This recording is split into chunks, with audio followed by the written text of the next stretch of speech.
ऐसे हिल रही होती थी and my each and every part of my body was paining, it was crying, muscles was sore. मतलब उस वक्त मैं कॉम्बी फ्रेम होती थी, कॉम्बी फ्रेम ले लेके ट्रेनिंग करता था मैं।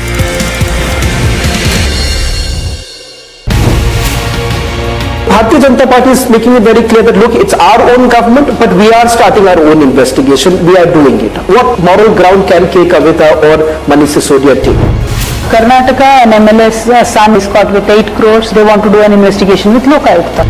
Now in Telangana, we red-handedly caught agents of Bharatiya Janata Party trying to purchase our MLAs. And CBI comes over, takes over the entire investigation and says states cannot do it, we will do it. Now in Karnataka, if Lokayukta can do it, why in Telangana SIT cannot do it?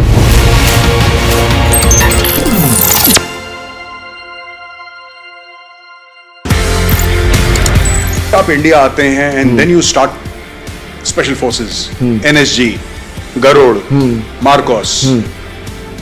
किस तरीके से ये सफर शुरू हुआ special forces को train करने? कल साहब तो he was at that time CEO of 6AR और पहली अपॉर्चुनिटी उन्होंने मुझे दी। अच्छा। To train his regiment and he asked me कि आप इनको नाइफ टू नाइफ कॉम्बैट में खुकरी ट्रेन करो। जब मैंने ADG इन्फेंट्री के सामने वो डेमो दिया और उनको वो बहुत अलग लिखा, as long as our soldiers are safe, they get the best, I have no problem.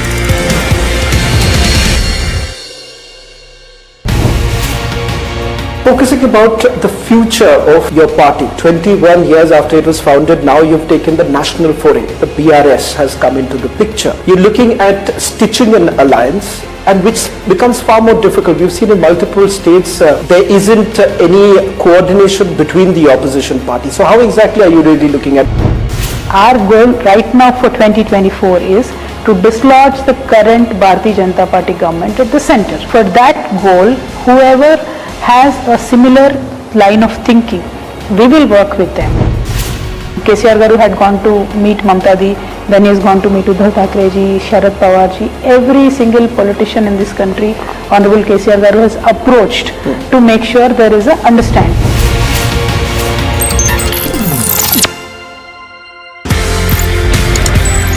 कहीं ना कहीं मार्शल आर्ट्स लड़ाई झगड़े खून खराबे से ज्यादा I think it's about harmony also. Sir it's a personality development programme.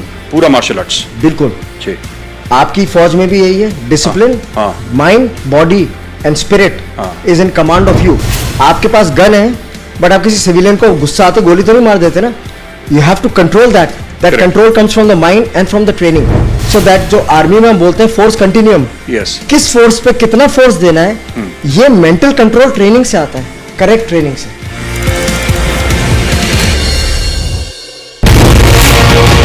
I see there are two pictures that have been doing the rounds, and you are seen in that picture along with Arun Ramachandra Pillai and Abhishek Bonpal. Both of them happen to be accused in that case. You are not an accused. Do you know Mr. Pillai and Mr. Bonpal?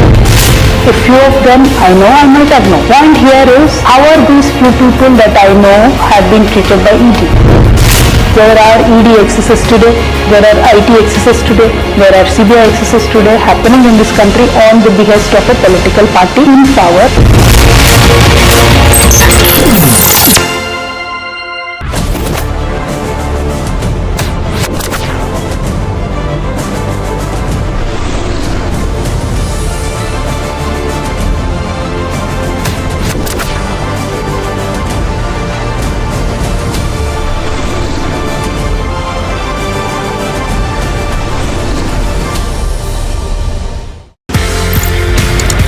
ये Shaolin का मामला, ये martial arts का, whether it's kung फू, whether it's other martial arts that you have learned so many, Shaolin कितना tough था? Sir बहुत tough था। वहाँ 6 दिन 7 घंटा हर रोज।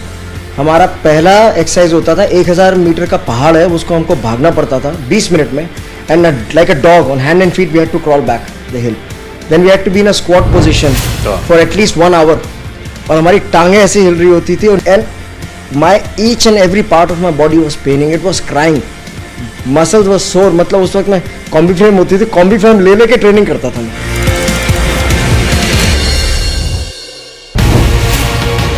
Bharatiya Janata Party is making it very clear that look, it's our own government, but we are starting our own investigation. We are doing it. What moral ground can Kavitha or Manish Sisodia take? Karnataka, an MLS son is caught with 8 crores. They want to do an investigation with Lokayukta. Now in Telangana, we red-handedly caught agents of Bharatiya Janata Party trying to purchase our MLS. And CBI comes over, takes over the entire investigation and says states cannot do it, we will do it. Now in Karnataka, if Lokayukta can do it, why in Telangana SIT cannot do it?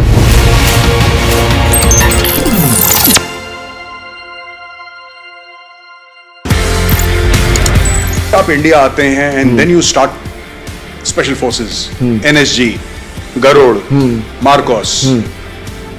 किस तरीके से ये सफर शुरू हुआ special forces को train करने? Colonel साहब, तो he was at that time CEO of 6AR और पहली अपॉर्चुनिटी उन्होंने मुझे दी अच्छा to train his regiment and he asked me कि आप इनको नाइफ टू नाइफ कॉम्बैट में खुकरी ट्रेन करो। जब मैंने ADG इन्फेंट्री के सामने वो डेमो दिया और उनको वो बहुत अलग लिखा, as long as our soldiers are safe, हाँ जी, they get the best, I have no problem.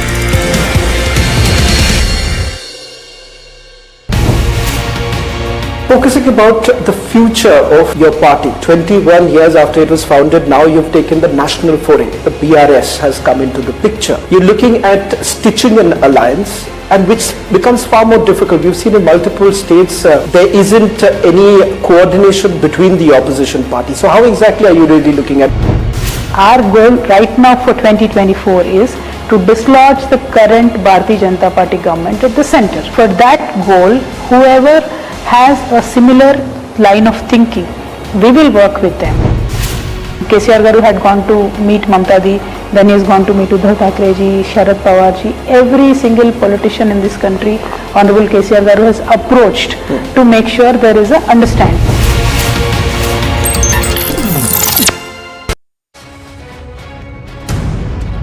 Conman Sukesh has written another letter to LG VK Saxena. In his letter, Sukesh claims that Aam Aadmi Party is circulating fake news and thus wants LG to intervene. He also wrote that Manish Sisodia now is lodged in Jail 1, Ward 9, which is a VVIP ward in Tihar. And further adds that Sisodia's ward is also known as the farmhouse of Tihar, which has all the special facilities. He also wrote that Aam Aadmi Party is just attempting to divert people's minds from corruption and the reality of the involvement will be out soon. Sukesh claims addressing media is a planned drama by Aam Aadmi Party to play a victim card. Conman Sukesh further warns Kejriwal and Satyendra Jain to stop pressurizing his family and says that they are playing with fire. Sukesh Chandrashekar has been in jail since 2017 in connection with cheating and money laundering case. Bureau Report, Republic TV.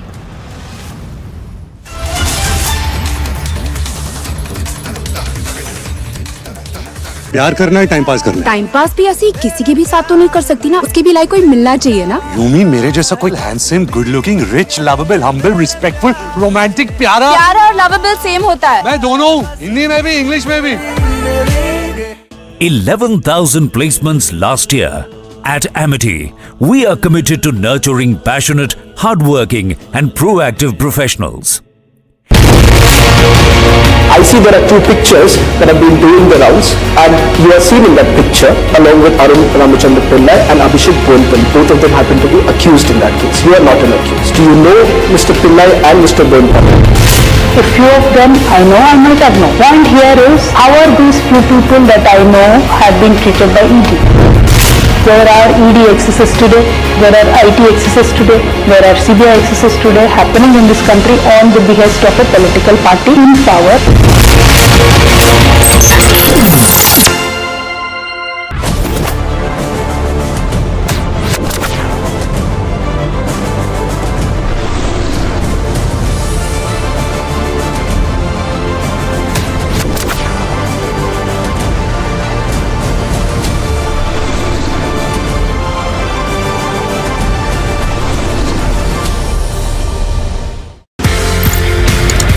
ये Shaolin का मामला, ये martial arts का, whether it's kung fu, whether it's other martial arts that you've learned so many. Shaolin कितना tough था? Sir बहुत tough था। वहाँ 6 दिन 7 घंटा हर रोज। हमारा पहला एक्सरसाइज होता था, 1000 मीटर का पहाड़ है, उसको हमको भागना पड़ता था 20 मिनट में, and like a dog on hand and feet we had to crawl back the hill. Then we had to be in a squat position for at least 1 hour. और हमारी टांगें ऐसी हिल रही होती थी and my each and every part of my body was paining. It was crying. Muscles were sore. मतलब उस वक्त मैं कॉम्बी फ्रेम होती थी, कॉम्बी फ्रेम ले लेके ट्रेनिंग करता था मैं.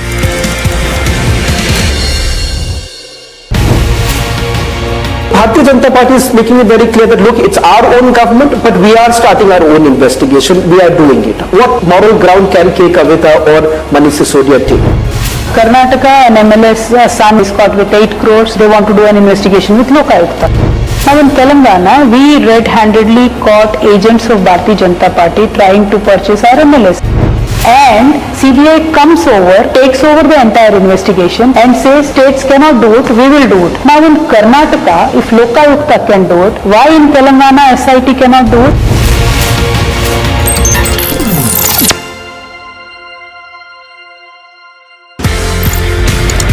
आप इंडिया आते हैं and then you start special forces, NSG, Garud, Marcos. किस तरीके से ये सफर शुरू हुआ स्पेशल फोर्सेस को ट्रेन करने? कर्नल साहब, तो he was at that time CEO of 6AR और पहली अपॉर्चुनिटी उन्होंने मुझे दी. अच्छा.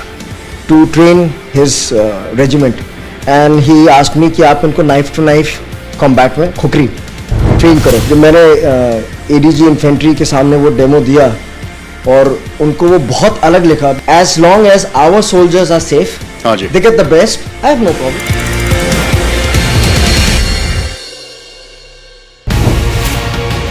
Focusing about the future of your party, 21 years after it was founded, now you've taken the national foray. The BRS has come into the picture. You're looking at stitching an alliance, and which becomes far more difficult. We've seen in multiple states there isn't any coordination between the opposition parties. So how exactly are you really looking at? Our goal right now for 2024 is to dislodge the current Bharatiya Janata Party government at the center. For that goal, whoever has a similar line of thinking, we will work with them. KCR Garu had gone to meet Mamta Di, then he has gone to meet Uddhav Thackeray ji.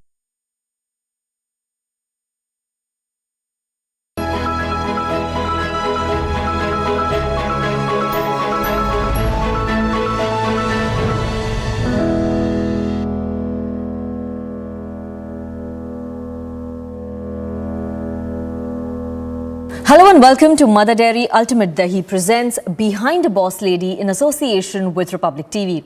Today our world is undergoing a remarkable transition that is largely influenced by women in all conceivable domains. A woman has the unmatched ability to make the impossible a reality.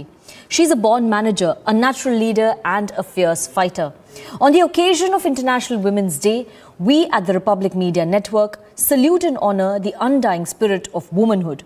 Year after year, confident, courageous and intelligent and determined women from all over the country make it big and roar success in various fields.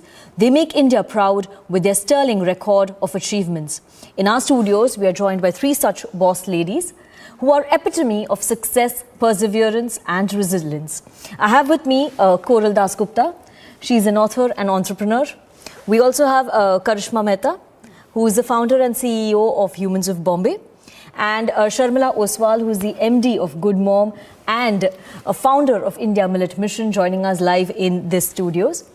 So, let me start with you, Karishma. You're the founder and CEO of Humans of Bombay. We know what a rage that is on social media. So, if you can tell our viewers about the journey of Humans of Bombay. How did you start Humans of Bombay and what were the initial challenges that you faced? So I was 21, I was straight out of college when I started Humans of Bombay actually. It didn't begin as a company, it began as a Facebook page. But I think that I always wanted to do something that was different. So we document everyday people from all walks of life across India. It's called Humans of Bombay because I was 21, so didn't have the foresight. But the initial challenge was actually convincing people that this is valuable, right? Because it's not tangible impact that you can measure off the bat. It's just, it was me with a camera on the streets of Bombay asking people about their lives. And that's not a typical career trajectory. Yes. Typically, I would be working at a bank or I would have gotten some kind of job at, in corporate India. So to have to convince people that family, friends, relatives, that this is valuable and it can become profitable at some point, was a challenge. I think also started off very young, so I was not taken very seriously. It was just like, oh, just another Facebook page, or it's a college project. But I think as the years pass, and if you remain committed and you see the drive and you see the value in something, others see it too. And I think that my journey is indicative of that. And today we have 40 people in the office working on our mission, so I'm very grateful. Okay. That's a very inspiring story, and I know a lot of people following you, but now they would know the person behind who is making these stories. Come to the social media page. Coming to you, Koral, you have authored 7 books. And most of these books are around female protagonists. So, when you started your journey as an author, what was your inspiration behind writing these books? How did you start your journey? When I started writing, that was when I was pregnant, and I wanted to put my time to good use, because restrictions are always very, very daunting and disgusting, though a child is not. Yes. It was a very different leap of faith. I am not a certified mythologist, and never did I think that I will write on mythology. It was just a spark in the head, because when we hear of stories from mythology, it has an obvious skew towards the men, the warriors, Yes. the Arjun and Bhishma and Karna and Krishna, great men, great warriors. And side mein somewhere the women, because of their foolishness, some great war happened and many people died. In philosophical narrative, women's problems are not just women's problems. Yes. It can be a man's problem too, right? Kunti giving away Karna in Mahabharata. Karishma is there, Sharmila is there. Ask them how many sacrifices they have made in order to go ahead with something that they loved, which they felt was their objective, right? So Kunti is all of us, not just Karishma or Sharmila. Any man. Yes, it's very inspirational what you're talking about right now. And another inspirational person that we have with us is Sharmila Oswal. Sharmila, the year 2023 has been declared by the United Nations as the International Year of Millet. Prime Minister Narendra Modi also has applauded your work in Mann Ki Baat very recently. You were also invited by him a few times to New Delhi, appreciating your millet startup. Now, how was your experience interacting with the Prime Minister? I think the journey is like the day when I born as an unwanted girl child, and I think every day is a rejection. And after all that, the philosophy of Gungat to Harvard, all the accomplishments so far with the great struggles of life, and being proud daughter of soil, the milletpreneur, empowering the farmers of our country, creating sustainable livelihoods for them. And the most appealing thing to me, the trigger came from when Prime Minister noticed our work. Like, I'm from near Konkan, if you know, yes. Alibag. Yes. Poinad is a small village, and Modi ji took note of my village also. So एक सैनिक जो है वो सरहद पे लड़ रहा है देश की सुरक्षा के लिए, हम देश की न्यूट्रिशनल सिक्योरिटी के लिए लड़ रहे हैं. Which is also very, very important. It's an issue that probably goes unnoticed in many ways. Karishma, I have the latest statistics in my hand which says that there are 252 million female business owners in the world. Now, all of you present here are entrepreneurs, and now you've spoken about the challenges, initial challenges, how you started your journey. Karishma, if you can elaborate on how entrepreneurship has changed your life. Oh, it's changed my life in every way. I think that when you become an entrepreneur, you realize that the skills you hone are also life skills. So nothing terrifies me anymore because I've dealt with everything under the sun. If you set your mind to something, you can do it. And I think entrepreneurship has changed my life because it's made me who I am today. It's my identity. I'm known as that Humans of Bombay girl, and I'm very proud of that because every time I speak about it on my LinkedIn or on my Instagram, I get at least 2 or 3 messages from young girls who said that, we didn't think that business was for girls or for women. But because of your journey and because you talk about it so vocally, we believe that we can also. And I think that that's another thing that we as women should do more.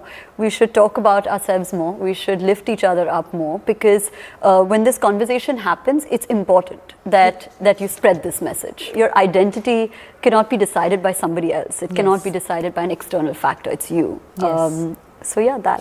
Koral, if I can ask you, what would, considering your experience, what would be your message to such budding entrepreneurs or somebody who wants to be an entrepreneur? There's nothing in the world that you cannot do.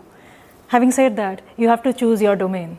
That I can do everything in the world, but I have to choose where my time is going. Yes. That is one of the most crucial decisions that you have to take in entrepreneurship. Second is overcoming fear, which again they both said. Overcoming fear is like, just because of that tradition that you are a weakness personified, there are 10 different things where you will feel underconfident and you will feel that probably I will not be able to make it and people will laugh at me. And people will laugh at me more because I am a woman. So once you cross the Lakshman Rekha, there will be a lot of things that you are not accustomed to. That is the fear of the unknown. Cross it and see. That's a very good advice. In fact, just cross the Lakshman Rekha. Just do it. Fight your battle and see how it goes. You will know how to swim up. Seeking mentorship is a crucial part of any successful individual's journey. With over 2 decades of professional experience in sales and marketing, Shelly Mehrotra, CEO and co-founder of Fix Derma India Private Limited, has played a crucial role in changing the face and approach of the Indian skincare industry. Let's hear from this boss lady how mentorship helped her entrepreneurial journey. See, in any individual's journey, you need a good mentor. And in my case, I was lucky to have my husband to guide me in the beginning. And it's easy to sail through because you are not aware of all the nuances of the business. So definitely you need some kind of hand holding and some kind of guidance in the beginning. But mentorship doesn't mean that you need to have some person in the business, right? Whatever you have earned and experience in your past jobs, whatever you have learned in your past work, right? All your bosses have also been a mentor of some kind. So it all depends on you how you pick up the best from your past experience. I had mentors in my journey, business journey, in different ways and different forms, I'll say. Now, speaking of impact, women all across the country are catering to society in their own ways. Let's look at the story of Mrs. Daulat B. Khan, who is the founder of Acid Survivors Sahas Foundation, who is helping acid attack victims in various ways.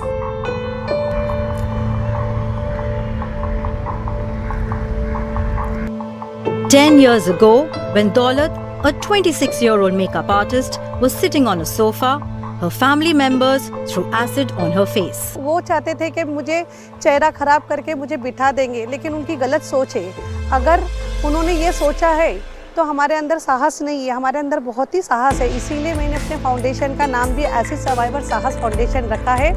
और उनको घर में बैठने की ज़रूरत है क्योंकि उन्होंने क्राइम किया है, मैंने कोई क्राइम नहीं किया है, तो मैं घर में क्यों बैठूं? Despite this traumatic incident and all the consequences she faced, Daulat stood strong. She channelized all her energies together with the pursuit of having a new hope and a new life. Acid Survivors Sahas Foundation was an initiative that was started in 2016 by Daulat. Her NGO, situated in the heart of Bombay, gives acid attack victims counseling, educational possibilities and jobs so they can live happy, independent lives. It was established with the vision of helping the other victims and performing major surgeries and providing them with basic human needs. Daulat also wants to open a shelter home where acid attack survivors can live without fear of social stigma. It's time for a quick break now. On the other side, we deep dive into the conversation of women empowerment with our panelists. Stay tuned to Mother Dairy Ultimate Dahi presents Behind a Boss Lady in association with Republic TV.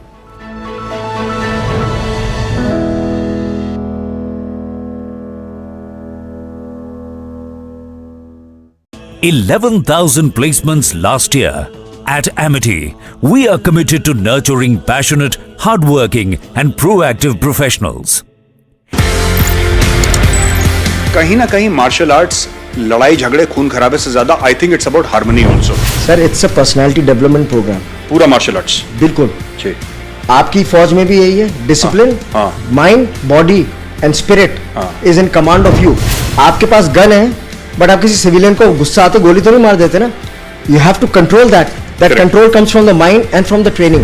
So that जो army में हम बोलते हैं force continuum. Yes. किस force पे कितना force देना है, ये मेंटल कंट्रोल ट्रेनिंग से आता है, करेक्ट ट्रेनिंग से.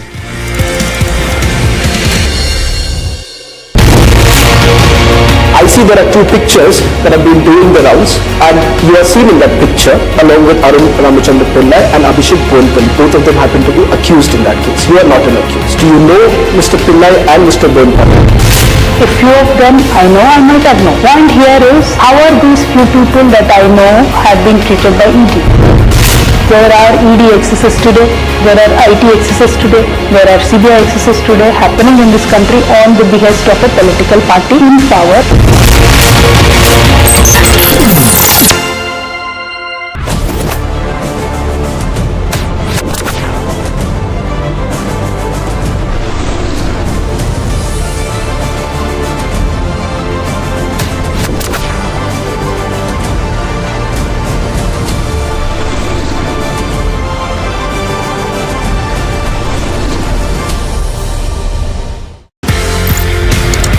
ये शाओलिन का मामला, ये मार्शल आर्ट्स का, whether it's kung fu, whether it's other martial arts that you've learned so many. Shaolin कितना टफ है? सर बहुत टफ था। वहाँ 6 दिन 7 घंटा हर रोज। हमारा पहला एक्सरसाइज होता था 1000 मीटर का पहाड़ है, उसको हमको भागना पड़ता था 20 मिनट में, and like a dog on hand and feet we had to crawl back the hill, then we had to be in a squat position for at least 1 hour, और हमारी टांगें ऐसी हिल रही होती थी, and my each and every part of my body was paining, it was crying, muscles were sore। मतलब उस वक्त मैं कॉम्बी फ्रेम होती थी, कॉम्बी फ्रेम ले लेके ट्रेनिंग करता था मैं।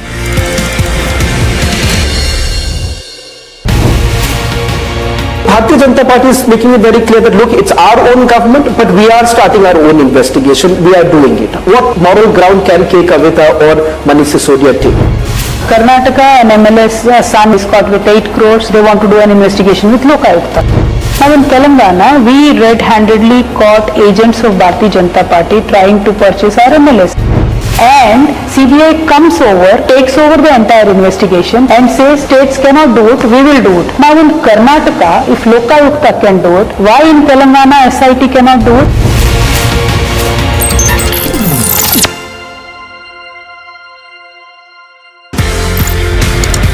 आप इंडिया आते हैं and then you start special forces, NSG, Garud, Marcos.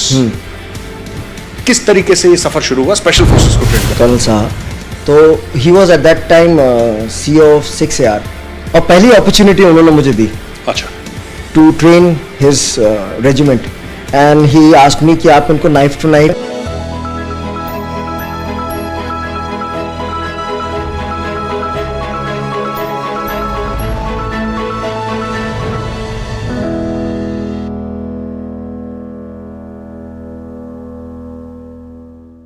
Welcome back to Mother Dairy Ultimate Dahi presents Behind a Boss Lady in association with Republic TV. Women empowerment comes in various forms. It's accurate to state that women empowerment is now a pressing issue. Women should be free, confident and worthy of their own needs and demands. And taking this issue with the boss ladies we have in our studios. So Karishma, if I can talk to you about the steps that you've taken probably, or the causes that you're associated with in terms of women empowerment and in inspiring women, in empowering them to follow their mission. I personally am invested in causes related to women and children, and we've raised a significant amount of funds. I know that you were mentioning acid attack victims before Yes. this. We've raised money for their surgeries, or we've raised money for women who've been through a very torturous ordeal. I always say this, that if you can even impact one person, you should take that opportunity, because it's one life. And I don't think that the word women empowerment should be there in the next decade or 2 decades. It should just be empowering each other to do better as a country, to do better as a society. But I think that will change when women are given a seat at the table. As women, we're scared of labels. We should keep them in the closet.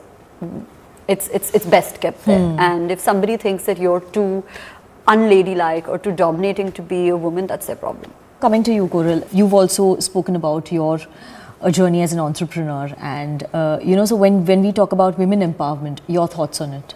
This term women empowerment, no, matlab, I get a electric anger when I hear this. Women set hai, they are good.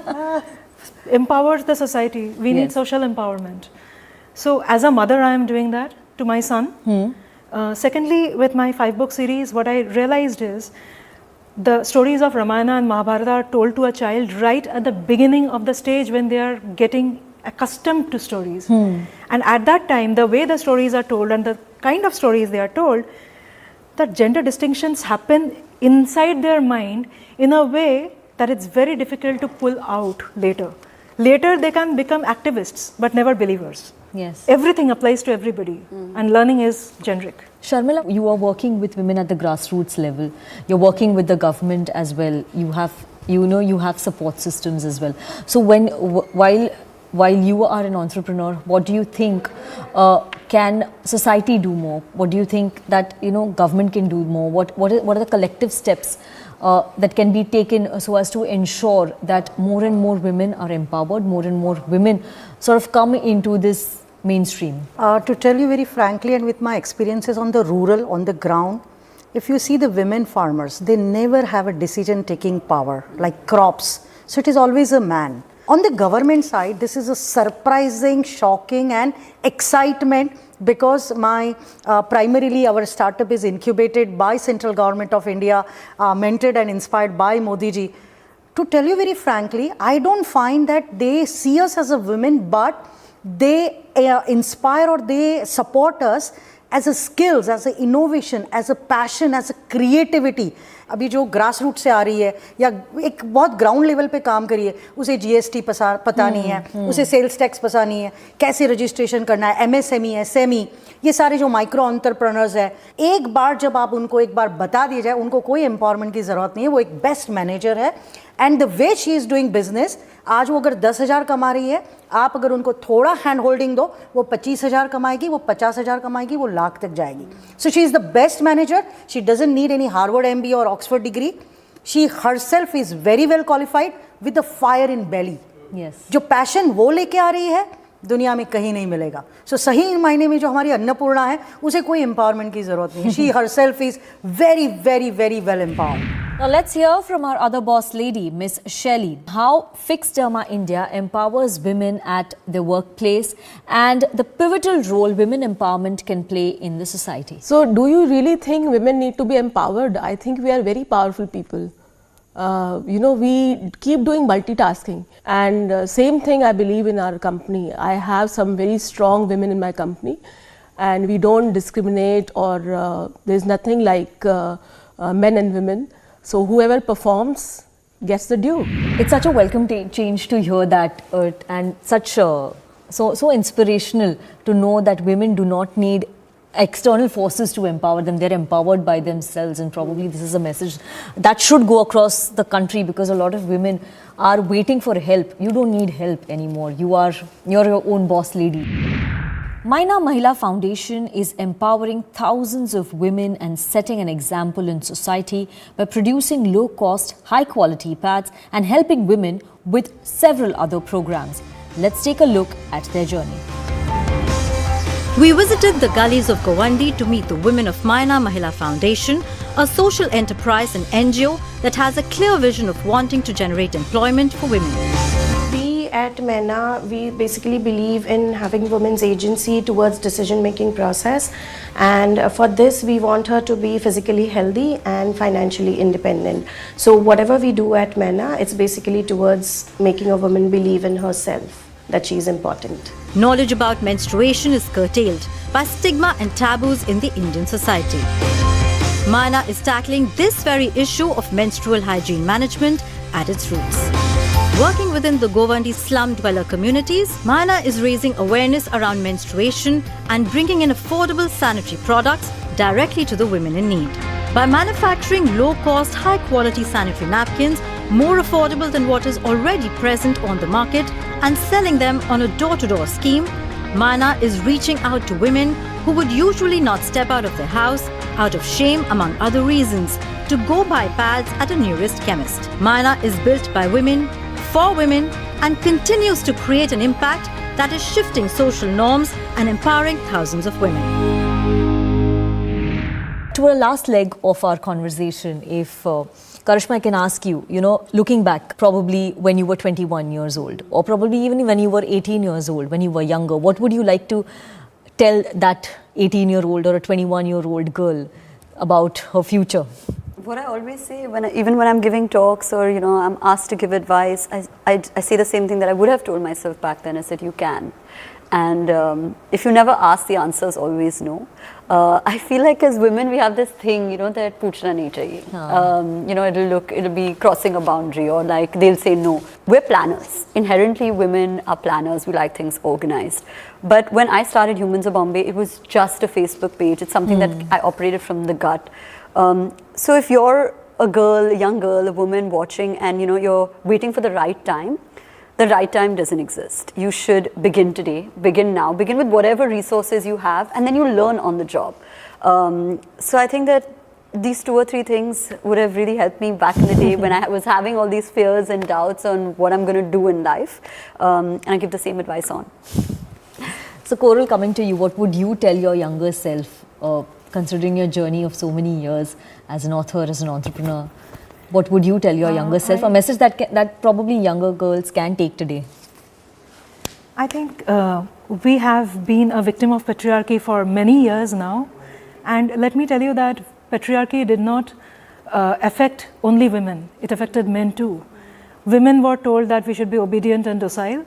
Men were told that you have to be macho and men don't cry and you have to force your way through. I think to my 20-year-old self, I would make this information available, because if I knew it then, to the extent that I know it now or understand it now or empathize with it now, I would have enjoyed my relationship with my husband now, then boyfriend, my friends, my cousins, male cousins, my father, all the men in my life. I would have understood and done a better job with the relationship that we share. Sharmila, what would be your message to your younger self? When I see the present generation, or even if I look back, I always feel out of box thinking, unconventional. So just, like having a dream of marrying, let's say, or Shah Rukh Khan or some handsome boy, or having the most fancy cars or luxury life. And the present trend is all about the lifestyle.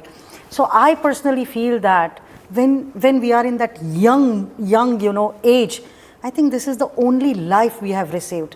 How you can make the most of it, how you can be useful to your community, society, how you can make the larger impact, and even whatever education we get. Honestly speaking, I am educated from Harvard also and Oxford also, but I feel today what you learn at the ground, तो आप छोटे-छोटे चीज़ों में भी अगर थोड़े से involve हो जाते हैं एंड दिस ग्राउंड लेवल की रियलिटी के साथ अगर जीते हैं तो then don't need much and you will be very fulfilled and content journey of life. Yes. Thank you very much to all three of you, to all three boss ladies for joining us on Republic TV on this conversation. It was a very fulfilling conversation we had, and I hope our viewers will take the message that you're giving to them about how to empower yourselves, not wait for somebody else to empower you, and how to be a boss lady in your own field. Now let's hear from Miss Shelley on what would be her message to her younger self, and also what would be her message to the women of India today. So if I go back in my past, I think I was kind of, quite hard on myself, and the times were also different.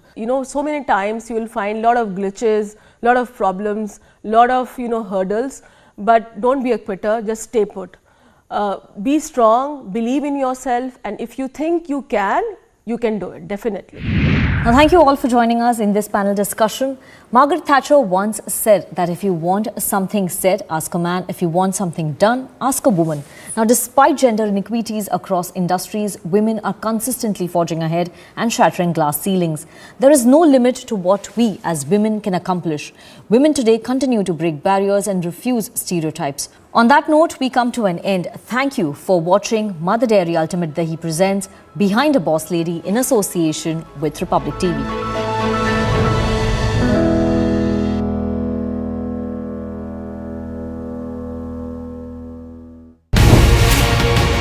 Focusing about the future of your party, 21 years after it was founded, now you've taken the national foray. The BRS has come into the picture. You're looking at stitching an alliance, and which becomes far more difficult. We've seen in multiple states there isn't any coordination between the opposition parties. So how exactly are you really looking at?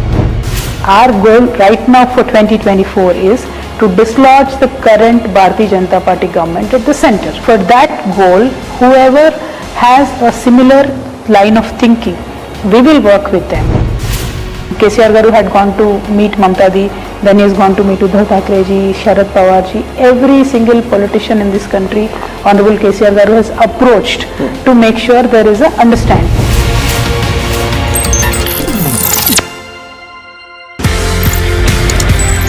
कहीं ना कहीं martial arts लड़ाई झगड़े खून खराबे से ज्यादा I think it's about harmony also. Sir it's a personality development programme. पूरा मार्शल आर्ट्स बिल्कुल जी। आपकी फौज में भी यही है, discipline, mind, body and spirit is in command of you. आपके पास गन है बट आप किसी सिविलियन को गुस्सा आते गोली तो नहीं मार देते ना। You have to control that control comes from the mind and from the training. So that जो आर्मी में हम बोलते हैं फोर्स कंटिन्यूम, किस फोर्स पे कितना फोर्स देना है, ये मेंटल कंट्रोल ट्रेनिंग से आता है, करेक्ट ट्रेनिंग से।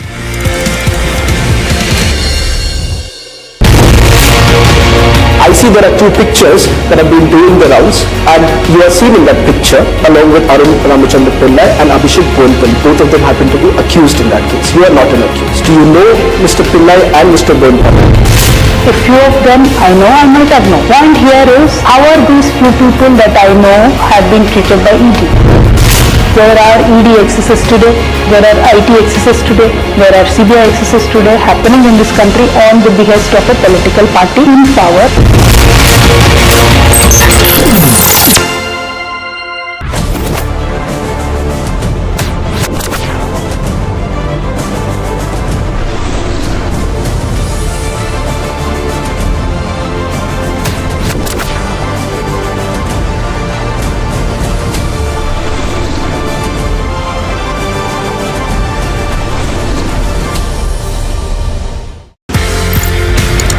ये शाओलिन का मामला, ये मार्शल आर्ट्स का, वेदर इट्स कुंग फू, whether it's other martial arts that you have learned so many, Shaolin कितना टफ था? सर बहुत टफ था। वहाँ 6 दिन 7 घंटा हर रोज।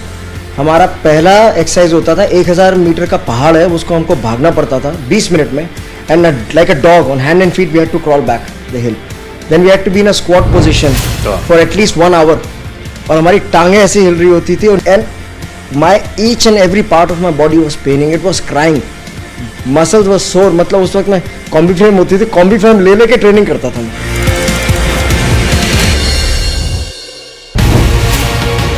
Bharatiya Janata Party is making it very clear that look, it's our own government, but we are starting our own investigation. We are doing it. What moral ground can Kavitha or Manish Sisodia take? Karnataka, an MLA's son is caught with 8 crores. They want to do an investigation with Lokayukta. Now in Telangana, we red-handedly caught agents of Bharatiya Janata Party trying to purchase our MLAs. And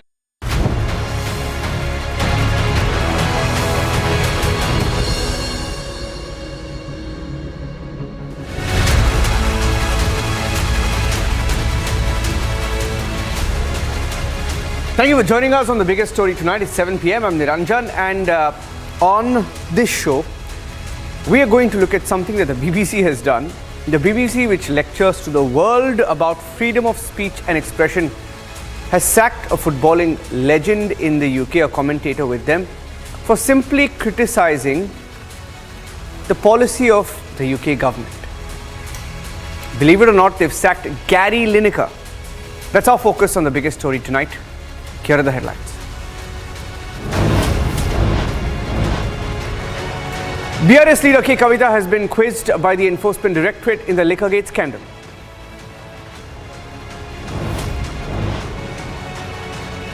There's a twist in Liquorgate. Arun Pillai claims his statements were forged. He was arrested by the ED. He claims that he didn't say what he did and what the ED claimed.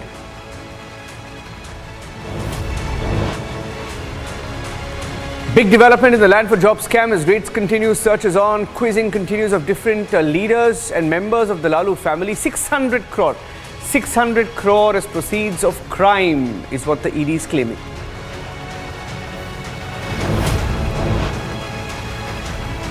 More on the land for job scam. Cash, wads of cash, gold and more found from Lalu family is what the Enforcement Directorate has claimed this evening. BBC hypocrisy. Sacks football legend as commentator on Match of the Day over criticism of UK's policy.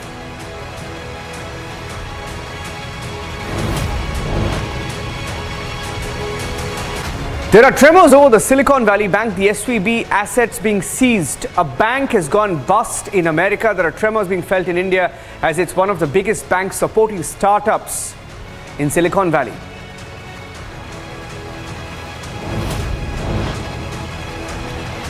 More on the SVB collapse, the Silicon Valley Bank collapse. It's the 2008 Lehman banking moment in America. Is it the beginning of something much worse for the banking system?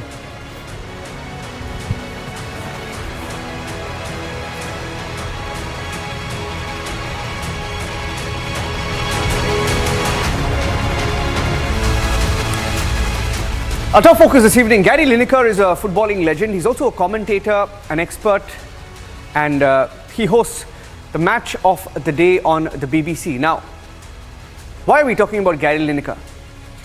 Gary Lineker has been taken off his commentary duties over what BBC claims. Match of the day, I beg your pardon, MOTD, as it's called on the BBC. He's a commentator on the show, a host, and he's been taken off for questioning the UK government's policy on accepting refugees and illegal immigrants.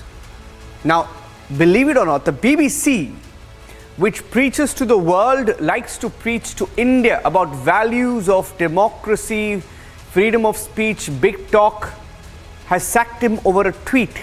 He's been booted out. There is huge protest across UK as many commentators, many greats of the game, legends, join him in saying they too will not be a part of this match of the day event in the UK. Now, that's where the story stands. What it's essentially done is expose the BBC's double standards. Hypocrites at BBC have just censored Gary Lineker. Let me go across on the show.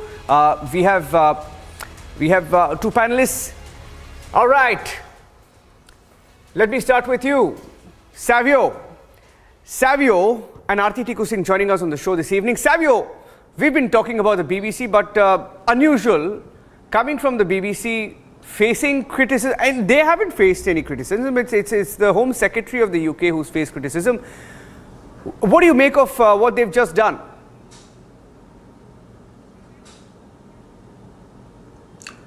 Well, to be honest, I think BBC has always been the voice of the UK government and has been the parrot of the UK government, to be more precise. So when it takes a stand against somebody like Gary Lineker, who's an icon in its own right, and he made an opinion, or he had an opinion, a political opinion to what a UK policy was all about, and for that he was removed or asked to step aside, it only goes to show that BBC is not the integral voice of the world that it portrayed itself to be. You know, it was doing a program on Prime Minister Modi which did not have the information of the Supreme Court judgment. It took its own pot shots at the Indian government to prove that the Indian government was responsible for a program that happened during the Godhra riots. So we know that BBC is primarily a news broadcasting agency with an agenda that is linked to the UK government, or an agenda that's linked to its advertisers and investors like China, as we realized in recent time when the MP Mahesh Jethmalani brought those facts out. So I think Gary Lineker's point of view, whether I agree with it or not, is irrelevant in this discussion. But what is sad is that BBC asked him to step aside. And what is very good is that other hosts, just like Gary Lineker, stood by him, saying that we will not attend the show, we will not be on match of the day, primarily because Gary Lineker took a stand. Now, Gary Lineker's comments on the UK policy was his personal opinion. That BBC had to target him to toe the line of the UK government is shameful. So that's bias, clearly. That's a clear bias stand of the BBC. So BBC should not go about trumpeting that they are high above every other media outlet in this world and can question India and question India's integrity as far as journalism ethics are going, because BBC does not have any journalism ethics. Yeah. Aarti, both of you are journalists. Aarti, For some of us who've covered, the refugee crisis in the UK, and we know all the means that people use to get into the UK. They just want to get into the UK because they feel that once they get into the UK, life is taken care of. And essentially for our viewers joining us on the show, Gary Lineker, he opposed the UK government policy, the announcement that was made, and let's show you the tweet that he put out. It's a simple tweet. He simply disagreed with the UK Home Secretary, who said stop the boats. Now, what did the government of UK mean when they said stop the boats? They said we will not accept illegal immigrants. They said we will send you back from wherever you're coming in. If you're coming in, landing up on our shores and hoping for healthcare, hoping for food, hoping for shelter, hoping for UK to take care of you. In fact, the UK Home Secretary also says that the country, that is UK, spends about £7 million a day. £7 million a day, which is about roughly 70 crore a day to take care of these refugees. Now, he just said there is no huge influx. We take far fewer refugees than other major European countries. This is just an immeasurably cruel policy directed at the most vulnerable people in language that is not dissimilar to that used by Germany in the 1930s, and I'm out of order, question mark. Now, that was what he said in response to the UK government policy. Now, the government of UK is right in those who've been to UK, those who've covered the refugee crisis in UK know how bad the situation is. So whether they agree or disagree, that's not the point. The point is, simple tweet and the BBC just takes someone off for it, right? And all the vokes, you would have expected them in India, and all those people in the lobby in India, you would have expected them to come out and criticize the BBC, go after the BBC, but they're just not doing that today. Why are they not doing that today, Aarti? Well, to begin with, BBC is a vestige. It's a vestige of the colonial legacy of the British Empire. So let's not have any illusions about BBC. Many in the world probably for a very long time thought that BBC is this great platform of, where every community, every nation got a voice, free and fair voice.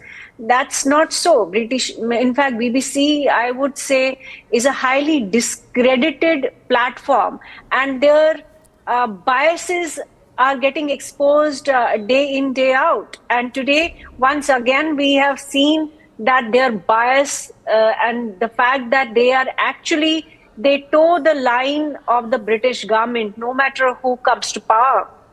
They will just toe the British line, and with respect to the rest of the world, they will actually take the same line that of the government. Whether it's on immigration policy, rightly or wrongly, they will take that line. And we also know that, from the colonial past that India has had and the experience we have had with the British establishment, we know that they are racist. We know that they have this superiority complex. They do believe in the supremacy of the British, and that gets reflected in the British approach to news media. That gets reflected in the kind of documentaries that they make, especially since Savi also mentioned this. The documentary made on Prime Minister Modi, it reflected the same colonial mindset that the British colonial masters had about Indians, about the native, uncouth, underprivileged, backward Indians. That's the kind of classist, racist attitude that got reflected in that documentary. Their visceral hatred for Prime Minister Modi speaks of their classist and racist view. And that, unfortunately, has a certain constituency in India. When you refer to these people who were endorsing and supporting BBC just a couple of weeks ago, they see themselves as the heirs of the British colonial masters. They see themselves as these English-speaking, cultured, highly civilized, with Cambridge, Oxford accent English in India. They see themselves as successors to the British colonial rulers. And that is why they came out in support of the BBC documentary against Prime Minister Modi, who comes from nowhere. He's a common Indian like me, like many others in this country, who do not come from any privileged background, who do not come from any patronage, who do not have the accent, Cambridge, Oxbridge accent, who does not have the kind of classist upbringing that the Lutyens Delhi intellectuals, so to say, have. And that is the reason, you see convergence of theory, convergence of narrative, convergence of rhetoric between BBC and the BBC supporters in India. That is the bond that brings them together. On all other issues, they may be on two different tangents altogether. But it's that classist, racist view against the native Indians, against people who do not have the luxury or do not have the privilege of being so British-like. Now, the point is that this, with respect to Gary Lineker, one can agree or disagree with his point of view.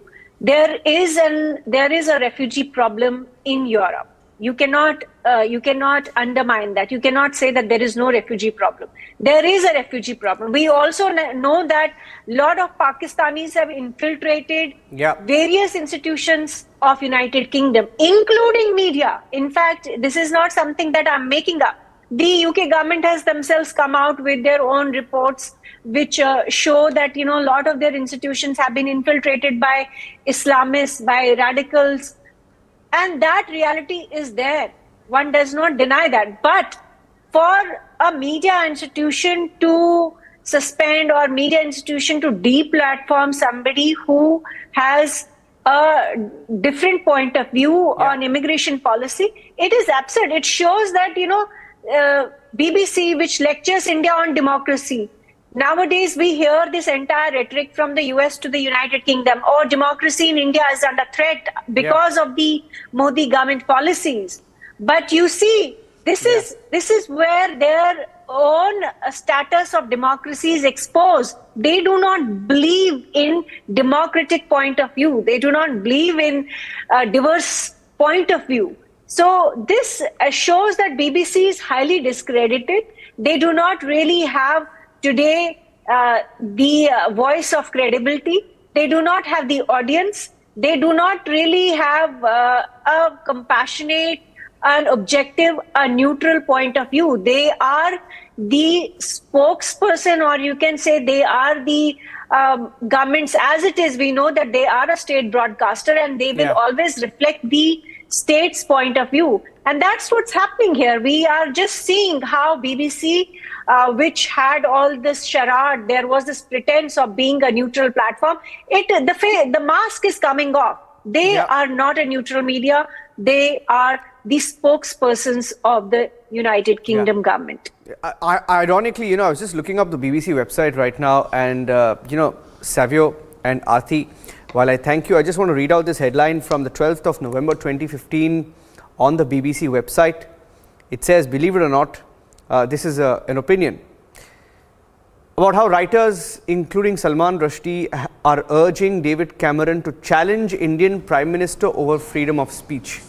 This is an article from November 2015 when BBC was lecturing to India on freedom of speech. They claimed a climate of fear in India, and they propped up people like Salman Rushdie, Val McDermott and Ian McKevin, and how then Prime Minister David Cameron, BBC wanted David Cameron to raise issue of freedom of speech with India. What an irony. On that note, thank you Aarti and Savio for joining us on the biggest story tonight. Quick check of the other top stories we're tracking on Republic this evening. From national capital to Hyderabad, BRS leaders were staging protests against BJP state president in Telangana, Bandi Sanjay, for making a derogatory comment against Kavitha, who's in the ED dock for Liquorgate. Bandi Sanjay said, few journalists asked me if Kavitha would be arrested. If not arrest, should Kavitha be kissed, is what he said. His objectionable remarks have now triggered a big controversy.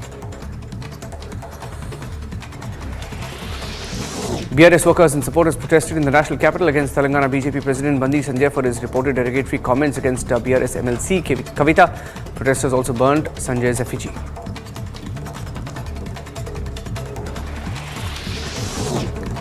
Delhi police, after receiving the post-mortem report of Satish Kaushik, the actor again visited the farmhouse where the veteran actor had partied on Holi before he passed away earlier this week. After they received the late actor's post-mortem report, according to police sources, Delhi police reached the farmhouse, again analysed CCTV footage.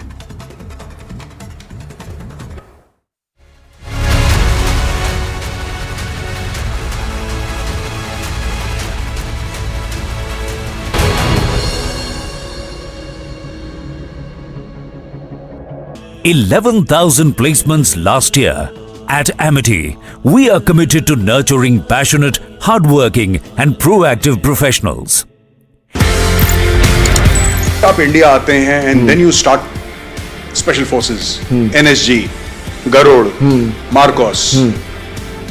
किस तरीके से ये सफर शुरू हुआ special forces को train करने? Colonel साहब, तो he was at that time CEO of 6AR और पहली अपॉर्चुनिटी उन्होंने मुझे दी. अच्छा. To train his regiment and he asked me कि आप इनको knife to knife combat में खुकरी ट्रेन करो. जब मैंने ADG इन्फेंट्री के सामने वो डेमो दिया और उनको वो बहुत अलग लिखा. As long as our soldiers are safe, they get the best, I have no problem.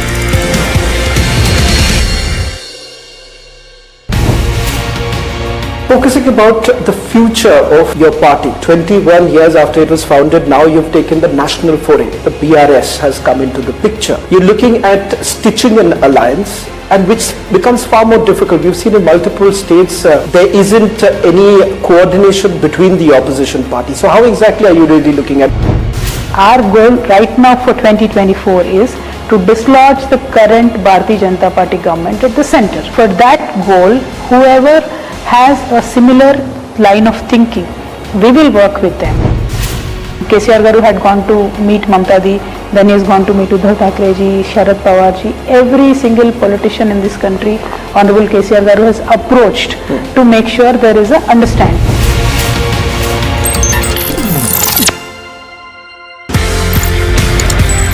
कहीं ना कहीं मार्शल आर्ट्स लड़ाई झगड़े खून खराबे से ज्यादा I think it's about harmony also. Sir, it's a personality development programme. पूरा मार्शल आर्ट्स. बिल्कुल. जी. आपकी फौज में भी यही है. Discipline, mind, body and spirit is in command of you. आपके पास गन है बट आप किसी सिविलियन को गुस्सा आते गोली तो नहीं मार देते ना. You have to control that. That control comes from the mind and from the training. So that जो आर्मी में हम बोलते हैं फोर्स कंटिन्यूम, किस फोर्स पे कितना फोर्स देना है, ये मेंटल कंट्रोल ट्रेनिंग से आता है, करेक्ट ट्रेनिंग से.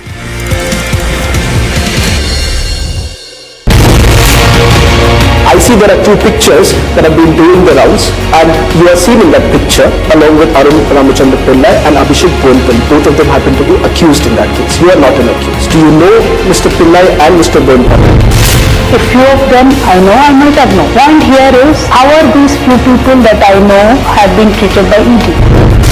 There are ED excesses today, there are IT excesses today, there are CBI excesses today happening in this country on the behest of a political party in power.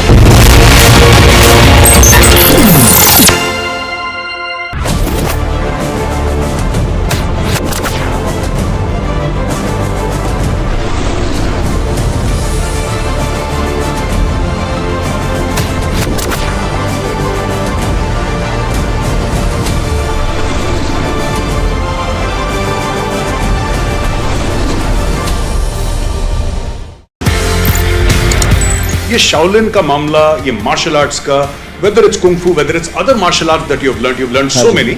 Shaolin कितना tough था? Sir बहुत tough था. वहाँ 6 दिन 7 घंटा हर रोज. हमारा पहला exercise होता था 1000 मीटर का पहाड़ है, उसको हमको भागना पड़ता था 20 मिनट में. And like a dog on hand and feet we had to crawl back the hill. Then we had to be in a squat position for at least 1 our.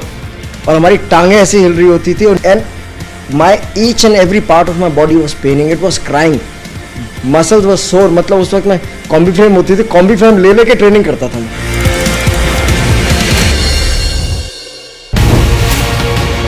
Bharatiya Janata Party is making it very clear that look, it's our own government, but we are starting our own investigation. We are doing it. What moral ground can Kavitha or Manish Sisodia take?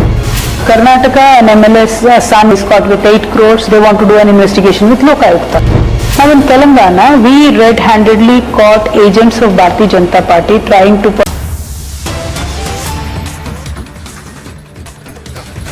The government has jumped into the BBC controversy. The government commenting, that's Anurag Thakur, the Information and Broadcasting Minister, getting into the debate on BBC, saying interesting to see how the BBC, which makes lofty claims about journalistic objectivity and independence, suspend their star anchor over his social media activity.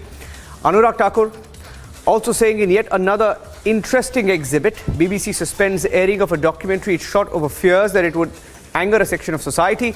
Referring to the BBC's decision not to broadcast David Attenborough episode over fear of a right-wing backlash, quote-unquote.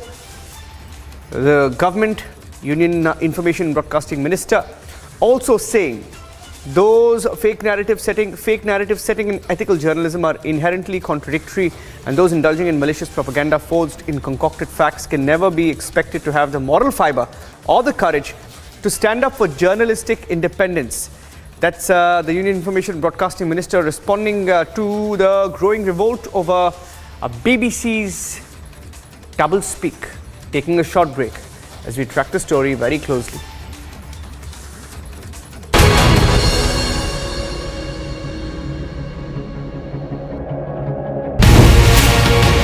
Bharatiya Janata Party is making it very clear that look, it's our own government, but we are starting our own investigation. We are doing it. What moral ground can Kavitha or Manish Sisodia take? Karnataka, an MLA's son is caught with 8 crores. They want to do an investigation with Lokayukta. Now in Telangana, we red-handedly caught agents of Bharatiya Janata Party trying to purchase our MLAs. And CBI comes over, takes over the entire investigation and says states cannot do it, we will do it. Now in Karnataka, if Lokayukta can do it, why in Telangana SIT cannot do it?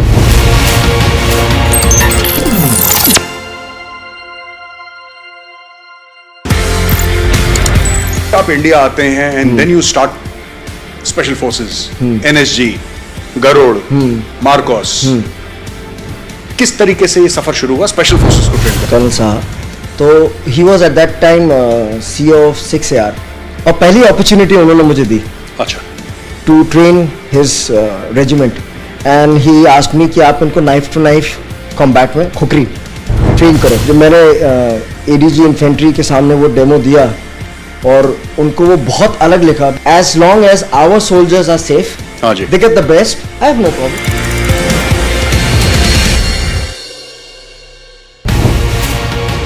Focusing about the future of your party, 21 years after it was founded, now you've taken the national foray. The BRS has come into the picture. You're looking at stitching an alliance, and which becomes far more difficult. We've seen in multiple states there isn't any coordination between the opposition parties. So how exactly are you really looking at? Our goal right now for 2024 is to dislodge the current Bharatiya Janata Party government at the center. For that goal, whoever has a similar line of thinking, we will work with them. KCR Garu had gone to meet Mamta Di, then he has gone to meet Uddhav Thackeray ji, Sharad Pawar ji. Every single politician in this country, Honorable KCR Garu has approached to make sure there is a understanding.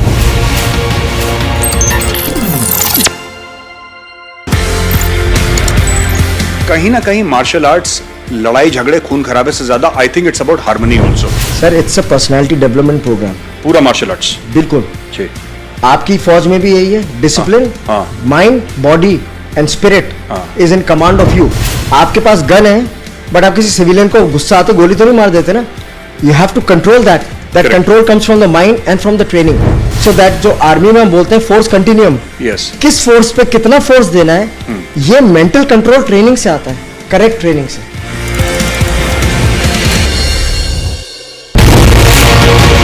I see there are two pictures that have been doing the rounds, and you are seen in that picture along with Arun Ramachandra Pillai and Abhishek Bonpal. Both of them happen to be accused in that case. You are not an accused. Do you know Mr. Pillai and Mr. Bonpal? A few of them I know, I might have known. Point here is, how are these few people that I know have been treated by ED? There are ED excesses today, there are IT excesses today, there are CBI excesses today happening in this country on the behest of a political party in power.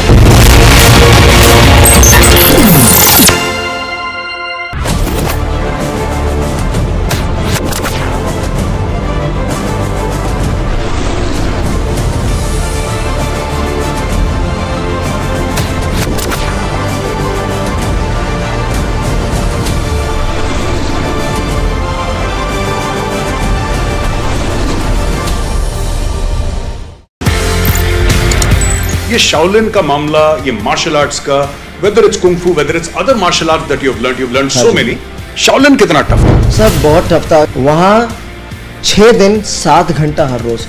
हमारा पहला exercise होता था 1000 metre का पहाड़ है, उसको हमको भागना पड़ता था 20 मिनट में, and like a dog on hand and feet we had to crawl back the hill, then we had to be in a squat position for at least 1 hour, और हमारी टांगें ऐसी हिल रही होती थी, and my each and every part of my body was paining, it was crying, muscles was sore. मतलब उस वक्त मैं कॉम्बी फ्रेम होती थी, कॉम्बी फ्रेम ले लेके ट्रेनिंग करता था मैं।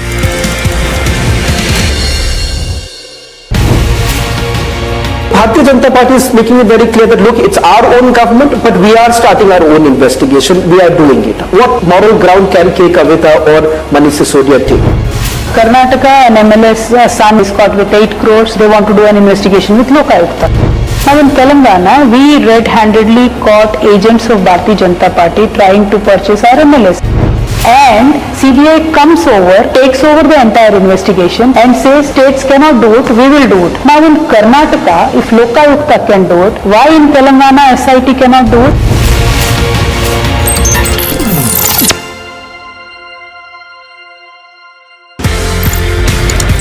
आप इंडिया आते हैं and then you start special forces, NSG, Garud, Marcos. किस तरीके से ये सफर शुरू हुआ स्पेशल फोर्सेस को ट्रेन करने? कर्नल साहब, तो he was at that time CEO of 6AR, और पहली अपॉर्चुनिटी उन्होंने मुझे दी। अच्छा। To train his regiment, and he asked me कि आप इनको नाइफ टू नाइफ कॉम्बैट में खुकरी ट्रेन करो। जब मैंने ADG इन्फेंट्री के सामने वो डेमो दिया, और उनको वो बहुत अलग लिखा, as long as our soldiers are safe, they get the best, I have no problem.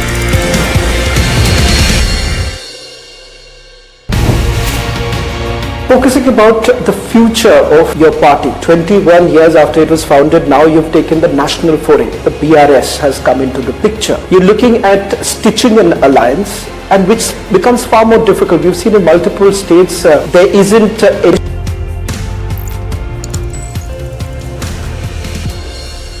Hi friends, welcome to the Gaurav Arya show. I have a very special guest. Today, a person who's dedicated his life to martial arts. आप भी सोचते होंगे ना मैं कैसे कैसे guest लेकर आता हूं, लेकिन हाँ, you have to listen to this guy's story. It's an amazing story of a young man who leaves everything, who sells everything and goes off to China to train in Kung Fu and other martial arts as well. Shifu, Kanishk, thank you. बहुत बहुत स्वागत है.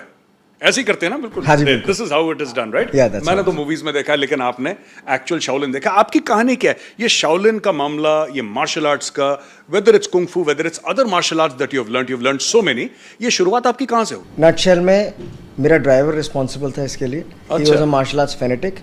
उसने मुझे movie दिखाई 36 chamber of Shaolin. एक दिन मैंने भी देखी कई बार. हाँ, कई बार. मेरे फादर आए एंड ऐसी बात चल रही थी ना, I told him I want to be a Shaolin monk. He started laughing. शायद उनको पता नहीं होगा कि आगे जाके उनका बेटा यही करने वाला था. अच्छा. And that's from where it started.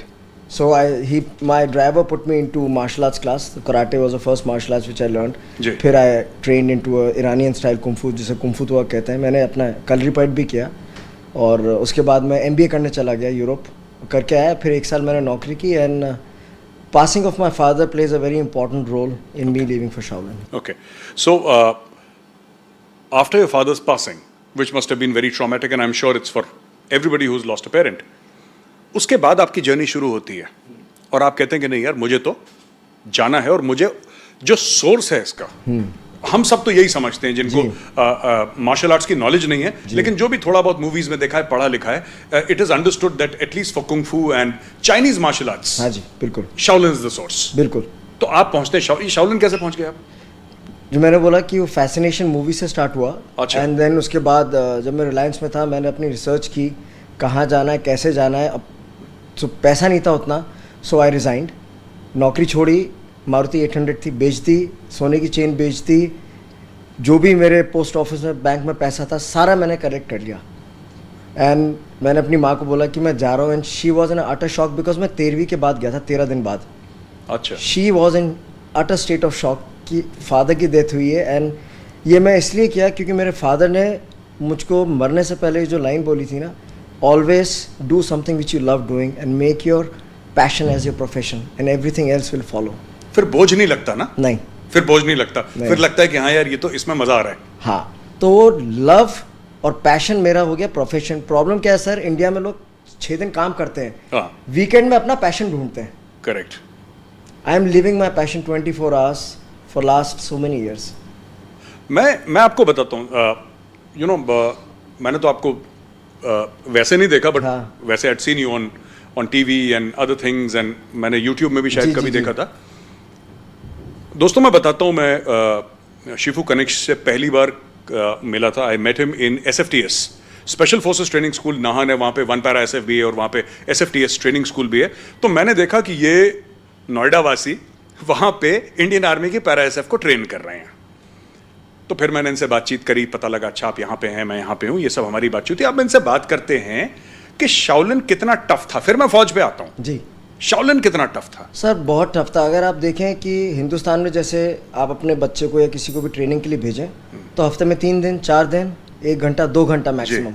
उसके बाद वहाँ 6 दिन 7 घंटा हर रोज़. हमारा पहला एक्सरसाइज होता था 1000 मीटर का पहाड़ है, उसको हमको भागना पड़ता था 20 मिनट में. And like a dog on hand and feet we had to crawl back the hill. Then we had to be in a squat position for at least 1 hour.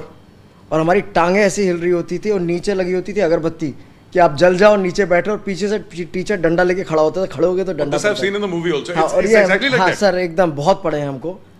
और उसके बाद तो आप इमेजिन करिए, आप हफ्ते के 6 दिन इस तरीके से, और बंक बेड में सोता था, कोई लग्जरी वो नहीं था. तो एक ऐसा बंक बेड था, वो से सेपरेट नहीं थे, वो एक था, उसमें फट्टा था, उसमें कम से कम 10 लोग एक साथ सोते थे, एक की टांग दूसरे के ऊपर. So it was very difficult for me, you know. थोड़ा पैम्पर्ड था लाइफ में, you know. All 4 generations of journalist, सब कुछ हाथ में मिला. और फिर चला गया अपनी जिद में. फिर वहाँ जाके वो कहते हैं ना, वो आटे भाव का भाव पता चल गया, भाव पता चल गया. सब कुछ लाइफ में, खाना अलग, भाषा अलग, you know, training. And my each and every part of my body was paining, it was crying, muscles was sore. मतलब उस वक्त में कॉम्बी फ्लेम होती थी, कॉम्बी फ्लेम ले लेके ट्रेनिंग करता था मैं. अरे इतनी बुरी. But that training changed me. ये जो कॉन्सेप्ट ना सा माइंड ओवर मैटर जो आपकी फौज में होता है कि गोली लगने के बाद भी आप लोग लड़ते हैं देश के लिए, वो कोई सिविलियन वो समझ नहीं सकता. क्या हम लोग घर बैठ के ताली बजा देते हैं? हम यहाँ बैठे हैं क्योंकि आप लोग वहाँ खड़े हुए हैं. ये सच है. ये लोग, बहुत लोग ये डायलॉग बोलते हैं, बट इट इज़ ट्रू. आप लोग हट जाएं तो फिर आप किसी सिविलियन को भेजिए बंदूक पकड़ा के. एक कान के पास से जब गोली निकलती है ना, तब पता चलता है. तो वो फिटनेस से भी ज़्यादा ऊपर ना जो यहाँ पे चाहिए ना, वो देता है शाओलिन. ये you know, one of our instructors used to say that ताकत ना यहाँ पे नहीं होती, यहाँ पे होती है. सो ये बड़ा पुराना फौजी डायलॉग है. And this I was mentioning before the shoot also ना, जैसे ब्रूस ली ने बोला था कि इट्स, मैंने कोई ब्रूस ली की डॉक्यूमेंट्री देखी थी. If it on YouTube I saw where he says that you know the real strength is here. And you say, you know, कि it's the mind. Mental strength is, he said mental strength is this thing, you know, more powerful than physical strength. मैंने Bruce Lee का एक saying सुनी थी. अच्छा एक बात बताइए, फिर आप इंडिया आते हैं and then you start special forces, NSG, Garud, MARCOS, and जितनी भी special forces हैं, किस तरीके से ये सफर शुरू हुआ स्पेशल फोर्सेस को ट्रेन करने का? सर मैं उनको अपने एल्डर ब्रदर की तरह मानता हूँ. And he is retired now, and colonel साहब. तो he was at that time CEO of 6 AR. उन्होंने शायद इस यंग पर्सन में कुछ देखा और पहली अपॉर्चुनिटी उन्होंने मुझे दी. अच्छा. To train his regiment. And he asked me कि आप इनको नाइफ टू नाइफ कॉम्बैट में खुकरी ट्रेन करो, because he knew I was very good at it. तो मैं वहाँ से ट्रेन करके उनको आया. फिर मैंने नोएडा पुलिस स्टार्ट की. समहाउ जो मेरे ADG इन्फेंट्री के सामने वो डेमो दिया और उनको वो बहुत अलग लिखा. Because sir unarmoured combat, actually अगर आप तो फौजी हैं, अनआर्म्ड कुछ होता ही नहीं है आपके फौज में. Everything is armed. सो मेरा कहना ये है कि मैं किसी मार्शल आर्ट्स के बारे में बुरा नहीं बोल रहा. जैसे हर चीज़, पानी का अपना महत्व है, कॉफ़ी का अपना महत्व है, खाने का अपना महत्व है, इसी तरह फौज के लिए मार्शल आर्ट्स एक बहुत स्पेशलाइज्ड कोर्स है. आप with a commando load, with a gun, with a sling, with a पिट्ठू, आप वो नहीं कर सकते जो आप MMA केज में करते हो. आप हाई किक्स नहीं मार सकते. आप अगर अपने कमांडोज को बेयरफुट ट्रेनिंग कराते हो और काता कराते हो, वो कौन सी जगह काता करने वाला है? you know, he'll be fighting with all the loads. So he should be trained throughout with the commando load. And he should be trained first to fight with his gun. Yes. Then to fight with a gun जिसका chamber अटक जाए, you can use that as a weapon. और जब कुछ नहीं हो, then he fights with the knife, which is a third weapon. और जब knife नहीं हो, तब empty hand आना चाहिए. बल्कि आप जो फौज में जो पहले से ट्रेनिंग चल रही थी वो उल्टी चल रही थी, अगर आप देखें तो. जी. वो मैंने चेंज किया. तो I went to Philippines and I got the system called Pekiti Tirsia Kali, जिसका नाम ही है क्लोज क्वार्टर किलिंग. ये एसएफ वाले वही तो करते हैं. हाँ जी सर. वो मैंने इंडिया में इंट्रोड्यूस किया. मुझे सिर्फ काली याद है. हाँ. मुझे पूरा कभी मैं प्रोनाउंस नहीं कर पाता. इसका भी कनेक्शन इंडिया से है. Kali is Indian goddess of destruction. अच्छा. Philippines was ruled by the Indian Shri Vijayan empire for a long years. So they followed the philosophy of Kali. अच्छा, तो विजयनगर एम्पायर. हाँ, Shri Vijayan empire. So Kalis in Philippines means blade, because जो उनकी language है Babayan is from Sanskrit. जैसे हम लोग बोलते साबुन, जैसे सबून, हम लोग बोलते तौलिया, जैसे तौलिया. तो अगर आपको बहुत सिमिलैरिटी मिलेगी उस कल्चर में. अच्छा अच्छा. हाँ, तो कालिस इज ब्लेड. तो वो Pekiti Tirsia Kali is followed in more than 70 countries and in 70 countries, specially in arm forces, all elite SF, you know, counter terror forces. वो मैं इंडिया में लेके आया, वो मैंने इंट्रोड्यूस किया. उसके बाद रिसेंटली मैं लेके आया sir India rapid assault tactics, जो आपके डेवग्रू हैं, सील टीम 6, वो फॉलो करती थी. So I went to Paul Vunak, who is a second generation student of Bruce Lee. Okay. So I am his official instructor head for India. वो मैंने para SF में और आपके 52 एसएजी में introduce किया. ये एंटी हाईजैक वाले. हाँ, counter hijack sir. Counter hijack वाले. तो इस तरीके से मैं शाओलिन इंडिया पहली बार लेके आया, पिकीटी इंडिया लेके आया, रैट इंडिया लेके आया मैं. I have my coursemate, you know, para SF का. जब उसने पहली बार ये something काली, तो मुझे काली याद रहा. जी.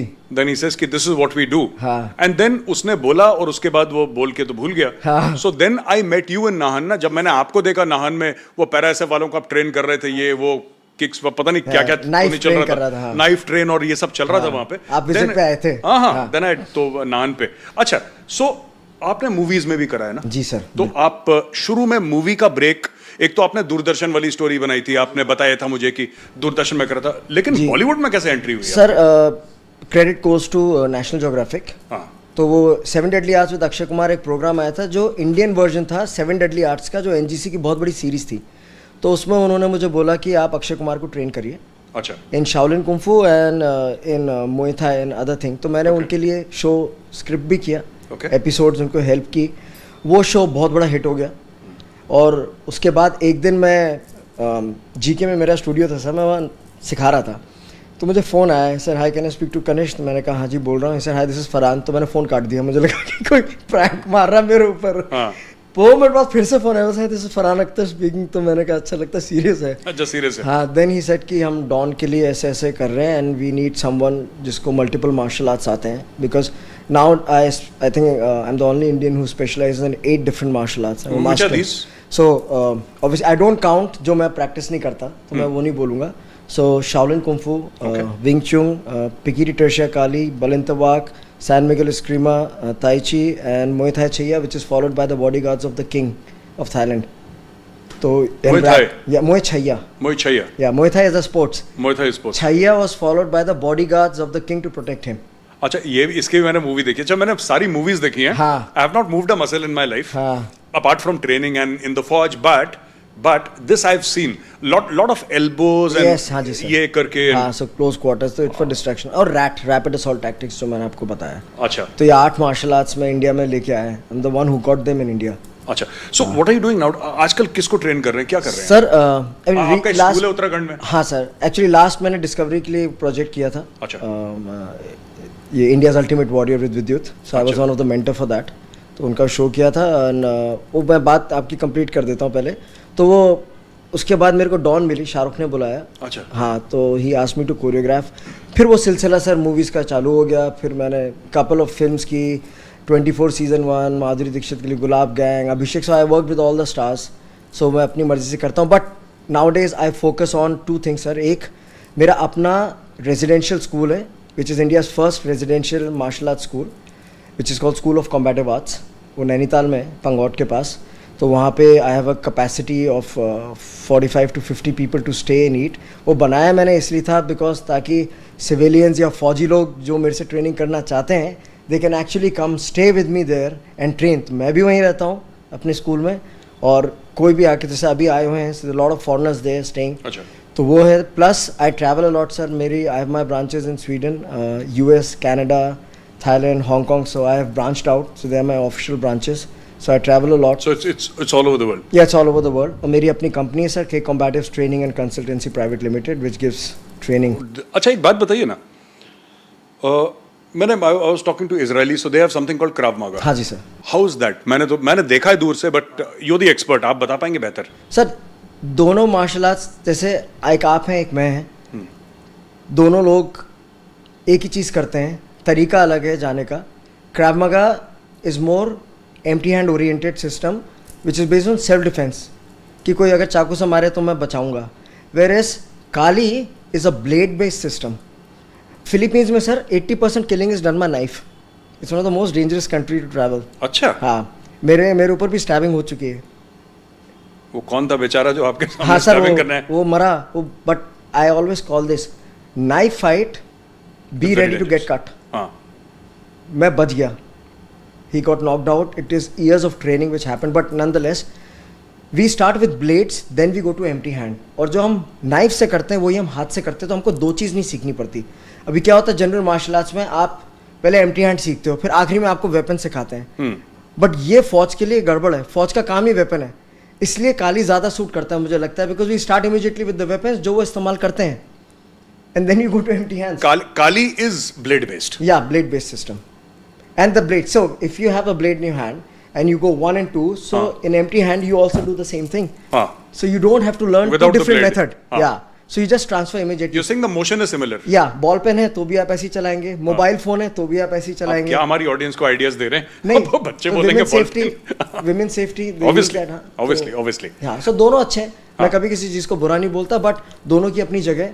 आजकल तो फौज दोनों सीखते हैं, क्रैव मगा भी सीखती है, काली भी सीखती है. तो as long as our soldiers are safe, they get the best, I have no problems. हाँ, अच्छा, मेरा आपसे एक और सवाल है ना कि I would like to take you back to Shaolin. हाँ जी सर.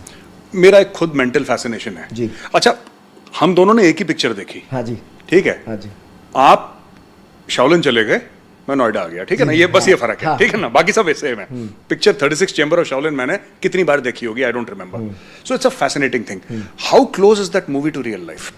सर ट्रेनिंग बहुत टफ है, बट जो उसमें चेंबर्स थे वो अब नहीं है, बिकॉज शाओलिन टेम्पल बर्न हुआ था, जल गया था, दोबारा रिकंस्ट्रक्ट हुआ. पर एक जमाने में चेंबर्स होते थे. हाँ थे पहले. ओके, उसके बाद वो सदर्न शाओलिन बना उसके बाद. तो they now they are 5 Shaolin temples, because जब वो जला तो different monks travel to different places.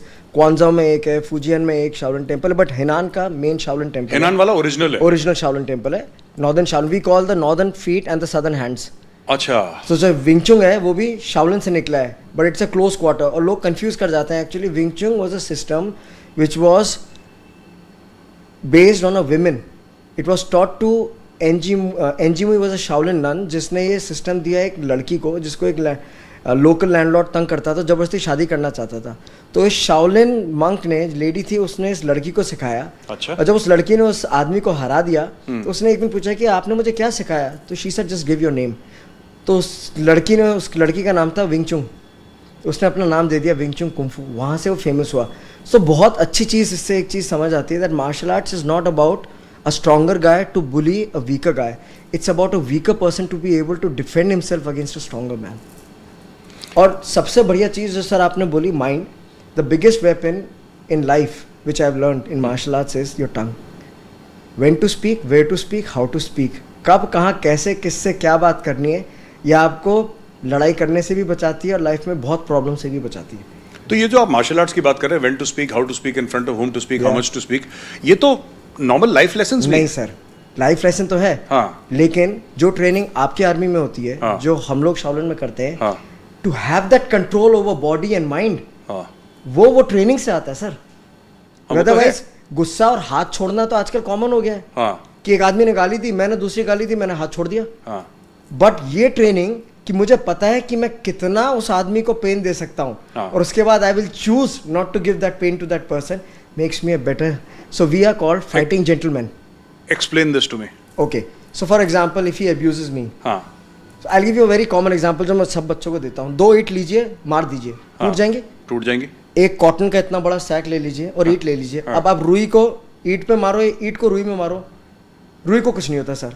Mobile लीजिए, ज़मीन पे गिराइए, मोबाइल टूट जाएगा। वही मोबाइल को आप सोफे में गिराएंगे, वो बाउंस कर जाएगा। हाँ, दैट इज़ अ रिलेशनशिप। आप मेरे बड़े भाई हैं। हाँ। आपको मेरे पे गुस्सा आया, आपने मुझे गाली दी, मैंने आपको थप्पड़ मार दिया, आप मुझे 4 थप्पड़ और मारेंगे। हाँ। और मगर मैंने आपको बोल दिया ब्रदर आई एम सॉरी, तो आप मुझे हक कर लेंगे। हाँ। ये लाइफ का जो प्रिंसिपल है, hard and soft, that soft is always stronger than hard. Stone paper scissor सब खेलते हैं, हाँ। तो पेपर कैसे जीत जाता है स्टोन से? क्यों जीतता है आज तक कभी किसी ने सोचा ही नहीं। क्यों जीतता है paper? Soft is way stronger sir. Soft की जो पावर है, वो महात्मा गांधी सॉफ्ट थे, हार्ट को जीत के देश आजाद करा दिया सर उस आदमी ने। That is a power. So when a heavy force come, आपने मेरे पे गोली चलाई तो मूवी थोड़ी सनी देओल की मैं सामने सीना चौड़ा करके खड़ा हो जाऊंगा। I hide, I let that force go and then I fire back. That is a principle of fighting also.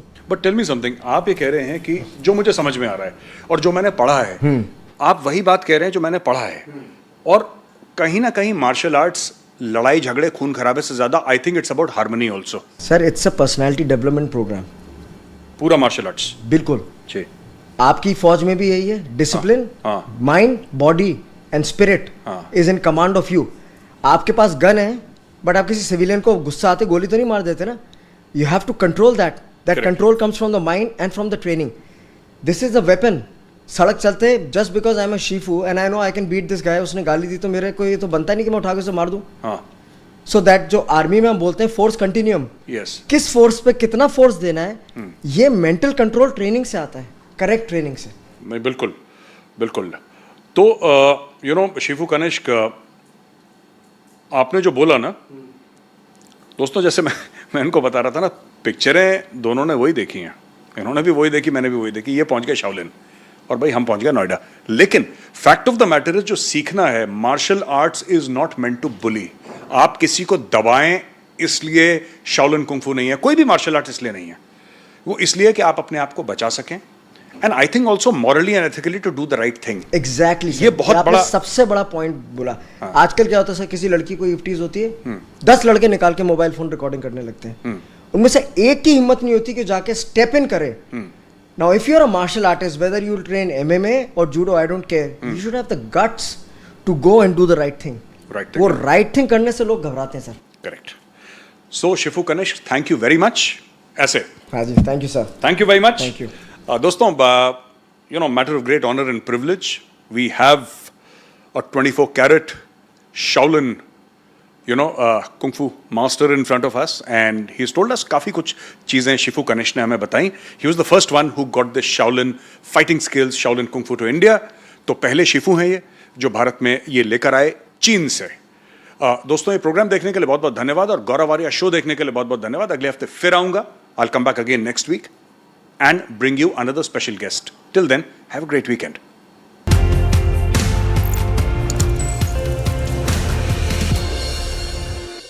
11,000 placements last year. At Amity, we are committed to nurturing passionate, hardworking and proactive professionals. ये Shaolin का मामला, ये martial arts का, whether it's kung fu, whether it's other martial arts that you've learned so many, Shaolin कितना tough है? Sir बहुत tough था। वहाँ 6 दिन 7 घंटा हर रोज। हमारा पहला एक्सरसाइज होता था, 1000 मीटर का पहाड़ है, उसको हमको भागना पड़ता था 20 मिनट में, and like a dog on hand and feet we had to crawl back the hill. Then we had to be in a squat position for at least 1 hour. और हमारी टांगें ऐसी हिल रही होती थी, and my each and every part of my body was paining. It was crying. Muscles were sore. मतलब उस वक्त मैं कॉम्बी फ्रेम होती थी, कॉम्बी फ्रेम ले लेके ट्रेनिंग करता था मैं।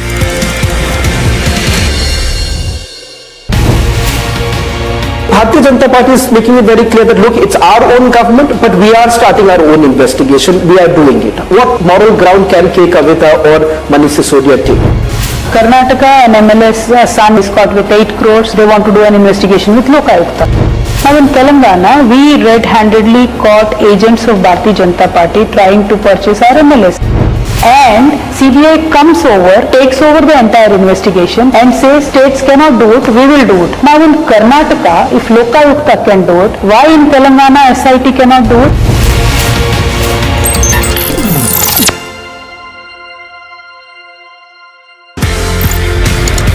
आप इंडिया आते हैं and then you start special forces, NSG, Garud, MARCOS, किस तरीके से ये सफर शुरू हुआ स्पेशल फोर्सेस को ट्रेन करने? कर्नल साहब, तो he was at that time CEO of 6AR और पहली अपॉर्चुनिटी उन्होंने मुझे दी अच्छा to train his regiment and he asked me कि आप इनको नाइफ टू नाइफ कॉम्बैट में खुकरी ट्रेन करो। जब मैंने ADG इन्फेंट्री के सामने वो डेमो दिया और उनको वो बहुत अलग लिखा, as long as our soldiers are safe, हाँ जी, they get the best, I have no problem.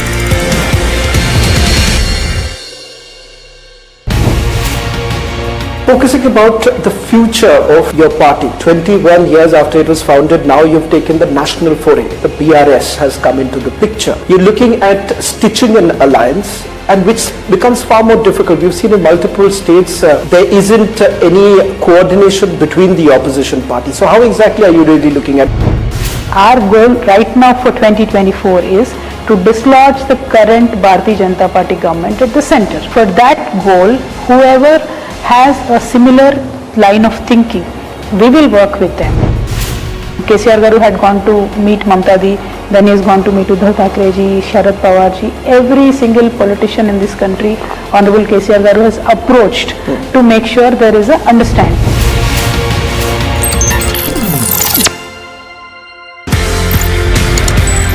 कहीं ना कहीं मार्शल आर्ट्स लड़ाई झगड़े खून खराबे से ज्यादा I think it's about harmony also.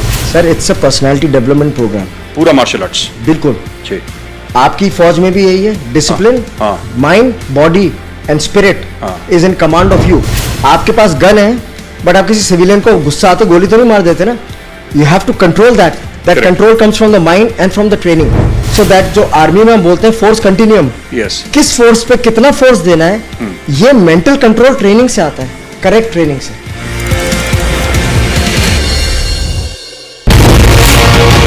I see there are two pictures that have been doing the rounds, and you are seen in that picture along with Arun Ramachandra Pillai and Abhishek Bonpal. Both of them happen to be accused in that case. You are not an accused. Do you know Mr. Pillai and Mr. Bonpal?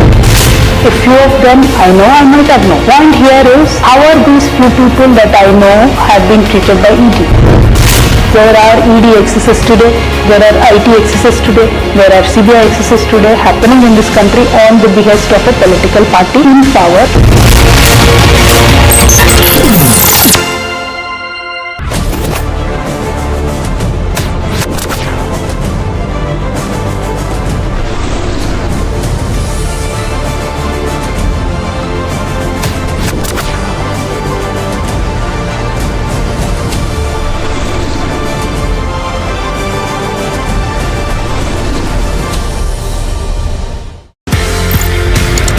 ये Shaolin का मामला, ये martial arts का, whether it's kung फू, whether it's other martial art that you have learned so many, Shaolin कितना tough था? Sir बहुत tough था। वहाँ 6 दिन 7 घंटा हर रोज।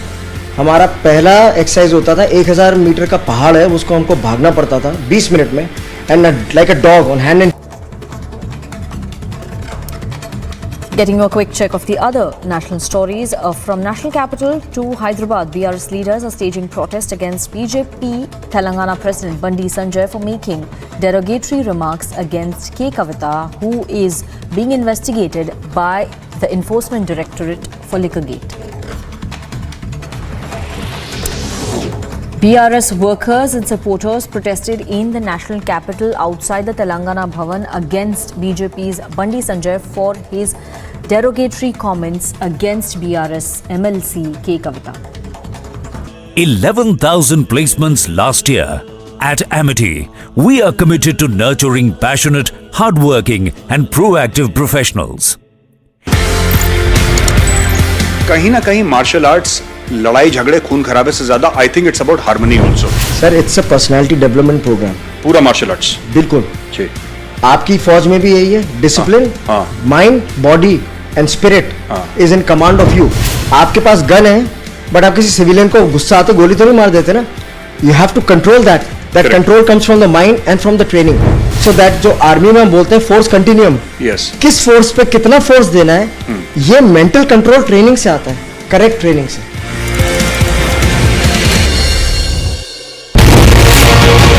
I I see there are two pictures that have been doing the rounds, and you are seen in that picture along with Arun Ramachandra Pillai and Abhishek Bonpal. Both of them happen to be accused in that case. You are not an accused. Do you know Mr. Pillai and Mr. Bonpal? A few of them I know, I might have known. Point here is, how are these few people that I know have been treated by ED? There are ED excesses today, there are IT excesses today, there are CBI excesses today happening in this country on the behest of a political party in power.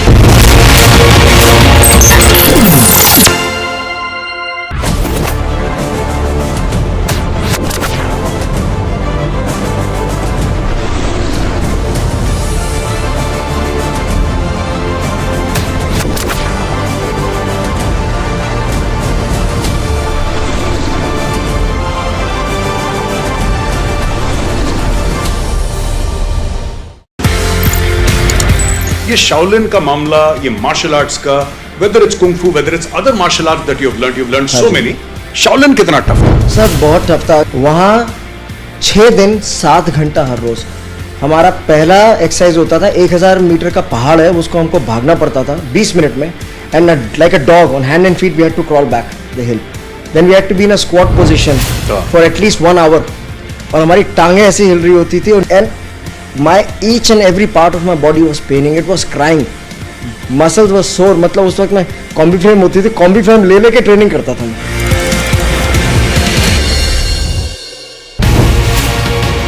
Bharatiya Janata Party is making it very clear that look, it's our own government, but we are starting our own investigation. We are doing it. What moral ground can K. Kavitha or Manish Sisodia take? Karnataka, an MLS son is caught with 8 crores. They want to do an investigation with Lokayukta. Now in Telangana, we red-handedly caught agents of Bharatiya Janata Party trying to purchase our MLS. And CBI comes over, takes over the entire investigation and says states cannot do it, we will do it. Now in Karnataka, if Lokayukta can do it, why in Telangana SIT cannot do it?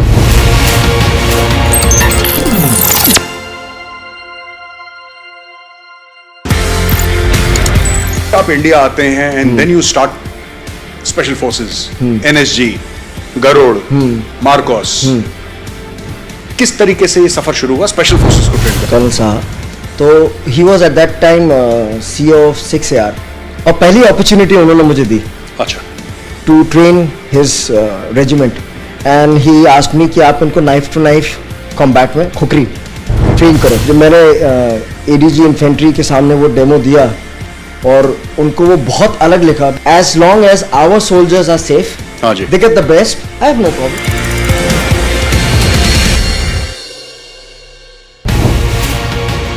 Focusing about the...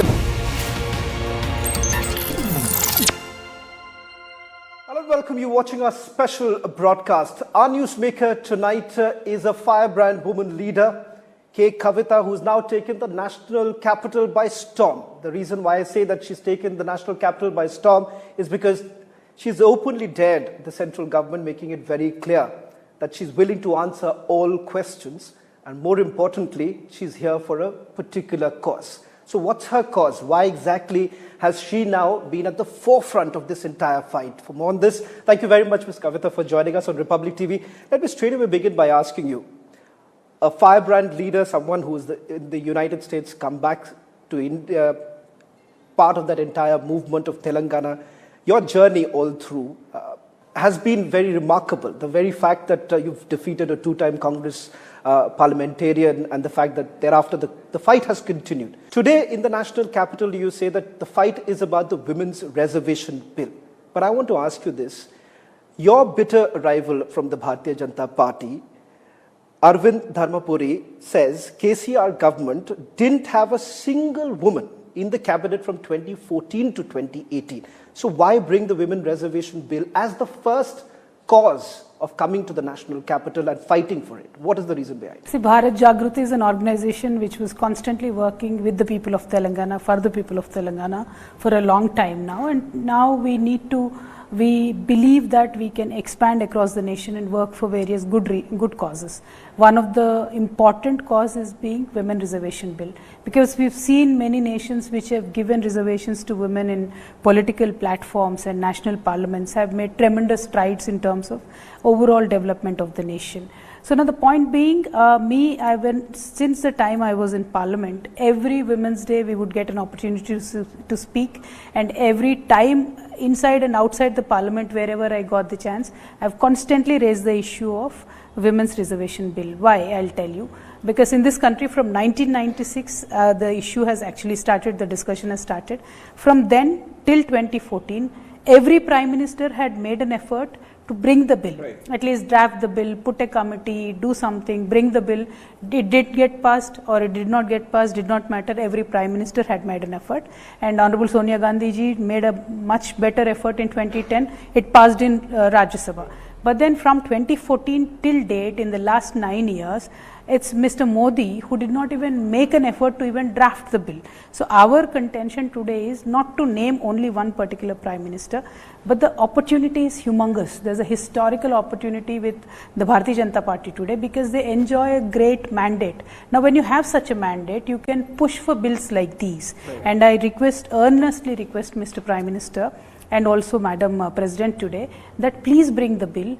There is every political party which is willing to support, and if any political party has any kind of a dissent or misunderstanding or objections, that can be discussed, and a dialogue can solve anything in the world. But an effort from the government has to be made, since they promised it twice in their manifesto, both in 2014 and also in 2019. I request the Honorable Prime Minister to bring the bill. But Ms. Kavitha, wouldn't it be far more appropriate, or perhaps strengthening your own position, when you're demanding for the implementation of the Women's Reservation Bill, had it also happened in the state of Telangana? Because the reason why I'm asking you, the Bharatiya Janata Party can tomorrow come up and say that Pushkar Singh Dhami's government has been able to do so. If you want to take up this cause, why not start from Telangana? And that gives you the boost to take on the fight. Exactly. I've never ever said that BRS is a different party. Like BRS, in this country, our culture is heavily patriarchal, and no system will change overnight without a law. And BRS is no exemption to that. Including Bharatiya Janata Party, today in the Parliament has not given more than 12% seats to their women MPs. If you look at Bharatiya Janata Party MPs, if you look at Congress Party, any party, no exemption. This is just a common issue for women, not political issue. So all I am requesting the government is, when you have the mandate like of 303 people with you, MPs with you, you can push any kind of bill. You pushed Aadhaar, you pushed Article 370, you pushed citizenship bill. So you pushed many bills like that. You pushed 131, I think, money bills this government has pushed without discussion. So you can easily get the Women Reservation Bill passed with the kind of majority that you have, and I request the government to table the bill. Of course, the entire demand that the opposition parties are making right now, keeping in mind the Bharatiya Janata Party also mentioned in their own manifesto. But can we get some sort of an assurance from you, Ms. Kavitha, that perhaps back in your state, you're also going to do that? Because you've been very successful in bringing in a lot of cultural activities, which you said, traditions which were forgotten in the state of Telangana. You've revived them. You've been at the forefront. So can there be some sort of an assurance from your side, as far as your party is concerned, you will do it in Telangana? Is there some sort of an assurance? My party has passed a resolution in the Assembly, not now, in between 2014 and 19, I think it is in 2016, they have passed a resolution in the Assembly saying whenever a women reservation bill is tabled in the Parliament, BRS will stand by the government. That is our commitment to the women. So we will do it, and I am saying Modi ji had promised not incremental growth, mind you, has promised exponential growth. And if we have to make some decent change in terms of the women representation in this country, I'll just share one number with you.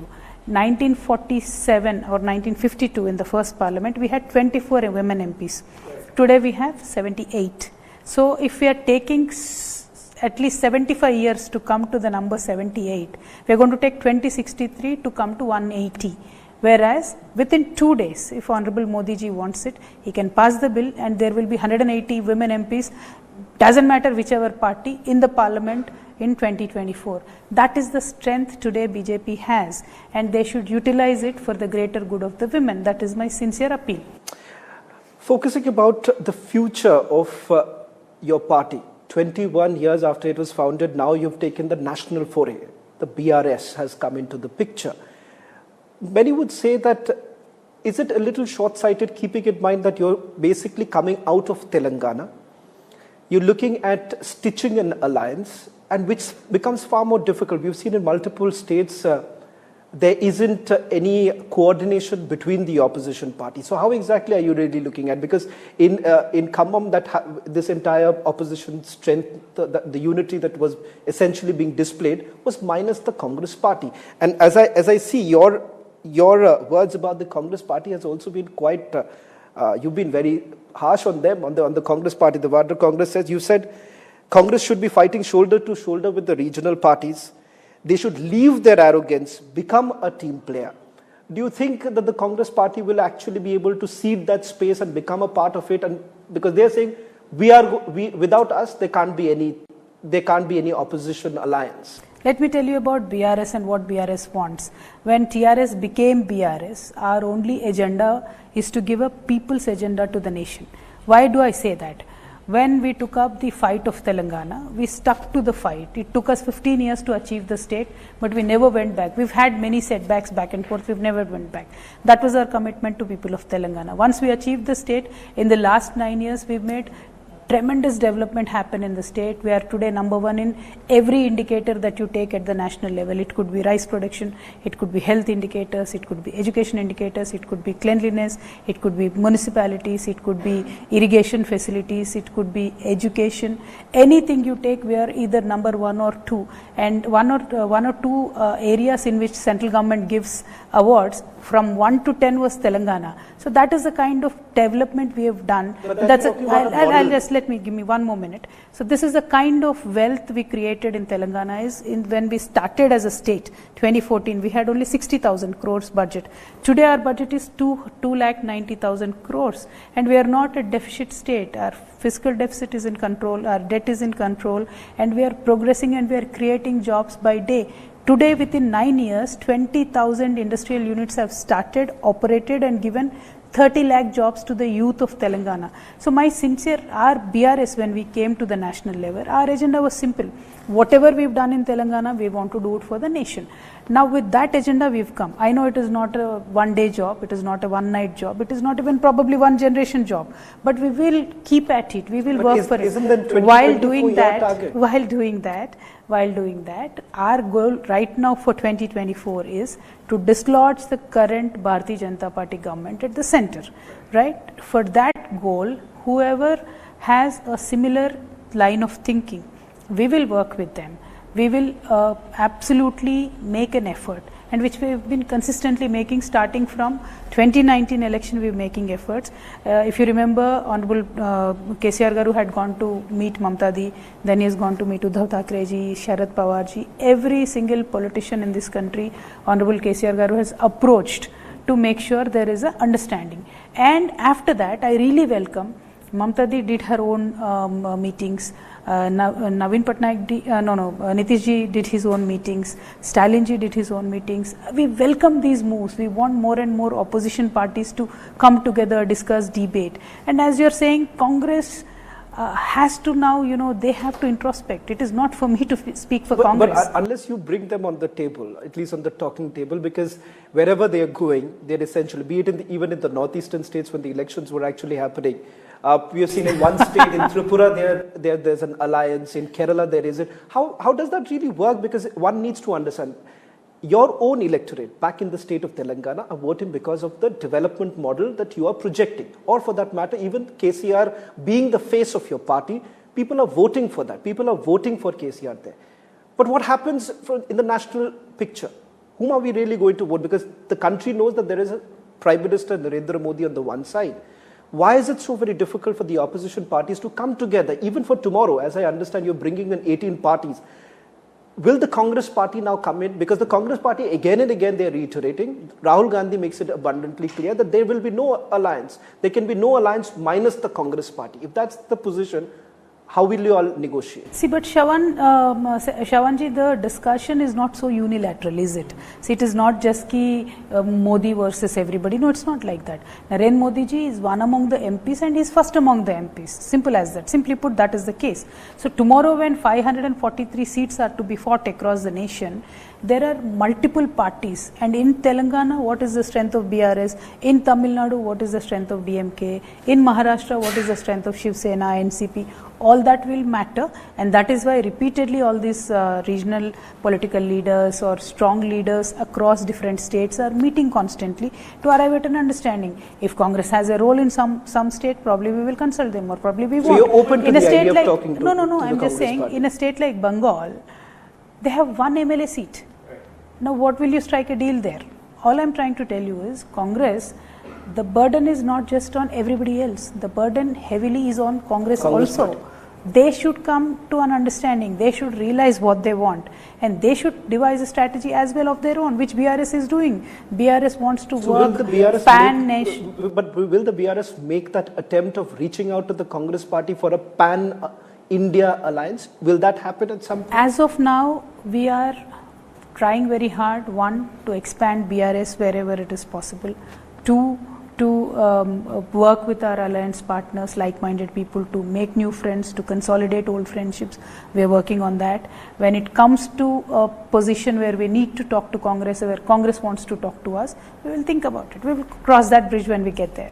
Okay, let's also focus a little bit about issues that the Bharatiya Janata Party has been alleging as far as role of the BRS is concerned. But to begin with this, what is happening in the state of Karnataka right now?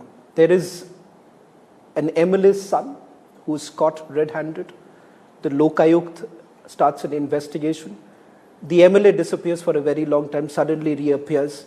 The opposition party is now directly attacking the Bharatiya Janata Party, saying that you can't do anything, the ED does not go, the CBI does not go, but you are going to send an ED after Manish Sisodia, an ED after Kavitha. I want to ask you, the Bharatiya Janata Party is making it very clear that, look, it's our own government, but we are starting our own investigation. We are doing it. What moral ground can Kavitha or Manish Sisodia take? That's the position that they are taking. What do you have to say? I'll give you a direct comparison. Karnataka, an MLA's son or MLA is caught with 8 crores.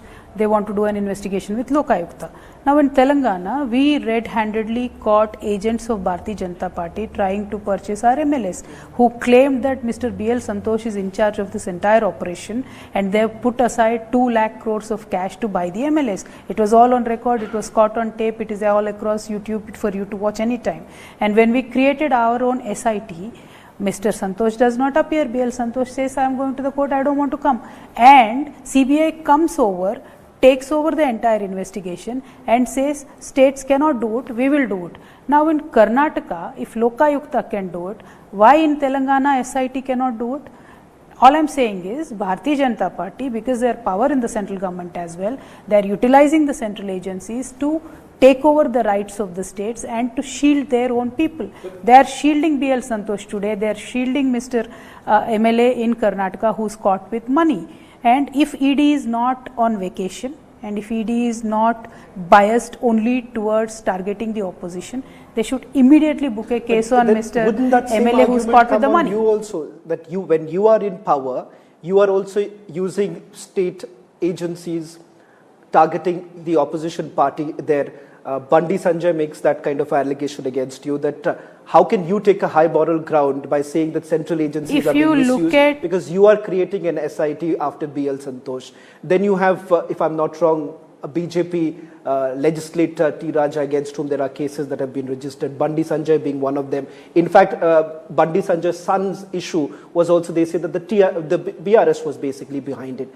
So the question here is the same. If you look at what is happening in the state of West Bengal, Mamata Banerjee also faces the same allegation that you are in power, you do exactly the same. BJP saying that they do the same thing in various other states. So how are you any better? Are you agreeing that the BJP is doing the same thing? BJP says that. I'm not saying that, but would you not? It's the same argument. That Let me tell you something here.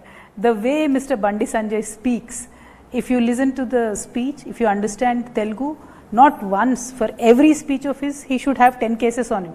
But we do not bother because we face them politically. And as a policy, I do not talk about children of the leaders. I am not going to talk about Mr. Bandi Sanjay's son. There are kids, they fought in the college, I don't care, I don't mind. If it is a serious crime, let the agencies probe, I am not worried, we are not going there. But the way Mr. Raja Singh gave a speech, a provocative speech, brought thousands of people on roads, and we as a state had to control the situation. We did that point of time. Unless and until it is a law and order issue, Telangana government never acted. If you can look at some of the YouTube Telugu channels, the kind of slander in the name of journalism that they pour out on our entire party, we just put up with them because we know, we are confident, we work for the people, we are with the people and people are with us. That's our confidence. If that confidence Bharatiya Janata Party today has, then they should stop this ED extension procedure. They should stop extending Mr. Sanjay Mishra's tenure for ever and ever and ever. But they the should court stop has allowed extended. that, exactly, that's what I'm saying. The court is allowing that. If the government has done it, so as the court has allowed it. So if that is still being challenged, the hearings are still underway. Exactly. So why not wait for the court to take a final call on all I'm saying is, let me ED finish the director. statement. One is Mr. Sanjay Mishra, ED, his extension is constantly there, and he openly claims that I'm not working for Government of India, I'm working for BJP. Multiple times, multiple people have heard him say that is what I say. I have never met the gentleman. But when SBI chairman's extension happens, he will come out and say, Adani ji ka koi problem nahi hai, SBI se hum loan de denge, hamara loan safe hai.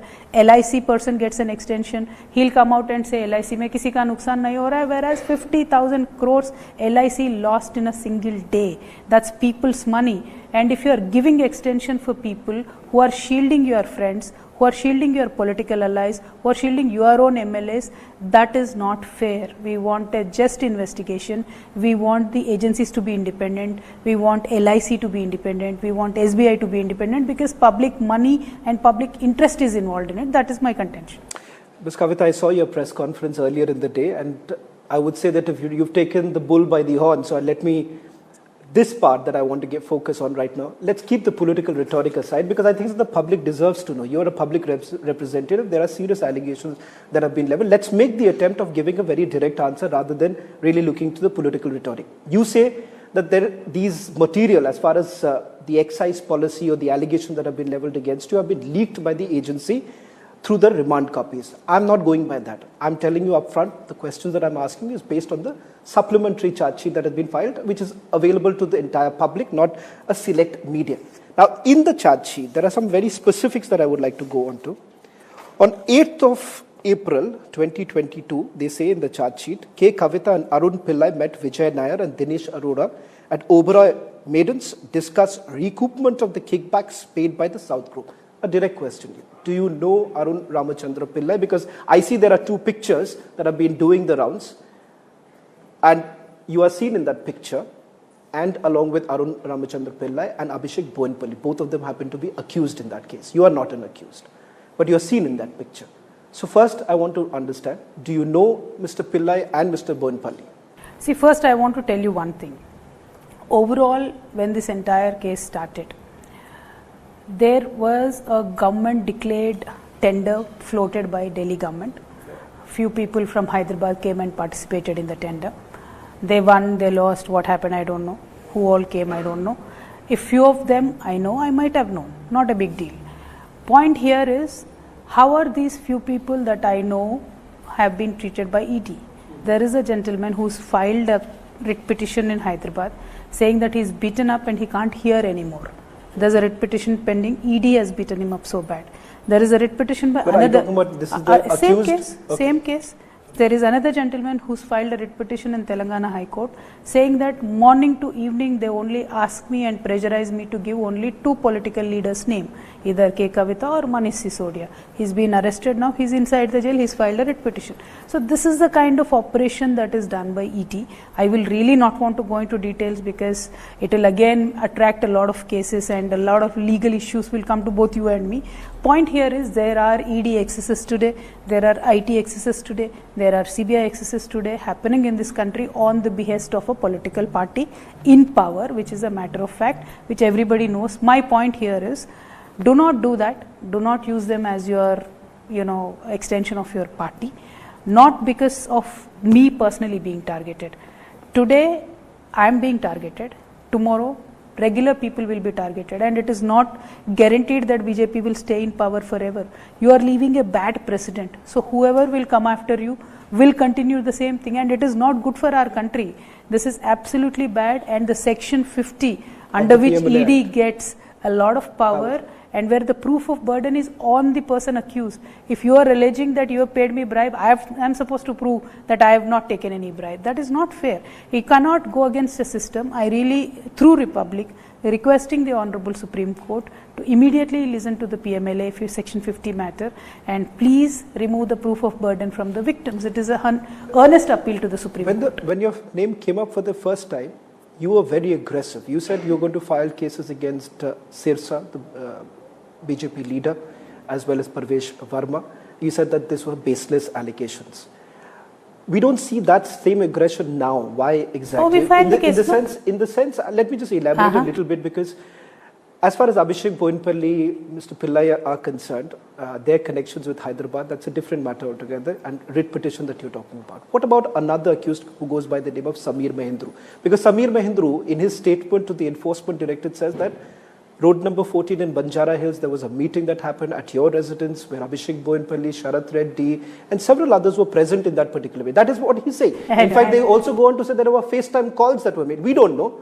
Let the court decide, let the Enforcement Directorate decide, and you decide. It's my job is to ask you this question, and I think everyone would like to know, was there any sort of meeting that took place, and why is it so difficult, Ms. Kavitha, to come out in the open and say that, look, these are all, there was no meeting. You are saying, it does appear, let me, pardon if I'm saying that, a little beating around the bush, a little political rhetoric allowed. Let's have a very direct conversation about, was there any meeting or there was no meeting? First of all, you are not ED. Second of all, you should understand that any trial like this held in public with half knowledge in 2-minute interview cannot be explained. So ED wants to ask me these questions, I'll certainly answer. Point 2, I had filed defamation suits on people who were constantly raising issues which I did not have anything to do with. So court gave an order saying that you should not speak about me, and they have stopped talking about me. Point 2, if the larger victim is constantly being the opposition party, and I meet 200 people in my home every single day. I met you now. If you go outside and do something, please don't do anything wrong, but if you go outside and do anything which is not in legal framework, and if system wants to hold me responsible, then that is not fair. And as a politician, I'm telling you, you should come home, and you've been here since morning. This is my life. Meeting somebody secretly, making something impossible, nahi hoga. Whatever is happening, whomever I've met, I've always met in public eye, and if there is anything that the agency wants to tell me, I'll certainly answer their questions. And talking about every person individually, ये तो चलता ही रहेगा. बहुत सारे लोग हैं, बहुत सारे ऐसे लोग हैं इसमें जब मैंने ज़िंदगी में उनको मिला भी नहीं, including Mr. Manish Sisodia. I've never met him, but then he's there, I am here, we are all being called. So it is nothing but political victimization. But do you think you are being targeted, or it's the party in total? It is my boss, my leader, my party being targeted, because it's not me individually. From TRS party, 15 at least public representatives are being raided. MLAs, MPs, ministers, ED, CBI, IT, at least 500-600 business people harassed across the state. I asked this question, Ms. Kavitha, to the Aam Aadmi Party. What stops the Aam Aadmi Party? Obviously, you can't answer on behalf of the Aam Aadmi Party, but I'm just telling you what I asked them also. You have the option of getting the FIR quashed. In your case, this is not a possibility because you're not an accused. They have not really moved the court as far as quashing the FIR if you so firmly believe that these are baseless allegations. What about the BRS? When it comes to these allegations that have been leveled, they say that 10 mobile phones or 6 mobile phones, I may be correct or wrong, that you've destroyed evidences by removing the iPhones that you were using. But as I understand, you love using iPhone is what I understand. The fact of the matter is that why not perhaps take it head on by taking it to the court and perhaps getting this completely quashed? No, we will certainly explore all the legal options available to us. Last time CBI came to us, they said visit Delhi office, or they gave us an option that they can come home. As a woman, you have an exemption. So we said, please come home. They came home. And ED sent me a summon. I asked them, as a woman, I have certain rights. Why don't you come home? They said, we don't want to come home. You should only come. So I didn't want to do that kichatana constantly saying ki it will not appear in the public eye as if, I'm scared. So I don't want to do that. I'll go answer. That's not an issue. But I will state it under protest that my rights were not honored by the ED. That much I can tell you. And when it comes to rest of the legal options available, at the right point of time, whenever required, we will certainly exercise all the rights. See, दो ही जगह जा सकते हैं, या तो जनता की अदालत जाओ या तो अदालत जाओ. हम दोनों भी options explore करेंगे, but timely. Do you suspect there could be some sort of a coercive action being taken against you? I have no idea. I have no idea but what are the you agency prepared? wants Because when Manish Sisodia was being called, he said, I'm open, I'm willing to go to the jail. And perhaps that was the position that the Aam Aadmi Party had taken. What would be your position? On the 11th when you go, with what mindset would you be entering the Enforcement Directorate's headquarters? Is it because you're very clear that these are allegations which will not stand the scrutiny of the court, and that is the reason why I've not gone for an anticipatory bail in this entire matter? See, I'll tell you something. I've definitely not gone for an anticipatory bail because I've done nothing wrong. Point one.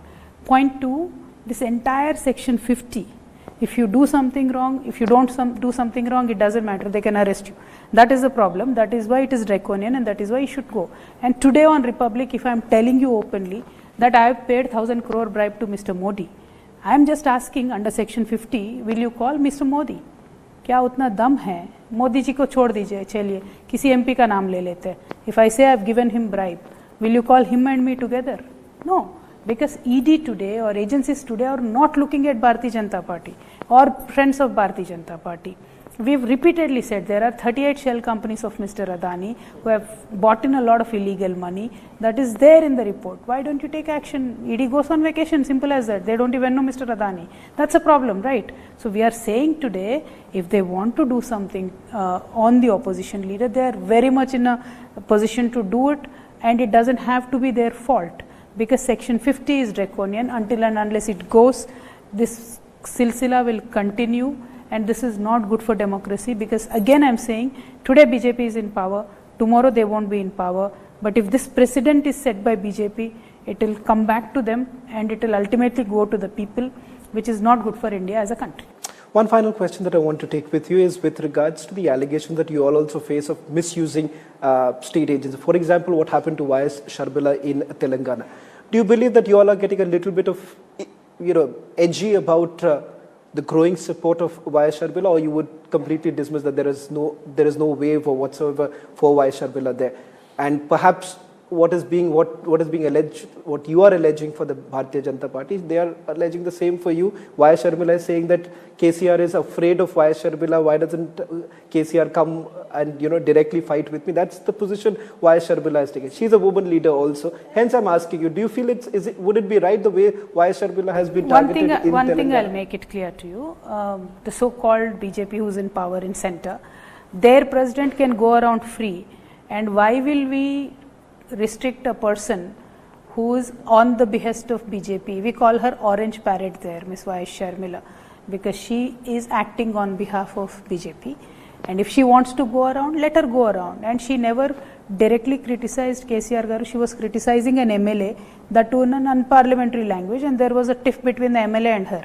So, no comparison to KCR. If she wants to criticize KCR Garu, let her criticize, no problem. Because Bandi Sanjay does that every day, morning to evening, and we are dealing with it politically. So, my issue here is, everybody in this country should have freedom to speak their mind, including any political party. But it is up to the politicians and the political parties to keep the line of decency and maintain a decorum in politics. If they don't, then there will be issues of law and order. There will be other sorts of mechanisms to handle with them, and then that will lead to a different road. So we don't have anything with them. And once again, I want to thank Republic for giving me this opportunity. And once again, I want to, through Republic, earnestly appeal to Mr. Narendra Modi ji and Bharatiya Janata Party and our Honorable President to table the Women's Reservation Bill as soon as possible. If not this session, next session. You have a historic mandate. Please, please, please help the women of this nation. I'll take the liberty of asking, does KCR actually have any prime ministerial ambitions? I think so that's a question I must ask you. But does he have that prime ministerial ambition? See, it is not about one person getting a position. It is about this nation getting an alternative form of politics. And we've always said, leaders will always emerge out of consensus. Leaders will emerge. There are many, many capable leaders in this country. Definitely KCR Garu was also one of them. And tomorrow, let the politics play out. We will try our best. Let BJP try their best. And may the best party for the people might win the elections. Thank you so much. Well, thank you very much. That was K. Kavitha speaking exclusively to Republic TV. A firebrand woman leader now emerging in the national landscape. She's taken all questions right from the allegations that have been leveled against her by the Bharatiya Janata Party, and at the same time making it abundantly clear that BRS is on the works of putting all the opposition parties together, what they say, to fight the Bharatiya Janata Party. Thank you very much.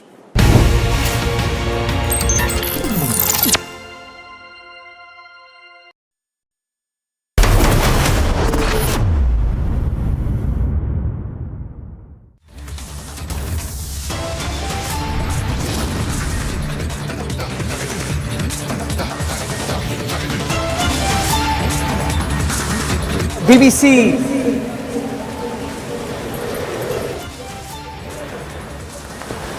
letting go of its star presenter.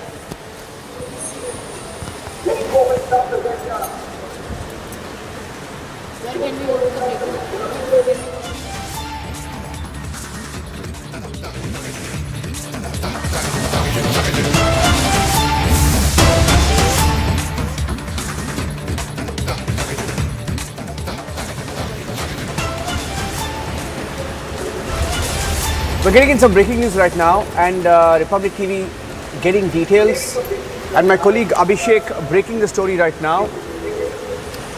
In the case of Satish Kaushik, the actor who was found dead, we have some details. There has been a complaint that has been filed, and my colleague Abhishek is joining us live right now from the newsroom in Delhi.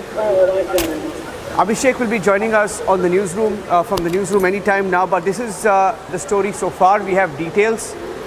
Abhishek is joining us on the phone line. Abhishek, we are hearing now that a complaint has been filed in this particular case. Do you have the details of the complaint? In fact, I have the complaint copy with me, suggesting that this is a complaint filed by a Delhi businessman's wife, alleging foul play in the death of Satish Kaushik. What more can you tell us? Well, so the basics, Niranjan, that this woman is identified as Sanvi Malu. She identifies herself as the wife of Vivek Malu, and this complaint is basically a big charge she's making against her own husband, with whom she is separated. That's an information coming out of our conversation with the lawyer of Sanvi Malu, who's Rajendra Chabra, and we have spoken to both of them, the complainant Sanvi Malu and the lawyer Rajendra Chabra, and this story that we are breaking is based on that, the conversations and the complaint. The complaint is filed to the Delhi Police, in fact to the office of Delhi Police Commissioner directly, and both the complainant and the lawyer told us that they would be following it up with a court complaint tomorrow, and the reason why she's making this charge that there might be something wrong with the death of Satish Kaushik. She's actually making a direct charge that he might have been killed, and she's connecting the death of Satish Kaushik with her husband, and the premise of her charges that way back in August of last year, August 2022, on 23rd of August of that month, as per the complaint, she was with her husband at their Dubai home, and that's when Satish Kaushik came there visiting, and according to her, he would be coming often, and on some investment premise, Satish Kaushik had lent 15 crore rupees to her husband Vivek Malu, and when Satish Kaushik wanted the money back, Vivek Malu did not give, because of which there was some kind of altercation that took place in her presence between Satish Kaushik and Vivek Malu, and later when she asked her husband what would he do now because he's not giving the money, her husband told her that the money was lost in COVID period, or the investment did not return whatever was expected, and so maybe something Satish Kaushik would be taken care of. Her words were that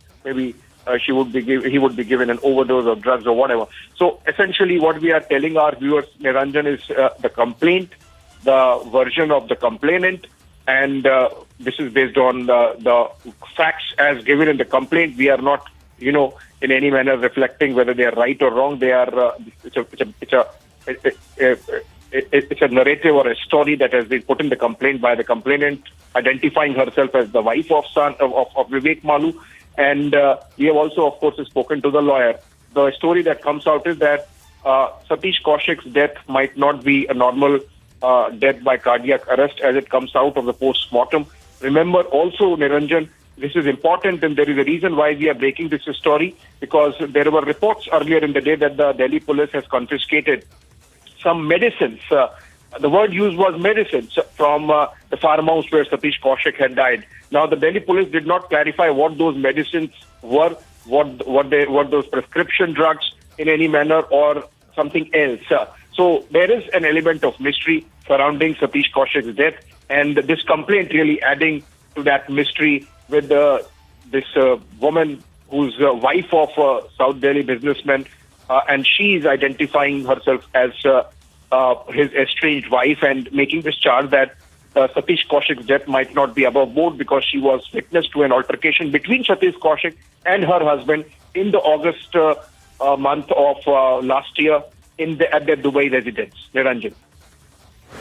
Now, we have details of that mail, Abhishek, and you two are sharing the details of the mail. In fact, Abhishek is breaking the story for us here on Republic TV, and I too have the mail here with me, and I have a copy of the mail here. Without going into the contents of the mail into great detail, I'll just show you who the mail is marked to here.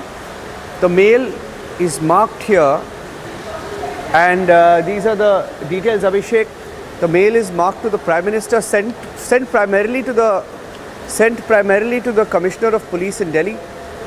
Mail is CC'd to the Prime Minister, Lieutenant Governor of Delhi, Chief Minister of Delhi, Chief Secretary of Delhi, Director of NCB, Special Commissioner of Vigilance, Chairperson Public Grievance Committee, DCP Southwest, Director RAW, Director IB. Now it's a carefully drafted mail, one that is not just written by a complainant who's a businessman's wife, but it's there's a lawyer who has drafted this mail, of course. And has the police taken cognizance, Abhishek? Because we also saw pictures from earlier today when the police was at the residence. In fact, on the right of your screens, what you see is the police at the farmhouse earlier today. The police was at the farmhouse earlier today. So what is the police looking at? And on record, what are they telling us, Abhishek? Well, Niranjan, police version or reaction to this complaint is still awaited, because remember, the complaint has happened just a couple of hours back, and this is over the weekend. We, of course, would find out police reaction or police position on this as well. As I was mentioning earlier, Niranjan, earlier in the day, there were reports that police has recovered or confiscated, seized some medicines. It is not clarified whether those are prescription medicines, prescription drugs, or something else. And police as yet is not connecting those medicines with the death of Satish Kaushik, but the fact is that those were found from the farmhouse. So if you look at the picture that emerges, Satish Kaushik passed away at a farmhouse. His post-mortem report very clearly says that he died of cardiac arrest, and that the doctors do not suspect anything. Subsequently, police finds or recovers certain medicines, not clarified whether those are prescription drugs. And then in the evening, you have this complaint emerging where a woman makes a charge against her own husband, who was present at the farmhouse. It's not clarified whether the farmhouse belongs to that man, the businessman, but he was present in the party where Satish Kaushik was last seen alive. And she then takes, in the complaint, she takes the events back to the August month of last year, where she said that she was witness to an altercation between Satish Kaushik and her husband, and this was in Dubai, and that Satish Kaushik had lent 15 crore rupees for business purposes or investment purposes, and she was wanting the money back, and her husband, for whatever reason, was not able or in a position to return the money back. And subsequent to which a conversation happened between her and her husband, where she makes the claim that her husband suggested that he won't need to pay the money, he will take care of Satish Kaushik in some manner, possibly bumping him off. That's absolutely the version. We have to reiterate again and again, this is the version of Sanvi Malu, and as mentioned in the complaint, that's what we are bringing out for the benefit of our viewers, because remember, Satish Kaushik was a big name. He was a veteran of Bollywood, much loved for his career in Bollywood and the films that he did. The latest one, in fact, Niranjan, is coming out just in a couple of days, I believe, next week. And which is on India's emergency of 1975, and Satish Kaushik played a role. I believe he has played the role of Babu Jagjeevan Ram. It's really important that this story is told to our viewers as it is, without any other addition. And as I said, the complainant and the lawyer, we have spoken to both, and both claim that apart from filing the complaint with the Delhi police, they are going to follow it up with another complaint in the courts tomorrow. Niranjan. Abhishek, stay with me. We'll take a short break right now. I have to take a short break, but we'll come back and we'll tell our viewers a little bit more about what we know so far. It's a very, very serious charge that is being made, one which is being investigated by the police, one which has reached the police. And we'll take a break. We'll come back with more details. Stay with me, Abhishek. Taking a short break here on Republic TV. When we come back, more on that. And Kavitha has been quizzed by the Enforcement Directorate, BRS leader. She's just left the Enforcement Directorate office earlier today, and she will be back at the Enforcement Directorate office on the 16th of March.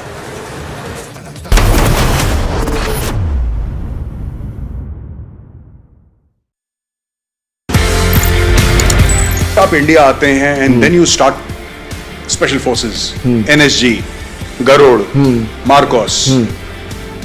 किस तरीके से ये सफर शुरू हुआ special forces को train करने? Colonel साहब, तो he was at that time CEO of 6AR, और पहली अपॉर्चुनिटी उन्होंने मुझे दी. अच्छा. To train his regiment, and he asked me कि आप इनको नाइफ टू नाइफ कॉम्बैट में खुकरी ट्रेन करो. जब मैंने ADG इन्फेंट्री के सामने वो डेमो दिया और उनको वो बहुत अलग लिखा. As long as our soldiers are safe, they get the best, I have no problem.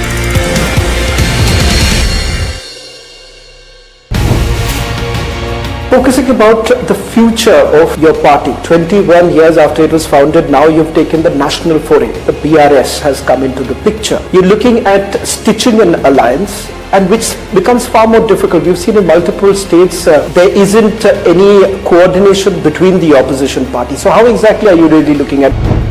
Our goal right now for 2024 is to dislodge the current Bharatiya Janata Party government at the center. For that goal, whoever has a similar line of thinking, we will work with them. KCR Garu had gone to meet Mamta Di, then he has gone to meet Uddhav Thackeray ji, Sharad Pawar ji. Every single politician in this country, Honorable KCR Garu has approached to make sure there is a understanding.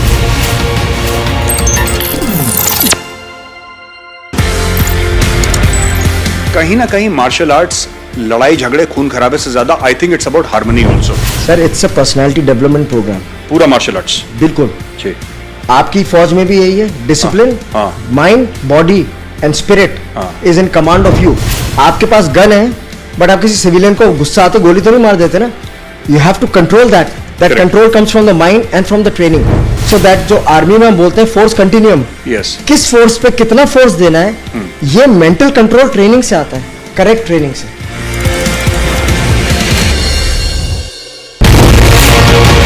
I see there are two pictures that have been doing the rounds, and you are seen in that picture along with Arun Ramachandra Pillai and Abhishek Bonpally. Both of them happen to be accused in that case. You are not an accused. Do you know Mr. Pillai and Mr. Bonpally? A few of them I know, I might have known. Point here is, how are these few people that I know have been treated by ED? There are ED excesses today, there are IT excesses today, there are CBI excesses today happening in this country on the behest of a political party in power.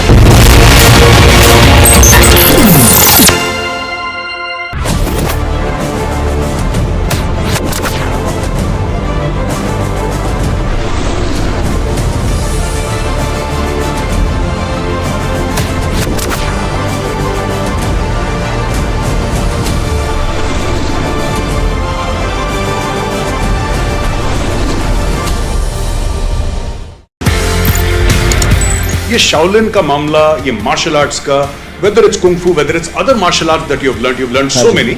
Shaolin कितना tough था? Sir, बहुत tough था. वहाँ 6 दिन 7 घंटा हर रोज. हमारा पहला exercise होता था, 1000 मीटर का पहाड़ है, उसको हमको भागना पड़ता था 20 मिनट में, and like a dog on hand and feet we had to crawl back the hill. Then we had to be in a squat position for at least 1 hour, और हमारी टांगें ऐसी हिल रही होती थी, and my each and every part of my body was paining. It was crying. Muscles were sore, मतलब उस वक्त मैं कॉम्बी फ्रेम होती थी, कॉम्बी फ्रेम ले लेके ट्रेनिंग करता था मैं।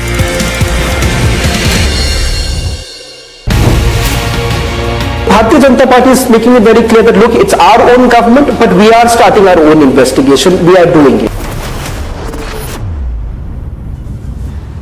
Welcome back. You're watching Republic TV, a story that we broke a few minutes back of a complaint letter in the case of Satish Kaushik, the actor who died reportedly of a heart attack. But a complaint has now been written by a Delhi businessman's wife alleging foul play, and she claims that her husband had taken 15 crore rupees from Satish Kaushik and had failed to return that money. And she's written a letter, a copy of which is in my hand, a story broken by Republic TV's senior executive editor Abhishek Kapoor. I have the letter with me. The letter is marked to the Police Commissioner of Delhi, Sanjay Arora, and other senior dignitaries as well. We'll take a short break. Story breaking on Republic, reporting all sides of the story factually. We'll take a break. We'll come back with more details and that big weekend debate also coming up. Stay tuned.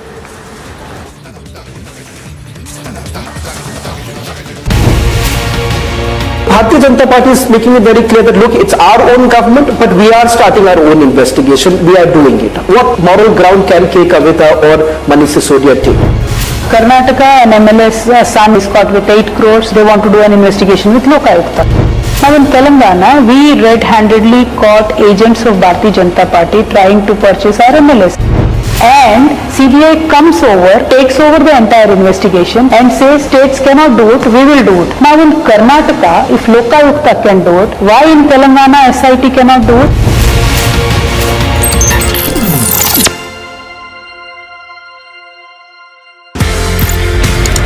आप India आते हैं and then you start special forces, NSG, Garud, Marcos.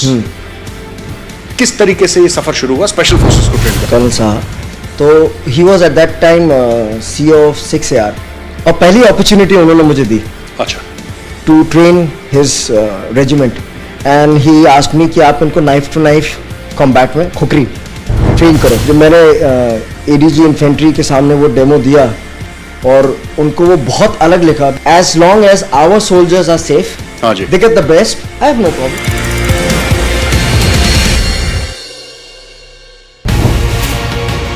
Focusing about the future of your party, 21 years after it was founded, now you've taken the national foray. The BRS has come into the picture. You're looking at stitching an alliance, and which becomes far more difficult. We've seen in multiple states there isn't any coordination between the opposition parties. So how exactly are you really looking at? Our goal right now for 2024 is to dislodge the current Bharatiya Janata Party government at the center. For that goal, whoever has a similar line of thinking, we will work with them. KCR Garu had gone to meet Mamta Di, then he has gone to meet Uddhav Thackeray ji, Sharad Pawar ji. Every single politician in this country, Honorable KCR Garu has approached to make sure there is a understanding.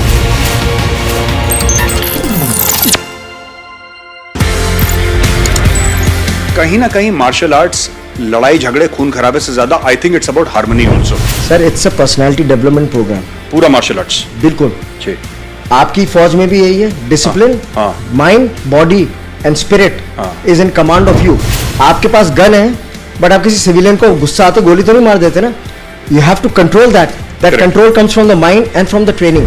So that जो army में हम बोलते हैं force continuum, किस force पे कितना force देना है, ये मेंटल कंट्रोल ट्रेनिंग से आता है, करेक्ट ट्रेनिंग से।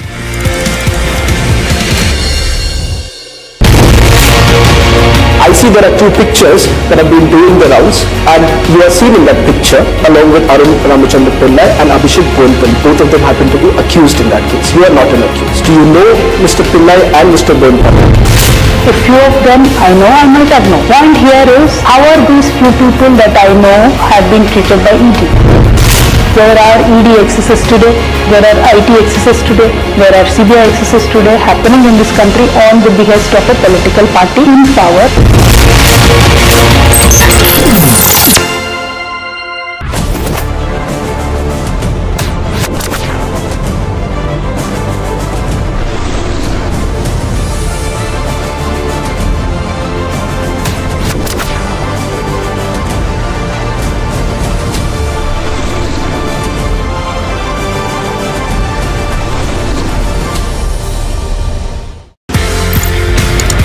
ये शाओलिन का मामला, ये मार्शल आर्ट्स का, whether it's kung fu, whether it's other martial arts that you've learned so many. Shaolin कितना टफ है? सर बहुत टफ था। वहाँ 6 दिन 7 घंटा हर रोज। हमारा पहला एक्सरसाइज होता था 1000 मीटर का पहाड़ है, उसको हमको भागना पड़ता था 20 मिनट में, and like a dog on hand and feet we had to crawl back the hill, then we had to be in a squat position for at least 1 hour, और हमारी टांगें ऐसी हिल रही होती थी, and my each and every part of my body was paining. It was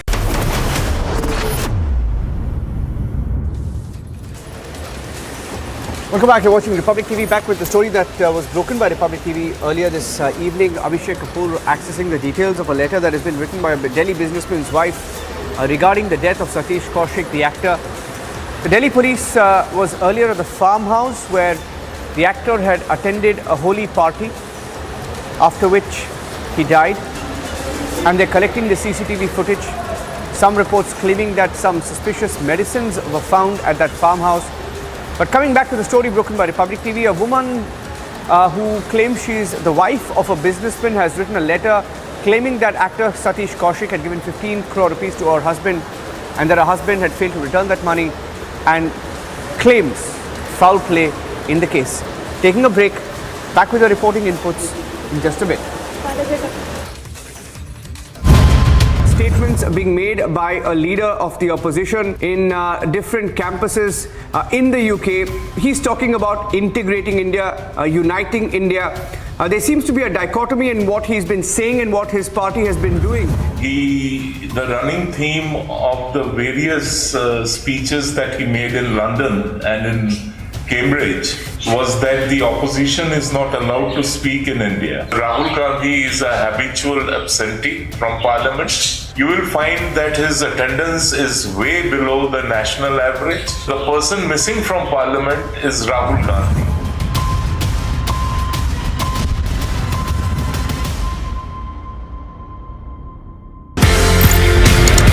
ये Shaolin का मामला, ये मार्शल आर्ट्स का, whether it's kung fu, whether it's other martial arts that you've learned so many. Shaolin कितना tough है? Sir बहुत tough था। वहाँ 6 दिन 7 घंटा हर रोज। हमारा पहला एक्सरसाइज होता था 1000 मीटर का पहाड़ है, उसको हमको भागना पड़ता था 20 मिनट में, and like a dog on hand and feet we had to crawl back the hill, then we had to be in a squat position for at least 1 hour, और हमारी टांगें ऐसी हिल रही होती थी, and my each and every part of my body was paining. It was crying, muscles was sore. मतलब उस वक्त मैं कॉम्बी फ्रेम होती थी, कॉम्बी फ्रेम ले लेके ट्रेनिंग करता था मैं।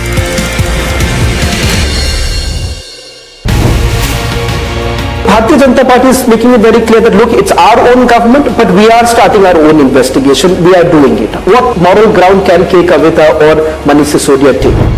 Karnataka and MLS son is caught with 8 crores. They want to do an investigation with Liquorgate.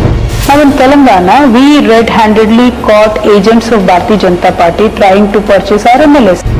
And CBI comes over, takes over the entire investigation and says states cannot do it, we will do it. Now in Karnataka, if Lokayukta can do it, why in Telangana SIT cannot do it?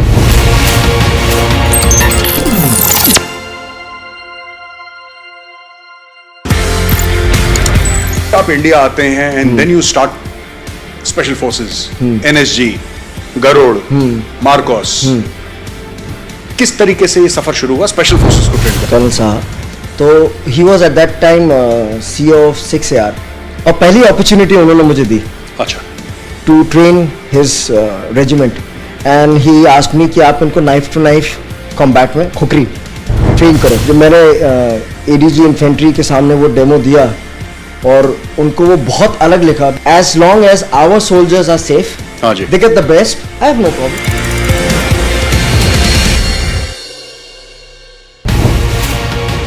Focusing about the future of your party, 21 years after it was founded, now you've taken the national foray. The BRS has come into the picture. You're looking at stitching an alliance, and which becomes far more difficult. We've seen in multiple states there isn't any coordination between the opposition parties. So how exactly are you really looking at? Our goal right now for 2024 is to dislodge the current Bharatiya Janata Party government at the center. For that goal, whoever has a similar line of thinking, we will work with them. KCR Garu had gone to meet Mamta Di, then he has gone to meet Uddhav Thackeray ji, Sharad Pawar ji. Every single politician in this country, Honorable KCR Garu has approached to make sure there is a understanding.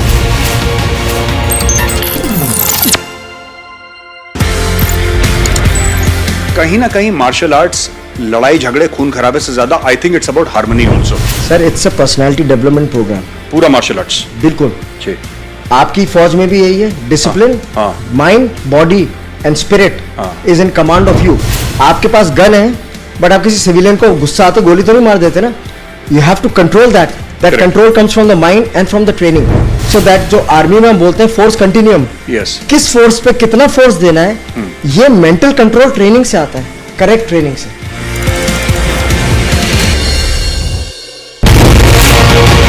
I see there are two pictures that have been doing the rounds, and you are seen in that picture along with Arun Ramachandra Pillai and Abhishek Bonpal. Both of them happen to be accused in that case. You are not an accused. Do you know Mr. Pillai and Mr. Bonpal? A few of them I know, I might have known. Point here is, how are these few people that I know have been treated by ED? There are ED excesses today, there are IT excesses today, there are CBI excesses today happening in this country on the behest of a political party in power.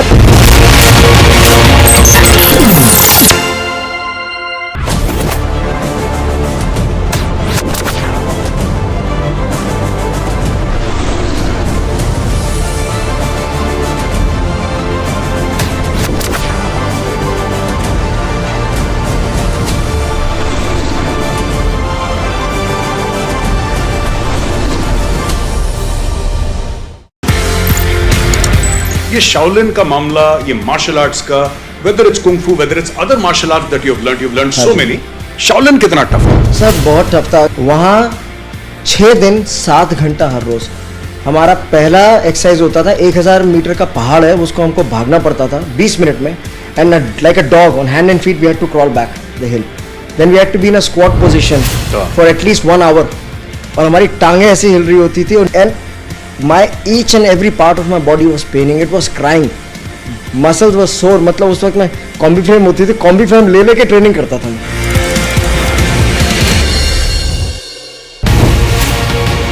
Bharatiya Janata Party is making it very clear that look, it's our own government, but we are starting our own investigation. We are doing it. What moral ground can K. Kavitha or Manish Sisodia take? Karnataka, an MLA's son is caught with 8 crores. They want to do an investigation with Lokayukta.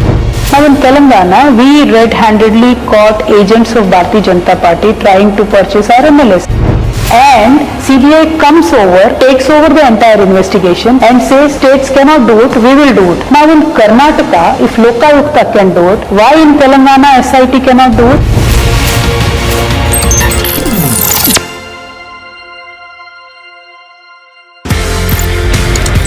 आप India आते हैं and then you start special forces, NSG, Garud, Marcos, किस तरीके से ये सफर शुरू हुआ स्पेशल फोर्सेस को ट्रेन करने? कर्नल साहब तो he was at that time CEO of 6AR, और पहली अपॉर्चुनिटी उन्होंने मुझे दी, अच्छा, to train his regiment, and he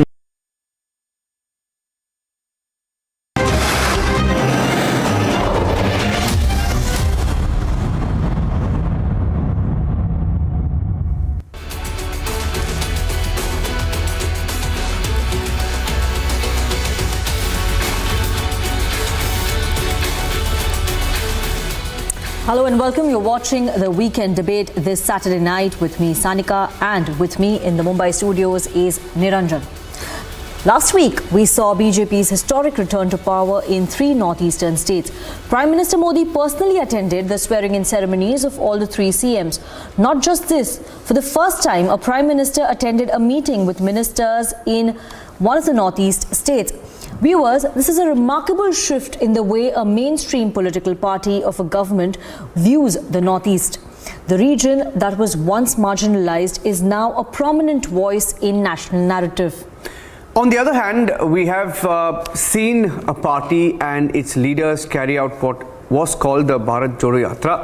A yatra that didn't even touch the Northeast. It didn't go to the Northeast. Instead, the leader of this walkathon went abroad after the yatra, called for foreign interference on Indian soil, a direct attack on India's national integrity.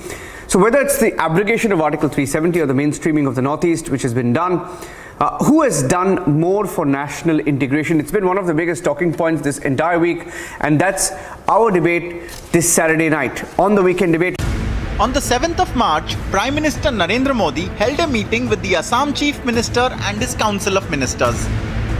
It was a rare instance of a PM chairing a state's cabinet meeting and showed the level of priority PM Modi gives to the Northeast.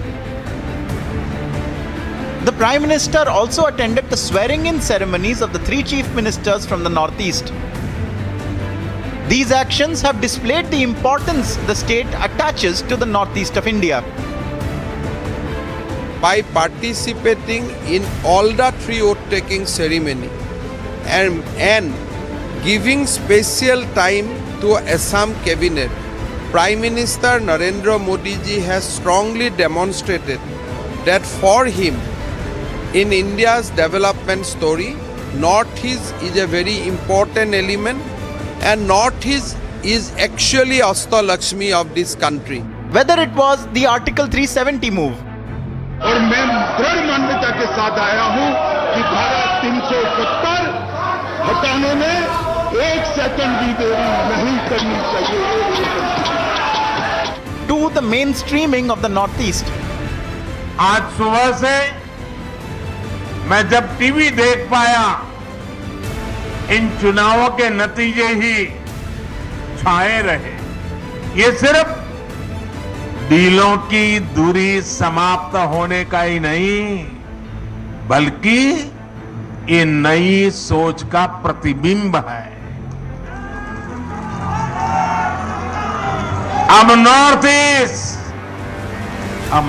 East न दिल्ली से दूर है और न ही दिल से दूर है. The Modi government has taken strides in integrating India. On the other hand, those who talk about Bharat Jodo have been seeking foreign intervention in Indian democracy.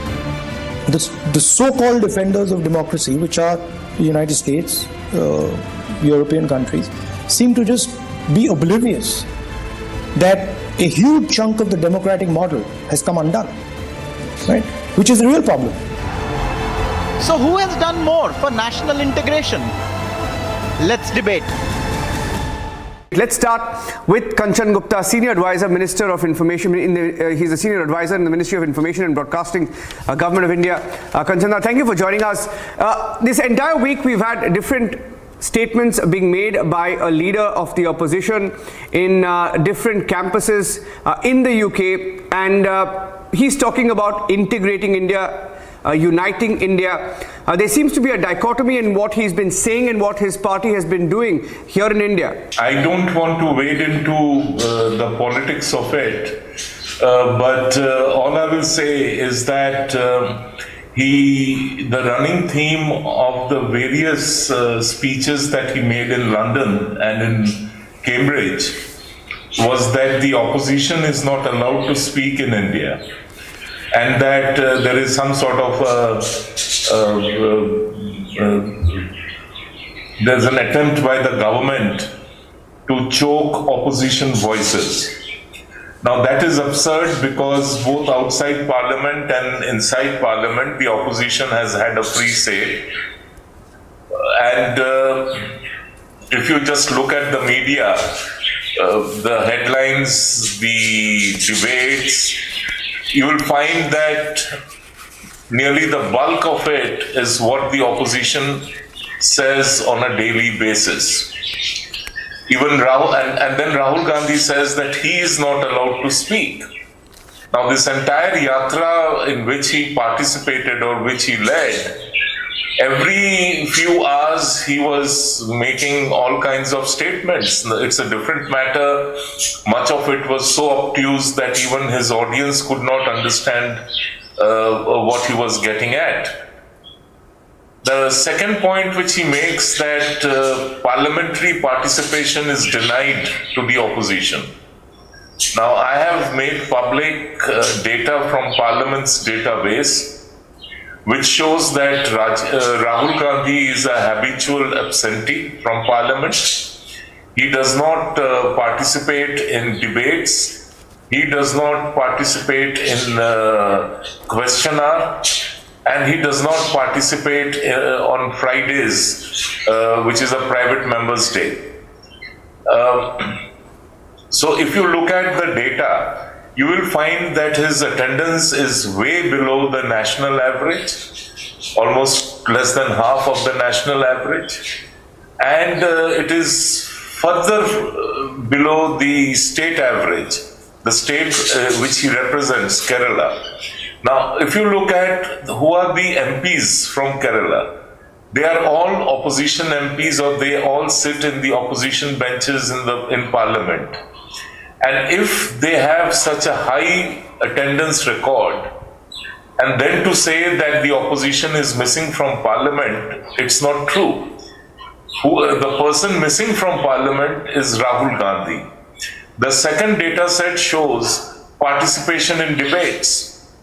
Again, if you look at the national average, if you look at the state average, it is extremely high.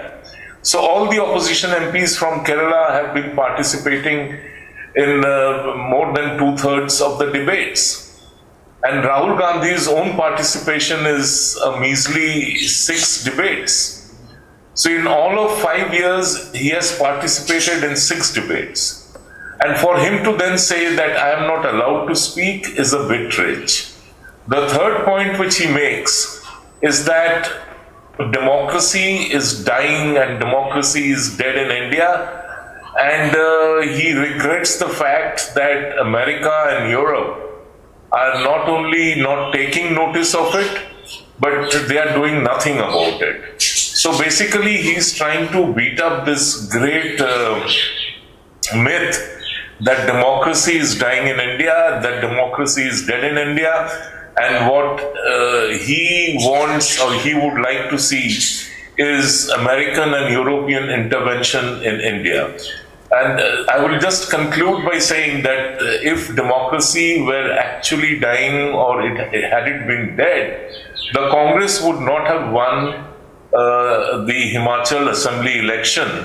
It is another matter that the Congress won Himachal Pradesh Assembly election without Rahul Gandhi's participation.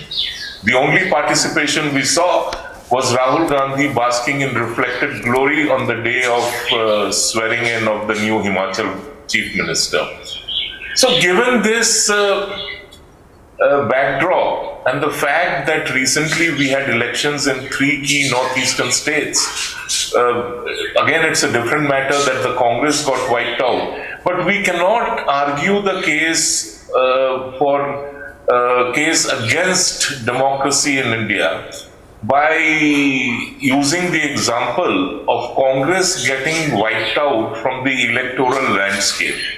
The reasons for that are known to the Congress, and I would presume that even Rahul Gandhi is aware of those reasons. Thank you. Mr. Kanchan Gupta, one question on, while we're talking about national integration, whether it was Article 370 that was abrogated by the Modi government in 2019, or, the recent move by the Prime Minister where he personally attended the swearing-in ceremonies of all the 3 chief ministers and then attended a meeting with the Council of Ministers of Assam. We've seen a marked shift in the policies of the government of the past and the present over mainstreaming of the Northeast. So where do you think Congress fell short in almost 6 decades in mainstreaming the Northeast and completely integrating India? See, most people in India do not remember. Popular memory is proverbially short. That the Northeast, it was a legacy issue when India became free, when India became independent, and then when India became a republic. As a legacy, we had sort of inherited a disturbed northeastern region. And that was on account of the various policies, the various practices of the departing colonial British government. And it was admittedly not a very easy situation to deal with. But the approach which the government of India at that time adopted was frightening, it was scary. So between Nehru's very harsh approach, Nehru then, during the 1962 war, for instance, he had said that only God can save Assam now. And at that time, Arunachal was part of larger Assam. And the Prime Minister of India sort of wishing away Assam and wishing the people of Assam that may God come and save them. So it was it was a policy of abandonment, of abandoning people. Now we are coming from a situation of such hostility, of a sense of alienation, of a sense of not being a part of the Indian mainland, the obsession which Indian prime ministers and governments have had with heartland politics, with mainland politics at the cost of ignoring the Northeast. Now all that has changed in the last 8-9 years. The Prime Minister himself has visited almost 50 times the various northeastern states. Now that's a record by itself. No other Prime Minister has thought it fit to visit these states so often. A special ministry was set up to coordinate projects, programs and social welfare benefit schemes for the northeastern states. An effort was made to ensure that the northeastern states do not get excluded, or either wittingly or unwittingly, from flagship central schemes, and there are a number of them. So all these things together have given them a sense of belonging, and the fact that today the BJP wins so massively in Nagaland, the fact that the BJP today has a major political presence in Meghalaya, the fact that the BJP today has such a major presence in Arunachal, that in states like, and we can keep on talking about this, it shows that attitudes have changed. And when we talk of nationalism, when we talk of the nation state, nobody is excluded from it. It's an integrative approach, it is an inclusionary approach, and it is an approach that looks at India as a whole. And that is the difference between this government's concept of keeping the republic together and the Congress's idea of driving wedges into fault lines of the republic. Any republic, any democracy has fault lines around the world. But if you are going to pick on those fault lines and drive wedges into them, then you get a different result. If you sort of try and fill in those fault lines and you adopt an integrative approach, inclusionary approach, you get a different result. Yeah. Kanchan Gupta, I think you're spot on there. Let me thank you at this point and introduce our panel on the weekend debate today. Shehzad Poonawala, National Spokesperson of the BJP, Sandeep Ghosh, author, political commentator, Ratan Sharda, political analyst, author, Sushil Pandit, columnist, social activist, Pankaj Sharma, senior journalist and former media advisor to former Chief Minister of Madhya Pradesh, Kamal Nath. Renu Mittal is a senior journalist, Shyam Prasad Meka, a Congress leader, joining us live from Hyderabad, and Manasvi Thapar, lawyer, political analyst. Complete the panel. Let me start. Okay, let's. We have about 45 minutes to 1 hour. Each panelist will get time to speak. So, let's take it one question at a time, one panelist at a time. And taking off from what Kanchan Gupta said about the change in approach, nearly 50 visits in 4 years, if I'm not wrong, since 2017. So that's about 6 years. The Prime Minister has visited the Northeast about 50 times in the last 6 years. And no other Prime Minister comes close to that, not just maybe as a statistic, but also in terms of projects, the work on the ground. Our reporters and our teams which have reported from there give us first-hand accounts. But you compare that, and let me start with Mr. Meka, Shyamprasad Meka, see the change. You speak about the approach. Why didn't this Bharat Jodo Yatra even consider the Northeast? Okay, so Niranjan, first of all, let me clarify one thing. You might have your reasons, but for the benefit of your audience, the title or the promos of our discussion speak about a foregone conclusion rather than have a debate.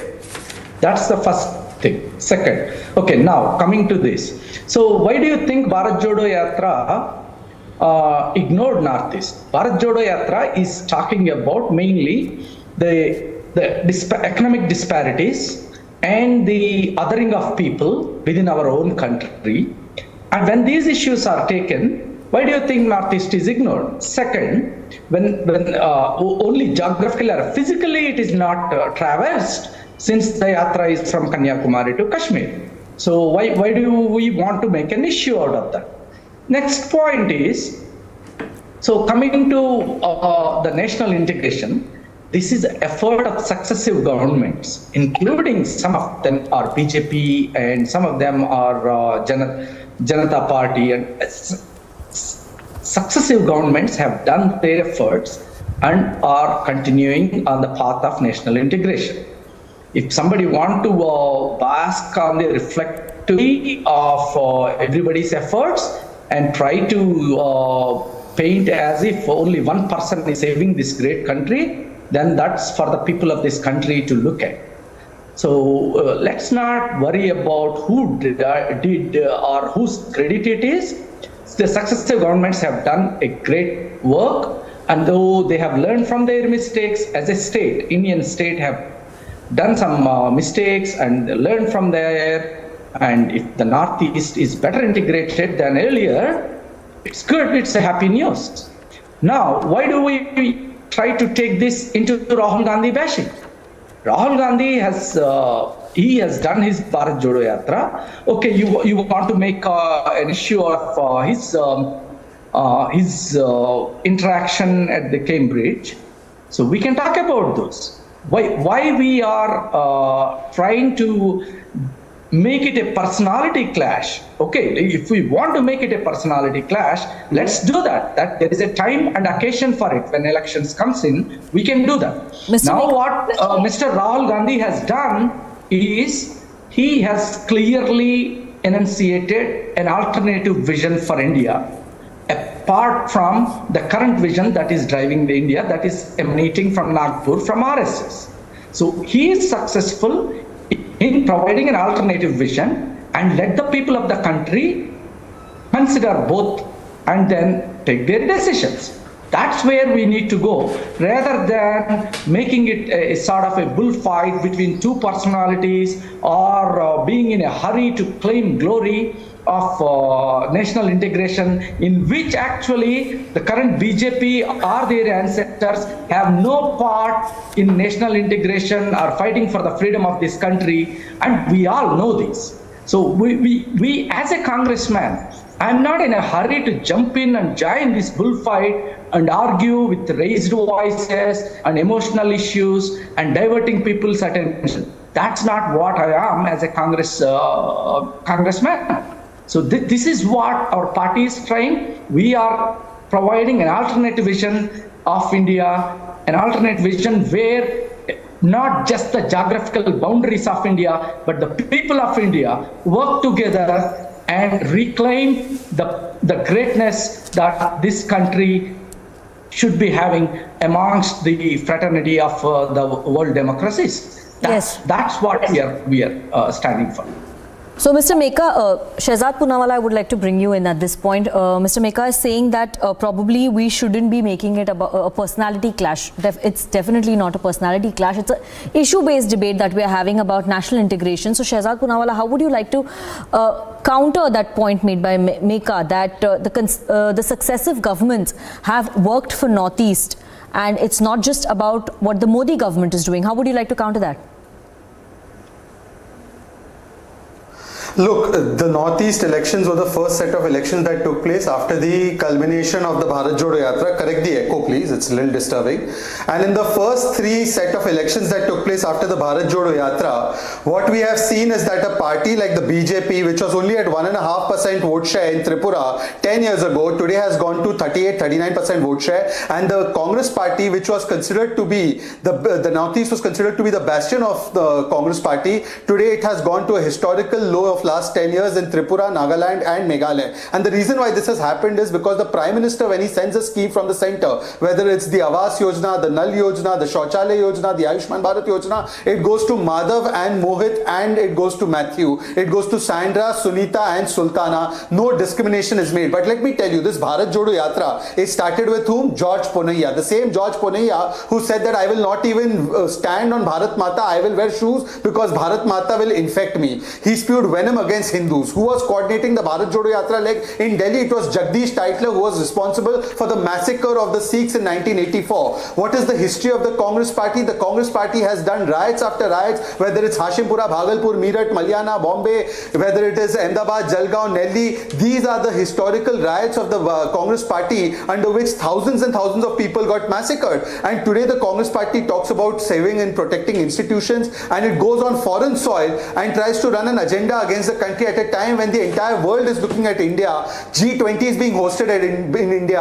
IMF is saying that India is a global bright spot in the world economic, at a time of darkness in the world economy. At that time, Rahul Gandhi goes on a soil of Britain, the same country that ruled us for 200 years. And ironically, Britain is being led by a person of Indian origin, and he says that he wants direct intervention of Europe, US and other countries into our internal affairs. And this is not the first time he's done that. He has done that even with Nicholas Burns. Pakistan, Mr. Manish has gone and said that please interfere in our democracy and help us depose Mr. Modi because we do not like him as Prime Minister. So time and again, this is the level to which they stoop in Vyakti Virod. It is they who resort to Desh Virod. And today, I am saying leave everything else. This was the election where maximum minorities, the Christian minority, the tribals were participating. Yet the Congress party ka complete safaya ho gaya aur Kamal phir se yahan par khil kar aaya. This in itself shows that people have rejected the idea of Congress and the idea of BJP, which is the idea of Hira. Highways, infrastructure, roadways and connectivity and working for the Aam Aadmi. This idea has been accepted and therefore you're seeing what has happened in the Northeast. Okay, okay, I'll take your point on the Northeast, but you mentioned something interesting. Yeah, I'm coming to Mr. Meka. I want to ask him a counter question. You mentioned Sunita, Sandra, and what was the third one? Third name, Sultana. You said, so 1 minute, did you say that again? Sultana. Yeah. Sultana, okay. Sunita, Sandra, Sultana. I said, 1 minute, I got your point. Madhav, Mohit, I got your, Sultana, I got your Sandra. point. Okay, I got your point. Yeah. Now, my counter question to you is it national integration, Shehzad, when a BJP MLA in an election-bound state, I'll take your point on Northeast, I'm leaving that aside. When a BJP MLA in Karnataka poll-bound, Basavaraj Yatnal, says, all MLAs ask me in your constituency there are 1 lakh Tipu Sultans. When he says 1 lakh Tipu Sultans, he's speaking about 1 lakh Muslims. And then he says, all MLAs ask me in your constituency, how is it that a descendant of Shivaji Maharaj won from Bijapur? And then he says, henceforth in Bijapur, none of the followers of Tipu Sultan will win, only followers of Shivaji Maharaj will win here. Even by mistake, you should not cast your vote to, he uses the word Sabrus in Kannada, but it's Muslims. He says, none of you should vote for Muslims. Now you tell me, is this also national integration? Niranjan, very good question. As a Muslim, my role model is not Tipu Sultan or Aurangzeb. My role model is not Mughals. My role model is APJ Abdul Kalam. My role model is Ustad Bismillah Khan. My role model is Veer Abdul Hamid. But those who consider Tipu and Aurangzeb to be their role models, they are the ones who are affected by the statement. And what is wrong in the statement? What is wrong? That Tipu Sultan destroyed temples? Is it not true that he referred to all Muslims as... Is it not true that Tipu Sultan used the force of the sword to convert people? Are you defending it? Shehzad, are you really defending it? To destroy temples? Is it not true that Aurangzeb is a bigot? Are you really defending it? Look, I am saying that okay, let me put it this way. Are you the follower of Shivaji Maharaj, or are you the follower of Aurangzeb? Are you the follower of APJ Abdul Kalam? Are you the follower Not of follower, he didn't say follower. I told you he didn't say follower. There are 1 lakh Tipu Sultans. There are 1 lakh Tipu Sultans. Any that is religion neutral. Even Siddaramaiah is a follower of Tipu Sultan. Okay. Even DK Shivkumar is a follower of Tipu Sultan. Okay. We're diverting. I won't get into that. Chhatrapati Shivaji Maharaj. And I'll tell you why. Mr. Baker, I'll give you a turn, sir. Please don't speak over Why are you jumping in the middle? Please don't jump in the middle.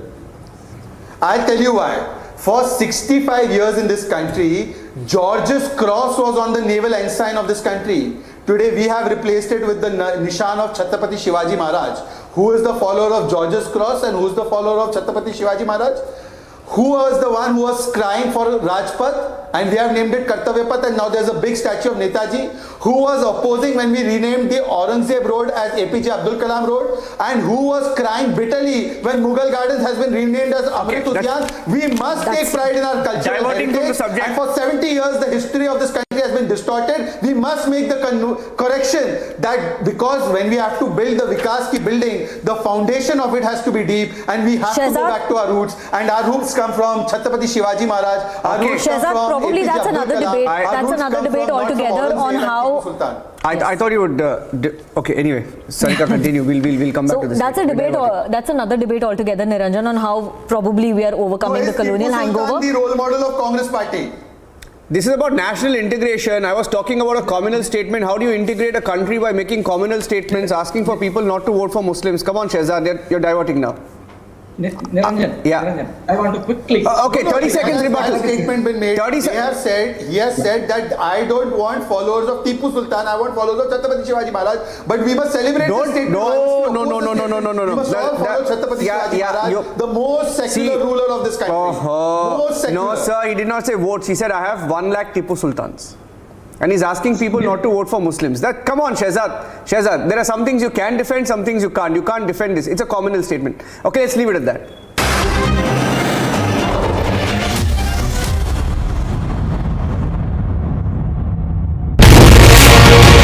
I see there are two pictures that have been doing the rounds, and you are seen in that picture along with Arun Ramachandra Pillai and Abhishek Bonpal. Both of them happen to be accused in that case. You are not an accused. Do you know Mr. Pillai and Mr. Bonpal? A few of them I know, I might have known. Point here is, how are these few people that I know have been treated by ED? There are ED excesses today, there are IT excesses today, there are CBI excesses today happening in this country on the behest of a political party in power.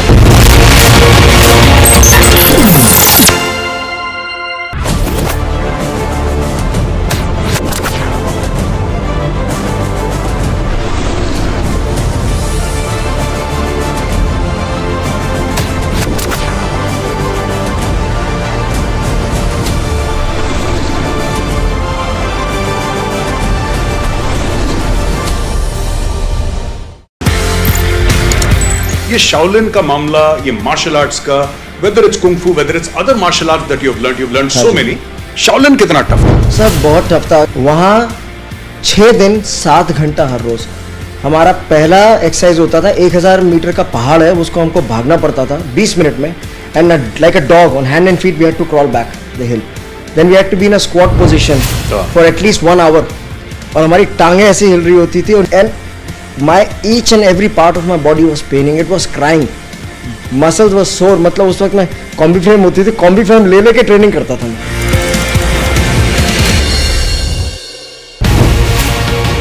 Bharatiya Janata Party is making it very clear that look, it's our own government, but we are starting our own investigation. We are doing it. What moral ground can K. Kavitha or Manish Sisodia take? Karnataka, an MLS son is caught with 8 crores. They want to do an investigation with Lokayukta. Now in Telangana, we red-handedly caught agents of Bharatiya Janata Party trying to purchase our MLS. And CBI comes over, takes over the entire investigation and says states cannot do it, we will do it. Now in Karnataka, if Lokayukta can do it, why in Telangana SIT cannot do it?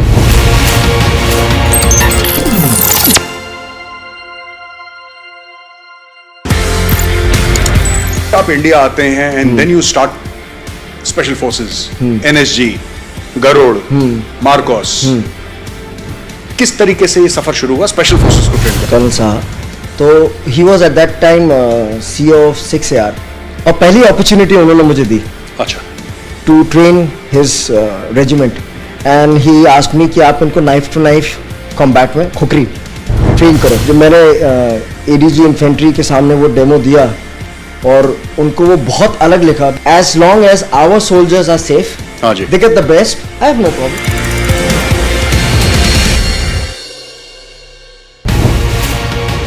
Focusing about the future of your party, 21 years after it was founded, now you've taken the national foray. The BRS has come into the picture. You're looking at stitching an alliance, and which becomes far more difficult. We've seen in multiple states there isn't any coordination between the opposition parties. So how exactly are you really looking at?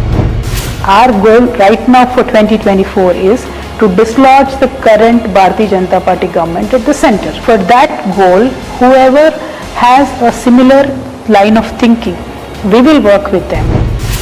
KCR Garu had gone to meet Mamta Di, then he has gone to meet Uddhav Thackeray ji, Sharad Pawar ji. Every single politician in this country, Honorable KCR Garu has approached to make sure there is a understanding.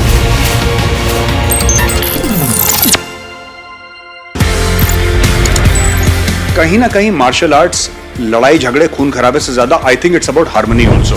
Sir, it's a personality development programme, पूरा martial arts. बिल्कुल जी, आपकी फौज में भी यही है, discipline.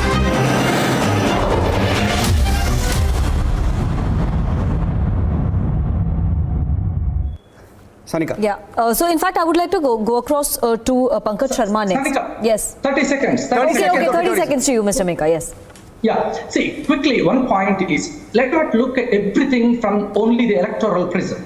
That's not what is politics about. Elections can be lost, can be won, that's a different thing. Let's do our politics. Second, only one point is, we're talking about culture, reclaiming the pride in our own culture. For that matter, not just for 75 years. For centuries, the culture of the Dalit Bahujans or the owners of this country was subverted, and the Brahminical culture is painted on this country. Sir, what about that? Sir, you're getting into now you're getting into another. Whose culture are we talking about? Now, sir, this is not of this country. Sir, not some parties or not some organizations define the culture of this country. This country's culture is defined by the people of this country. Why are you trying to push this Brahminical? Why not? One second. This is not. Okay. Give it 10 seconds. Okay. We're diverting, but yeah, 10 seconds. But no, I'm not diverting. I'm actually mainstreaming the topic. 10 seconds. You are the Mr. Let him respond. Mr. Deka. Meka. Your name correct. Mr. Deka. Meka. Mr. Deka. Meka. Mr. Meka. Mr. I'm sorry, I don't have a screen in front of me. I have not heard of his name before. That's why I'm having some confusion. But anyways, can you please tell me what is the caste that Mr. Rahul Gandhi was brandishing if you are against so-called Brahminical forces? He says that I am the most Ucha Koti ka call Brahmin, and that time you think that is okay, and now you are coming and spewing venom against Brahmins in general. I don't care what then you must correct it in your own perspective. I don't come here to hate some caste. No, you don't So care. come here to hate some Suddenly you don't care. But for so many years they were the leaders of your party. We now, don't secondly, care for the individual Prime Minister of this country said that the first right of resources should be for That's Muslims. the modus operandi of your First party. right of resources should be for Muslims. This was the statement of a Prime Minister. Is this communal integration we or is this stand by the values division? of the constitution of this country. Those who said that Bada Ped Girta Hai, Dharti Hilti Hai for 1984 riots. Is this communal integration or is this communal division? Everybody cannot constitute a nation. Only religion can constitute a nation. Those who said that are ruling this country today, and you are sitting here to defend them. Don't divert, sir. We've taken, sir, first of all, you've taken over 30 seconds. This and you're making it about caste. I'm really shocked that you said that, because your party says Rahul is a Janeyudhari Brahman. They've said it. We didn't say it, sir. I don't know what you're talking. You're spewing, sir. If you have a problem with Brahmins, it's okay. It's okay. If your party. I'm not saying I have a problem with Brahmins. I am saying the Brahminical Manuvadi thinking that is dominating this country as a dominant dominating narrative. No, it's not. It's not, sir. It's not. I don't know. We have a tribal prime minister. I don't know where this is coming from. I don't know where. When Shehzad is claiming ownership of culture for BJP, sir, culture and caste, actually claiming it for the multitudes of people of this country. Okay, sir. Can I just broad base it, because we have 6 other speakers who haven't come in. 6 other speakers haven't come in. I just want to bring them in. Okay. Now let me bring in Sandeep Ghosh and Ratan Sharda, and I'll get Renu Mittal and Pankaj to respond. Right now, does asking for foreign interference on Indian soil really integrate India? Now, so looking at some of the comments that have been made in the last week, because it's a contrast whatever he's been saying. Okay, Sandeep, you can come in, right? You look at the comments that, because Meka spoke about... Can I come in, Niranjan? Yeah, 1 minute. I want to give Sandeep Ghosh the first opportunity to speak, and then you can respond to him, right? Okay, I'm diverting a little bit. Look at this comment that has been made, right? Because Meka said that a leader, Sandeep, asked Prime Minister Modi, and he said, I ask you, why does our Prime Minister wear all sorts of outlandish headgear? Because I'm only talking about the Northeast and mainstreaming of the Northeast and the attitudes of a few parties towards the Northeast, especially over the last few decades. He said, and he referred to the Naga headgear as outlandish headgear wherever he goes around the country. He said you see him in Naga headgear with feathers, and he mocked it, right? Do you see the attitude here being the biggest hindrance in the integration of the country over the last few decades? Yeah, I will start by just making a small disclaimer that, I'm not here for any political party. Neither am I a BJP member, nor anybody in my family has ever been, or an RSS member. I'm talking purely politically like a citizen of India. I like one very nice term Mr. Meka used called othering. It is that othering is what has happened to Northeast all these years. And that is what you are seeing in terms of the correction which is happening. I don't care about what Rahul Gandhi has spoken in London, elsewhere, or people are speaking here. This is what the people in the Northeast are picking up. And the reflection of that, which you are seeing whether in terms of voting for the regional parties or BJP making a foray out there, I think is a reflection of that whole othering mentality. And imagine, Mr. Khadge at the end of the election said those are small states, don't matter.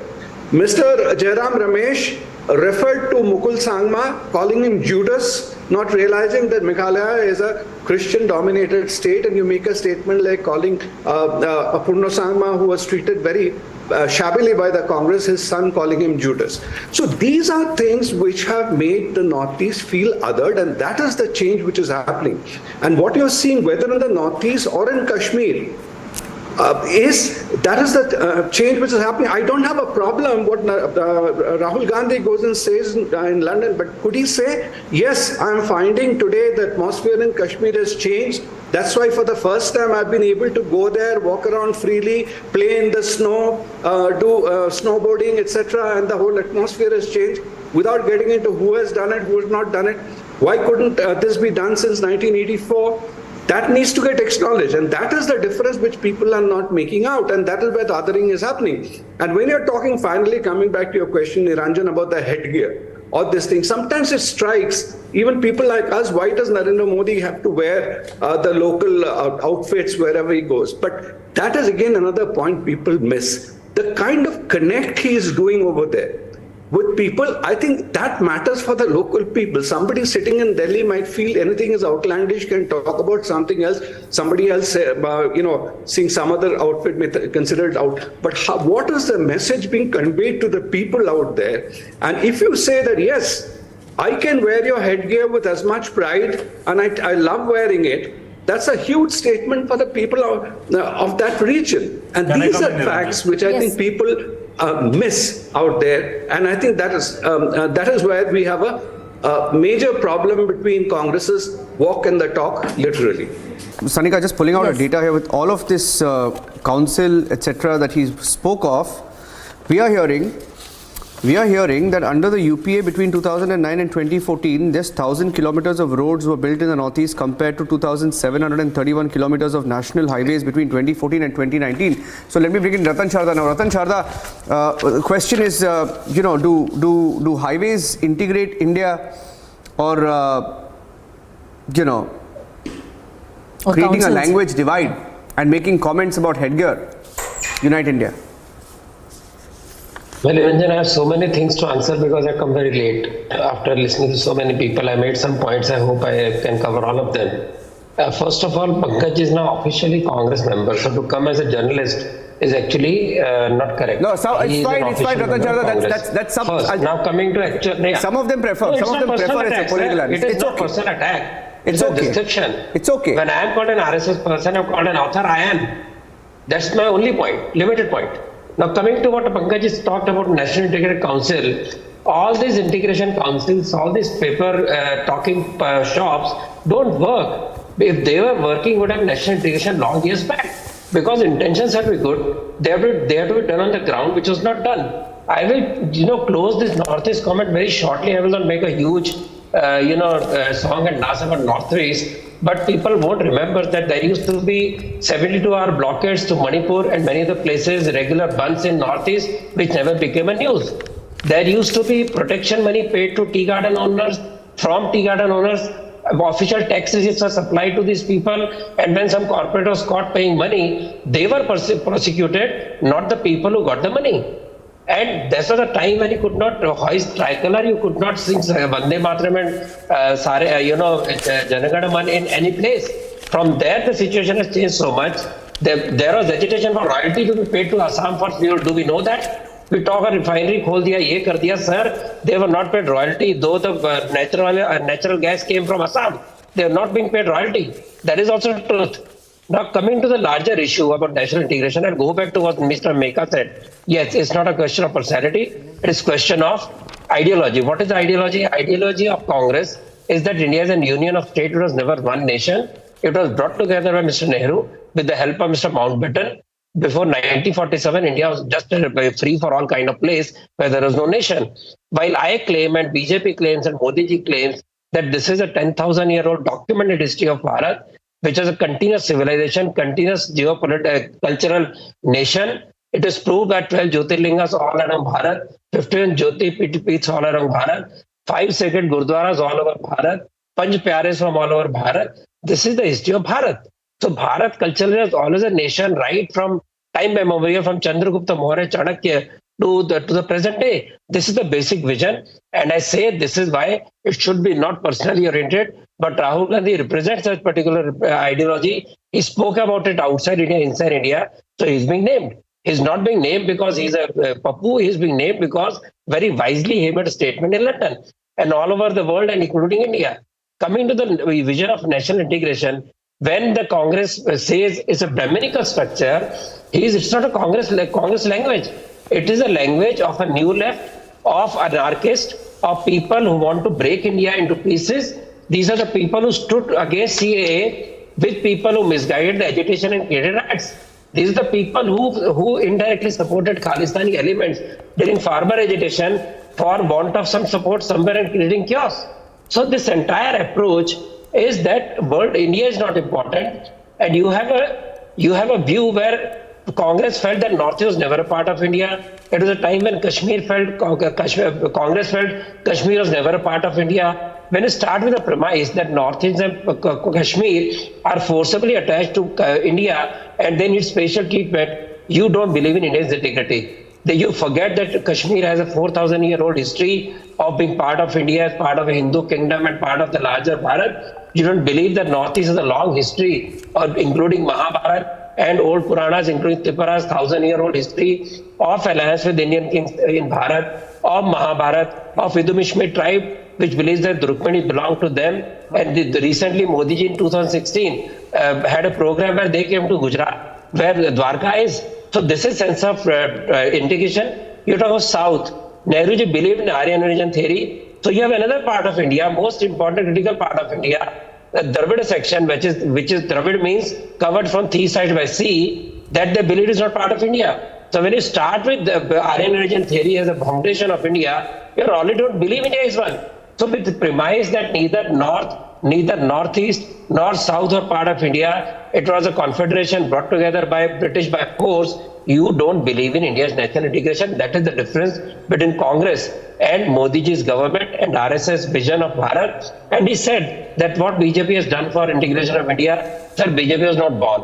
Yes, RSS was there, was fighting for in partition for protection of Hindu Sikhs, not part of national integration, for fighting for the abolition of 370 and laying down the lies for army in 47 attack on India by Pakistan in Kashmir, not a part of national integration. So please stop repeating the same lies, same stories, and stop being so blithe about what is India's integration. Yes. This is the failure, and this is how vision of India has changed from northeast to entire India. When Kashi improves, you have a Kashi Tamil Sangam. Imagine, did anybody thought about it? The closing of Kashi with Tamil was brought up by Modi ji. Did anybody care about it? Today you go to Banaras, you find people from all over the world going there. When you talk about Savage Prag Jyotishpur as part of Mahabharat, you realize it was a last single entity of Bharat. So let us come down to Indian history, not follow the thoughts of Macaulay or thoughts of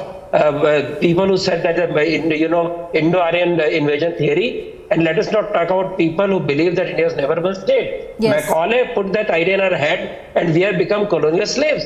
Entire Indian history, entire approach to India's problems are related to our believing in Macaulay's colonial way of thinking and British thinking. We should come out of this Greenwich time thinking, think of Ujjain as the center of the universe, as the zero latitude line, you will understand what India is. Yes, and Mr. Ratan Shah, as you were making a point, we could see Renu Mittal vigorously nodding her head, and she's been not in the. It's time for it's time for her to speak now because she's been trying to make a point. So Renu Mittal, do you think that who's going on foreign soil and calling for foreign intervention and saying that democracy is under attack, isn't that an attack on national integrity?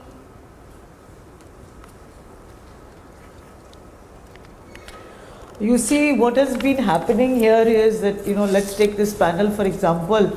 This panel is repeating the same narrative that Mr. Modi used for so many years when he went abroad to every city in the world and ran down India and said we are ashamed to be Indians because we don't feel that that nothing has been done since before I came to power, that is 2014. So this panel, most of these guys who are basically from the BJP and have the same rhetoric and the same narrative are repeating the same thing again and again, whether it's on the northeast or whether it's all parts of the country. Now the northeast has a history, it has a culture of going with whichever party is in power at the center. So when the results were coming in of these three states, we were all laughing and joking and saying whoever wins doesn't matter because these guys in any case will go with the BJP. So BJP will break some of the parties, they'll bring them on board, or they will align with parties whom they rejected, like in Meghalaya.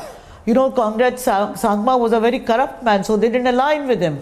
But then they decided that, that after the results, when they got only 2 seats, that they would come in and align with him and form the government. So you have this great narrative where 3 states have gone into the BJP's kitty. Now Congress I am not defending because Congress has its own problems, why it doesn't focus on elections, why it doesn't focus on its organization, why it has not been making office bearers and not focusing and campaigning the way that BJP does. It's a fact. BJP has been ruthlessly campaigning on elections all over the country, whether it's northeast or any other part. The Prime Minister is like a election going machinery. He is full-time focused on elections, which is a good thing for his party and for him.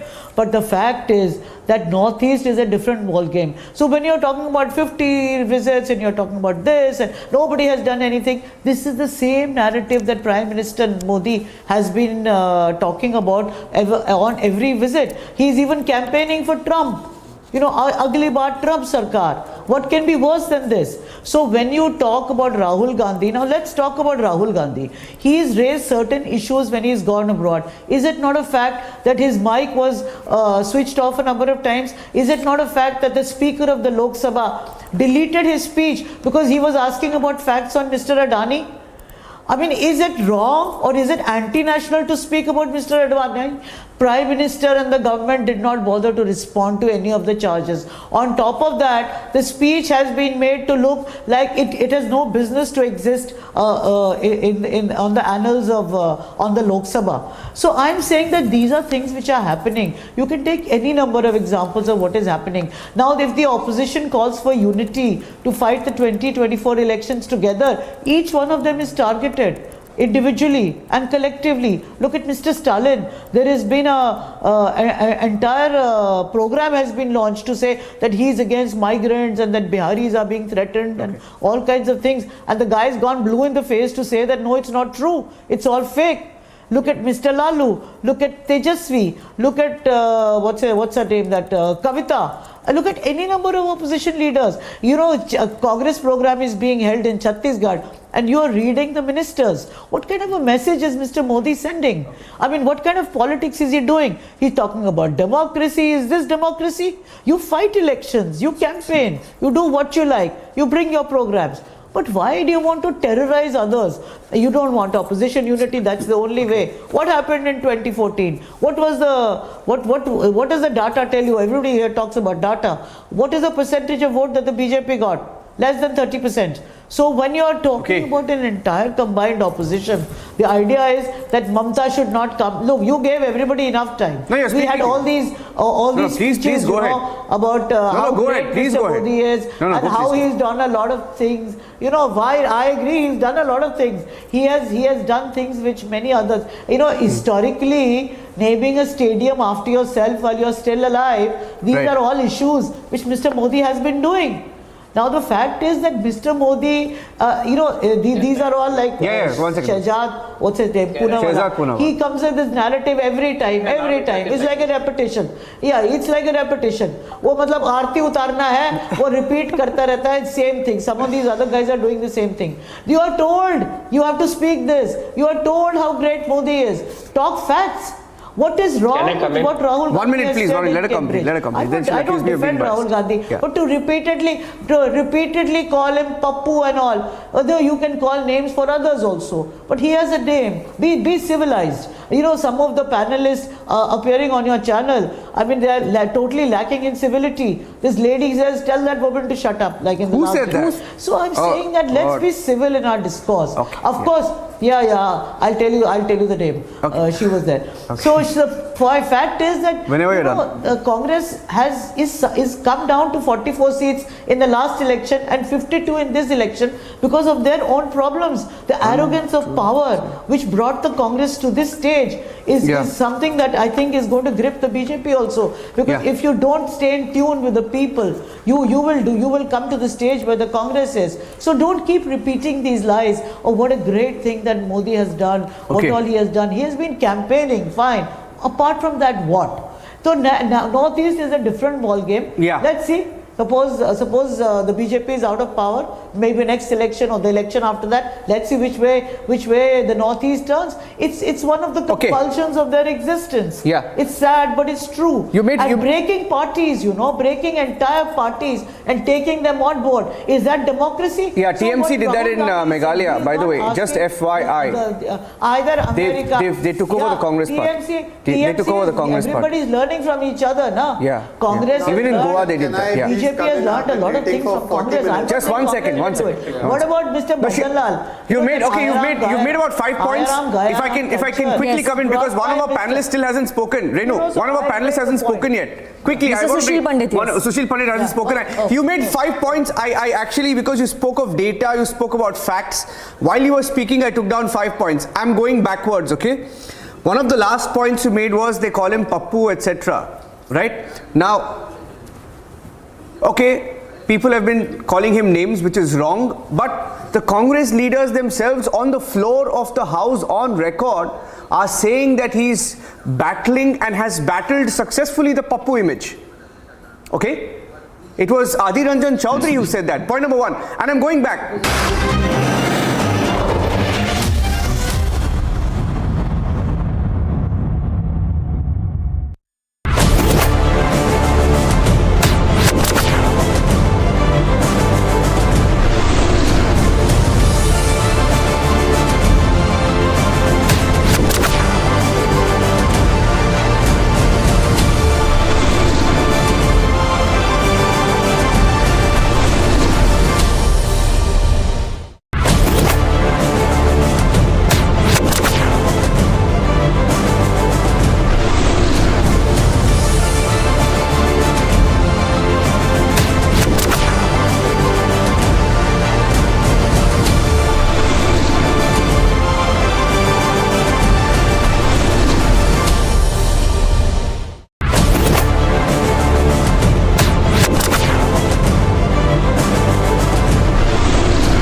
ये Shaolin का मामला, ये martial arts का, whether it's kung fu, whether it's other martial arts that you've learned so many. Shaolin कितना tough था? Sir बहुत tough था। वहाँ 6 दिन 7 घंटा हर रोज। हमारा पहला एक्सरसाइज होता था 1000 मीटर का पहाड़ है, उसको हमको भागना पड़ता था 20 मिनट में, and like a dog on hand and feet we had to crawl back the hill, then we had to be in a squat position for at least 1 hour, और हमारी टांगें ऐसी हिल रही होती थी, and my each and every part of my body was paining, it was crying, muscles was sore. मतलब उस वक्त मैं कॉम्बी फ्रेम होती थी, कॉम्बी फ्रेम ले लेके ट्रेनिंग करता था मैं।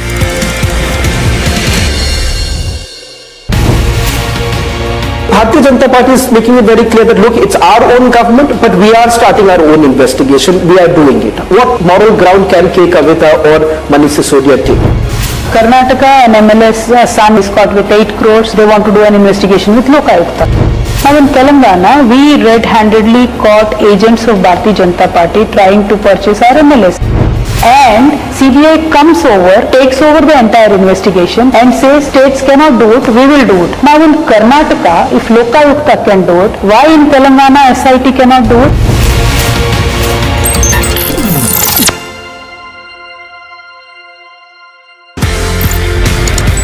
आप इंडिया आते हैं and then you start special forces, NSG, Garud, Marcos.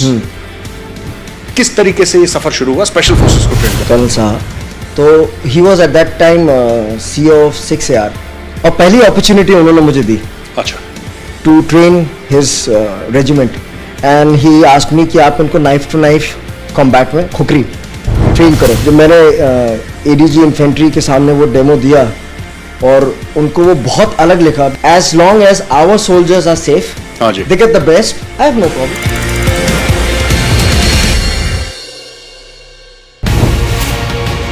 Focusing about the future of your party, 21 years after it was founded, now you've taken the national foray. The BRS has come into the picture. You're looking at stitching an alliance, and which becomes far more difficult. We've seen in multiple states there isn't any coordination between the opposition parties. So how exactly are you really looking at?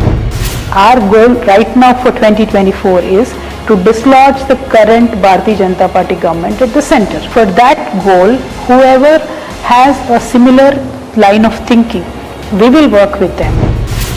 KCR garu.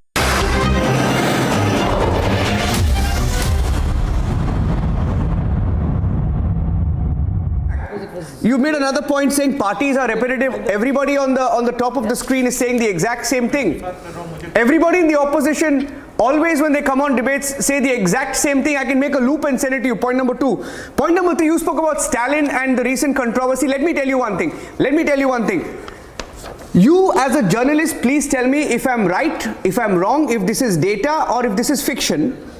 Whether Stalin's son, Udayanidhi Stalin, wore a t-shirt as part of a campaign saying Tamil Theriyadu, or I don't know, Hindi Theriyadu Poda, if I'm not wrong, Hindi Theriyadu Poda, saying I don't know Tamil, please go. And didn't people from his government, ministers say Hindi speaking people sell pani puris in different districts of Tamil Nadu? Okay? Is that a fact or not? And you also mentioned one more thing. You said they will break parties. We knew they will come back to power. Tripura, they've come back to power on their own. Nagaland, the same alliance has come back to power. In Meghalaya, even at the time of going to elections, while they were attacking each other, they were still in the government. So that's my counter to you on some of the facts that you claim. And coming back to national integration, which is the actual debate that we are having today, 1 minute. National integration, the actual debate we are having today. I want to bring in Sushil Pandit. He hasn't spoken. He's been sitting patiently. With Article 370 abrogation, who integrated India? And by giving Pakistan a clean sheet, did you unite the country or insult your brave hearts? You said Modi ka propaganda hai. Okay, let me mention. Okay, let's not talk about Modi. Okay, forget about Modi for a minute. Please tell me about Nehru. Okay, Sushil, tell me if I'm factually wrong. Did Nehru delay and almost derail Jammu and Kashmir's ascension? I'll answer your question, but please, there is an echo. Kindly correct it. Yeah, we'll correct that. First of all, Poda is not go. Po is go in Tamil. When you say Hindi Teriya, the Poda means buzz off, scoot. It is pejorative way to ask somebody to just go away. Okay? That is what it means. Coming back to Nehru, yes, this is part of his Himalayan blunders that Kashmir was gifted, almost 40% of it, when on 1st January 1949, a unilateral ceasefire was called. These days, apologists are trying to hunt for excuses like letters from General Roy Butcher advising Nehru. Now, who was General Roy Butcher? Roy Butcher was head of the Indian Army, a British head. It is very well known that Britishers didn't want Kashmir to come to India, and they were straining. In fact, this war was imposed by the British officers on India. There is an entire documentation now.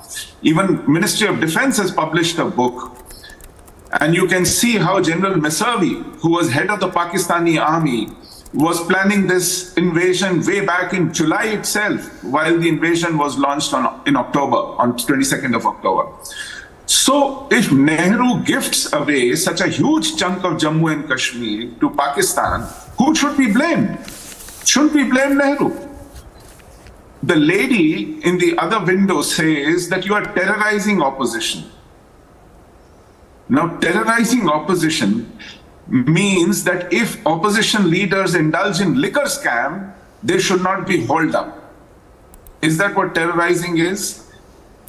Terrorizing opposition means that if they indulge in corruption, in corporate jiggery-pokery, and they have to be out on bail, we should not actually launch any prosecutions so that mother and son don't have to come to the court and apply for a bail. This is terrorizing opposition.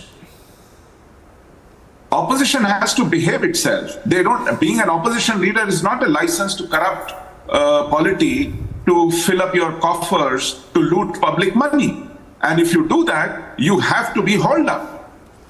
And if you carry this tale, weeping and screaming to foreign audiences that we are being terrorized, then God help you. Nehru is not the only one who is guilty in Kashmir, even Mrs. Gandhi.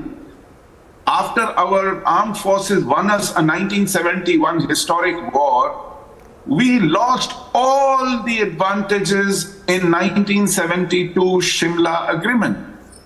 We returned every inch of territory. We gave up 93,000 prisoners of war for nothing. We didn't even retrieve our own more than 50 officers in Pakistani jails.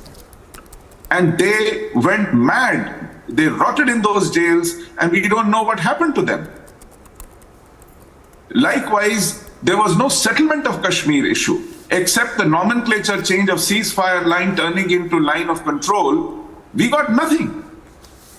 Time and again in Kashmir, successive Congress governments completely ruined the place. And in this Bharat Jodo Yatra, Mr. Rahul Gandhi is led by a mufti with a Abdullah in tow, is trying to tell the world that he is jodoing Bharat. I mean, you have to be a little more serious about it.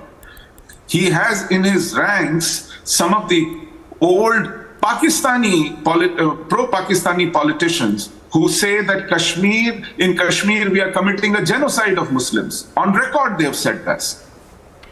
And they are tolerated in the party. His name is Mr. Karra. He's the son of Ghulam Muhyiddin Karra, who was a very well-known pro-Pakistani politician all his life. So you have to, in fact, take a reality check. You cannot be one-size-fits-all t-shirt to everyone. You have to take a clear stand on issues before you open your mouth and take these sanctimonious positions. Yeah. Okay. Yes. Can I just 30 seconds? Yeah, Shehzad wanted to come in after that. Yes, Shehzad. Before Shehzad comes, just 30 seconds. I want to make a political statement. It's been a very long time. May I just come in very quickly? Quickly. Okay, quickly. Sir, you have an honor. You are National Party spokesperson.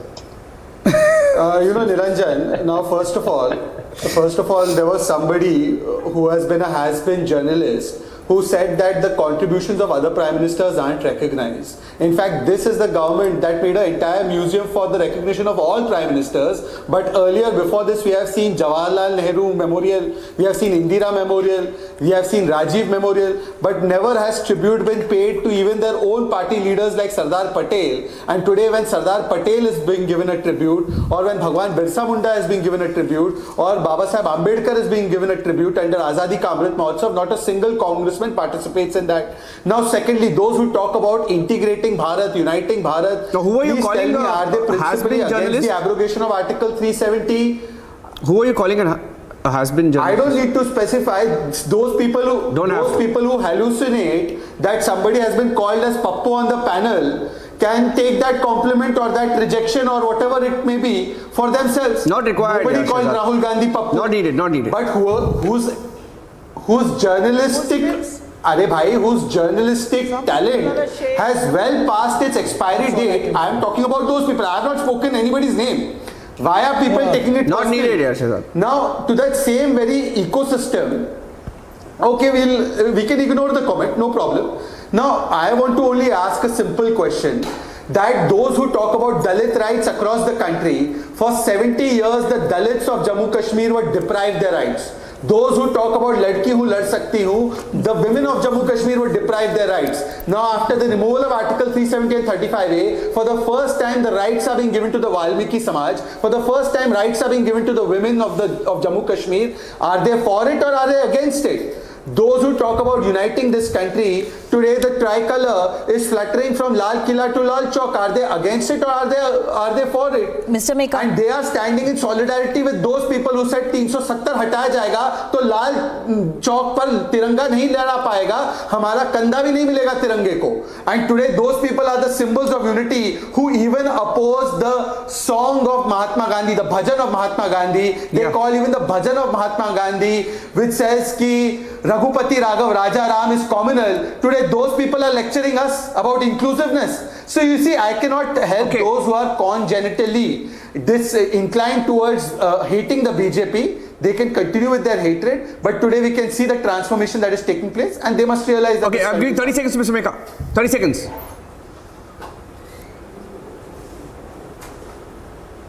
Can't hear you, Mr. Meka. Can't hear you. Maybe you've muted yourself. Oh, okay. Now I unmuted myself. See, the point is, I don't want to get into an argument directly with anybody, but what Shehzad was indirectly talking about, those who talk about Dalit rights throughout the country, see, these are not the jabs we should be taking in. Yeah. So aren't we all committed to the equality in this country as per the constitution, as it was promised to every citizen? Then why do we have Dalit lives matter? Did you go to Rajasthan? Why do we have? Shehzad, let me make a point. Shehzad, let Mr. Meka make a point. Where the Valmikis are deprived of their rights. Why does it unsettle you so much when somebody talks about the rights? By a Muslim mob? Why are you unsettled so much? Why are you rattled when somebody brings these issues out? I am not upset at all. I am saying, where were you when for 60 years under Article 370? Okay, I think we're diverting 1 minute. We were all the way here. We were all the way here. Did not have the rights. 60 years, for the 75 years, and even before that. See, listen, one point we all need to agree is, in the entire history of the world, after so much suppression, Dalits and Shudras of India are the only people who are still doing the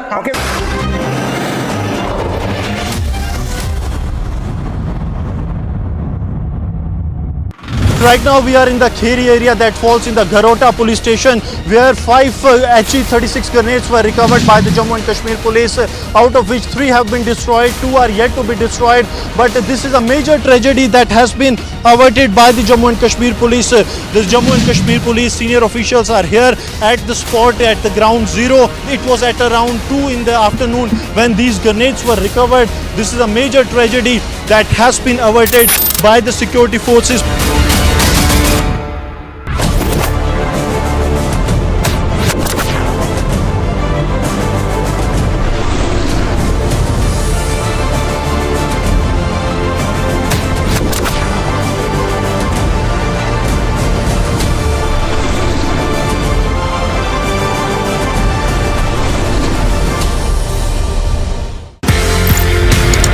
ये Shaolin का मामला, ये martial arts का, whether it's kung fu, whether it's other martial arts that you've learned so many. Shaolin कितना tough है? Sir बहुत tough था। वहाँ 6 दिन 7 घंटा हर रोज। हमारा पहला एक्सरसाइज होता था 1000 मीटर का पहाड़ है, उसको हमको भागना पड़ता था 20 मिनट में, and like a dog on hand and feet we had to crawl back the hill, then we had to be in a squat position for at least 1 hour, और हमारी टांगें ऐसी हिल रही होती थी, and my each and every part of my body was paining, it was crying, muscles was sore. मतलब उस वक्त मैं कॉम्बी फ्रेम होती थी, कॉम्बी फ्रेम ले लेके ट्रेनिंग करता था मैं।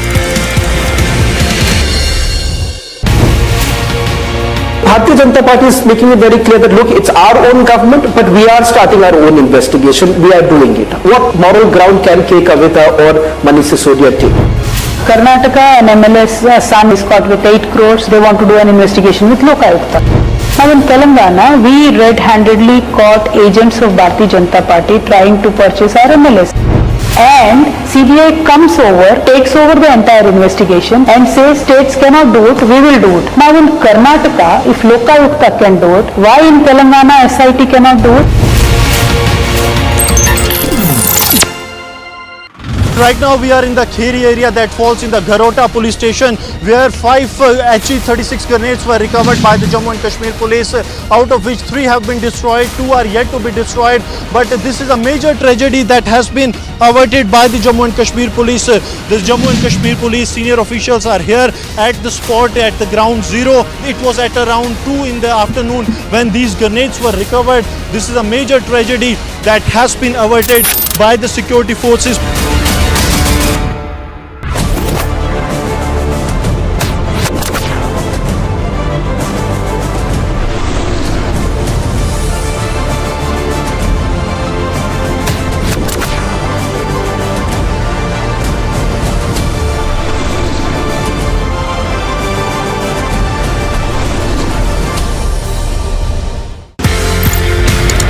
ये शाओलिन का मामला, ये मार्शल आर्ट्स का, whether it's kung fu, whether it's other martial arts that you've learned so many. Shaolin कितना टफ है? सर बहुत टफ था। वहाँ 6 दिन 7 घंटा हर रोज। हमारा पहला एक्सरसाइज होता था 1000 मीटर का पहाड़ है, उसको हमको भागना पड़ता था 20 मिनट में, and like a dog on hand and feet we had to crawl back the hill, then we had to be in a squat position for at least 1 hour, और हमारी टांगें ऐसी हिल रही होती थी, and my each and every part of my body was paining, it was crying, muscles were sore। मतलब उस वक्त मैं कॉम्बी फ्रेम होती थी, कॉम्बी फ्रेम ले लेके ट्रेनिंग करता था मैं।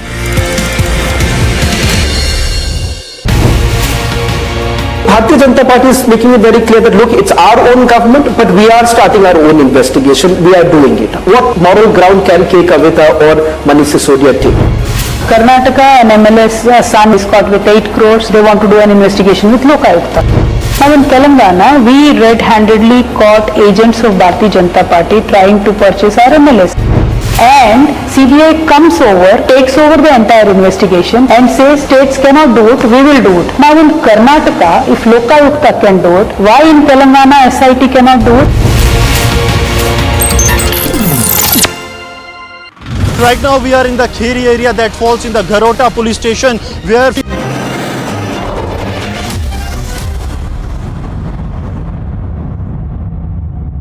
Now, come on, we're getting too much into cast, Mr. Meka. We'll have a separate debate on that. Right, I got to. No, but Yes. but I feel we're diverting. Only because I feel we're diverting. I'm bringing it back because I have last 1 minute. I want to give 30 seconds to Ratan Chadha, 30 seconds to Sandeep Ghosh. Okay. Now, 1 minute. Now, see. Okay, Ratan Chadha can go first. Ratan Chadha, because we're debating at the end of the week, right? One comment was made earlier this week or in the last few days. This leader called Bachchu Kadu in Maharashtra Assembly said stray dogs are in demand in Assam.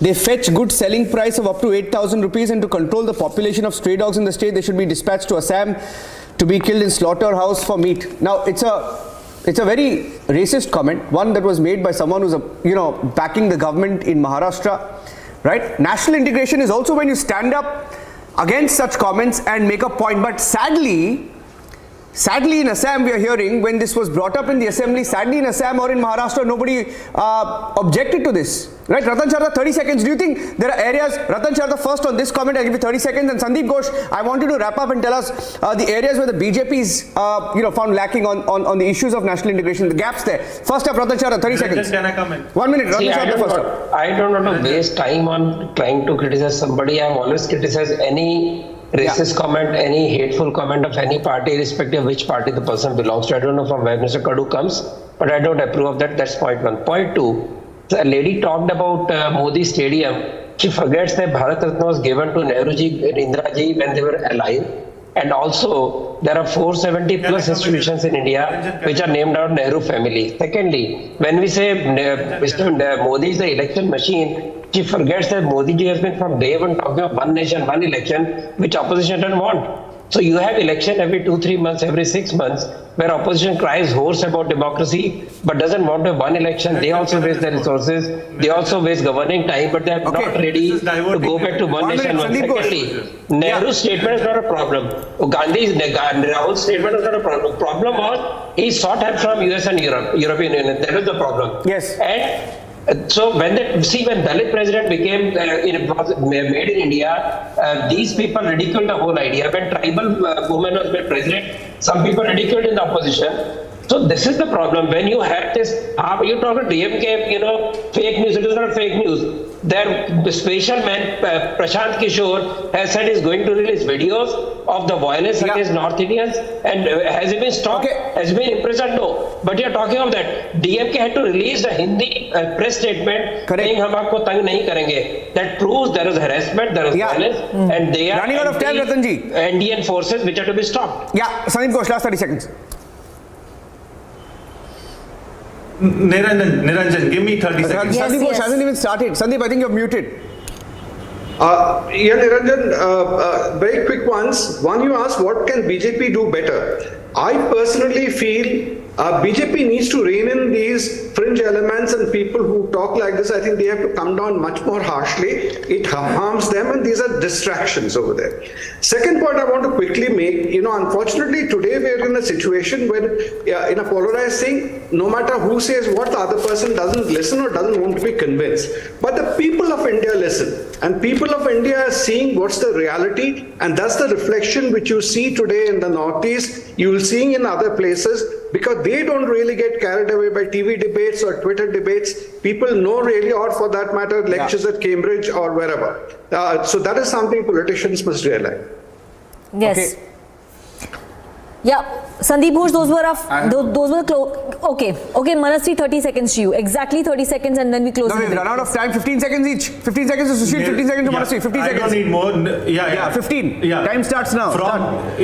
From integrating Sikkim to Goa to Daman Diu to every other state into India is part of national integration.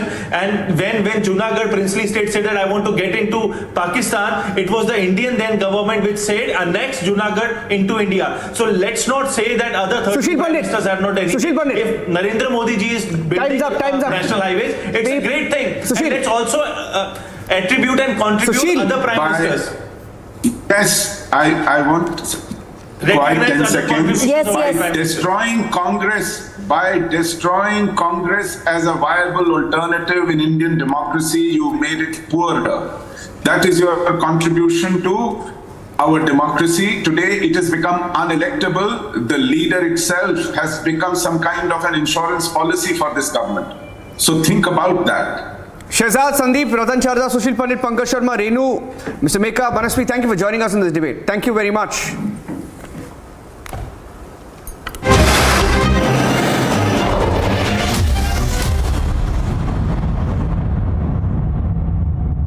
Right now we are in the Kheri area that falls in the Garota police station, where 5 HE-36 grenades were recovered by the Jammu and Kashmir police, out of which 3 have been destroyed, 2 are yet to be destroyed. But this is a major tragedy that has been averted by the Jammu and Kashmir police. The Jammu and Kashmir police senior officials are here at the spot at the ground zero. It was at around 2 in the afternoon when these grenades were recovered. This is a major tragedy that has been averted by the security forces.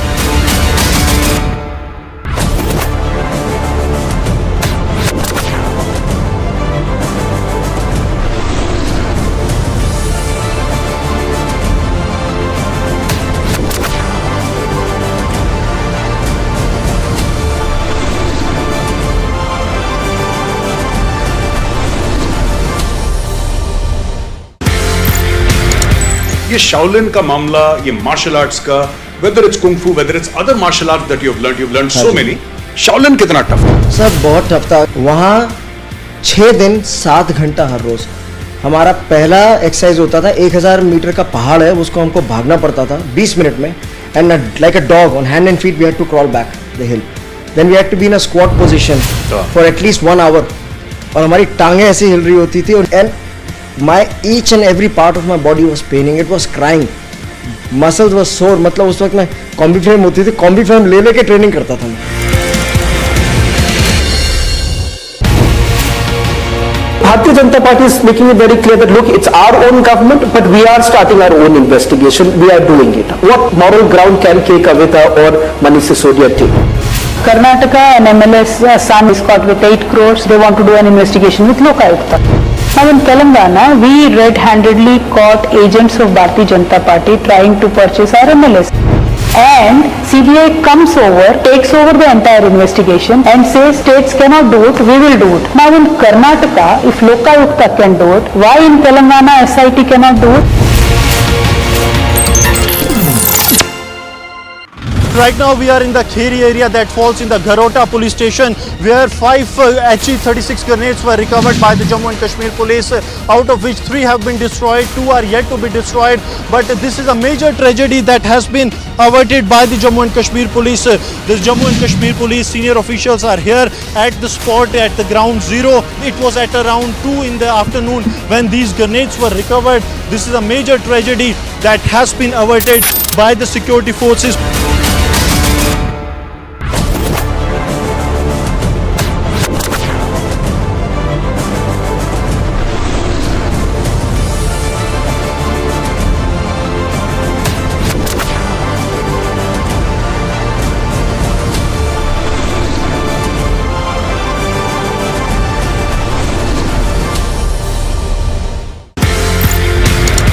ये Shaolin का मामला, ये martial arts का, whether it's kung fu, whether it's other martial arts that you've learned so many.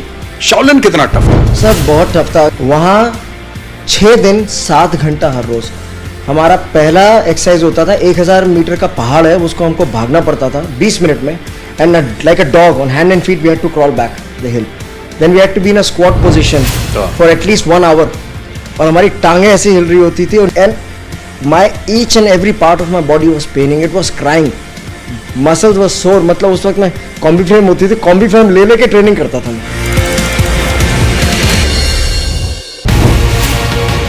Bharatiya Janata Party is making it very clear that look,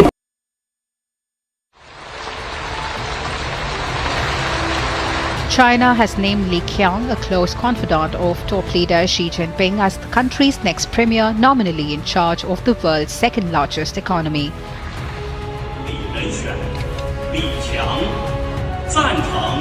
Li was nominated by Xi and appointed to the position with no dissenting voices at Saturday morning session of the National People's Congress, China's ceremonial parliament.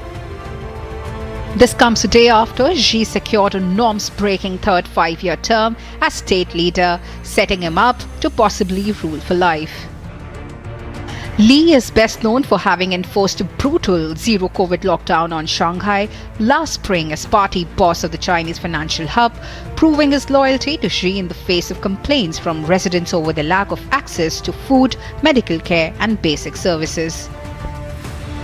As Premier, Li will be charged with reviving a sluggish economy still emerging from the COVID-19 pandemic and confronted with weak global demand for exports, lingering US tariff hikes, a shrinking workforce and an aging population. Agency report for Republic TV. ये Shaolin का मामला, ये martial arts का, whether it's kung fu, whether it's other martial arts that you've learned so many.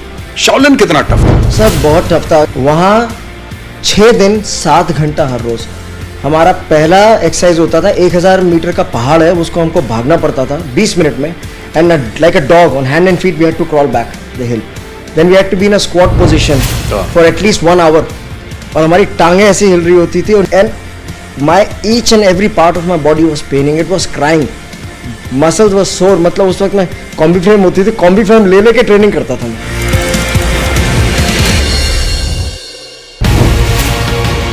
Bharatiya Janata Party is making it very clear that look, it's our own government, but we are starting our own investigation. We are doing it. What moral ground can Kavitha or Manish Sisodia take?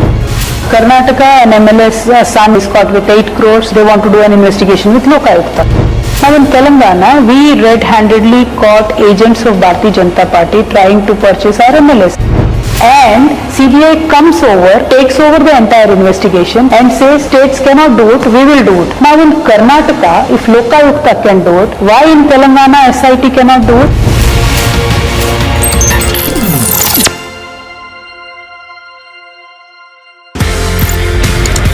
आप India आते हैं and then you start special forces, NSG, Garud, Marcos, किस तरीके से ये सफर शुरू हुआ स्पेशल फोर्सेस को ट्रेन करने? कर्नल साहब, तो he was at that time CEO of 6AR और पहली अपॉर्चुनिटी उन्होंने मुझे दी अच्छा to train his regiment and he asked me कि आप इनको नाइफ टू नाइफ कॉम्बैट में खुकरी ट्रेन करो। जब मैंने ADG इन्फेंट्री के सामने वो डेमो दिया और उनको वो बहुत अलग लिखा, as long as our soldiers are safe, they get the best, I have no problem.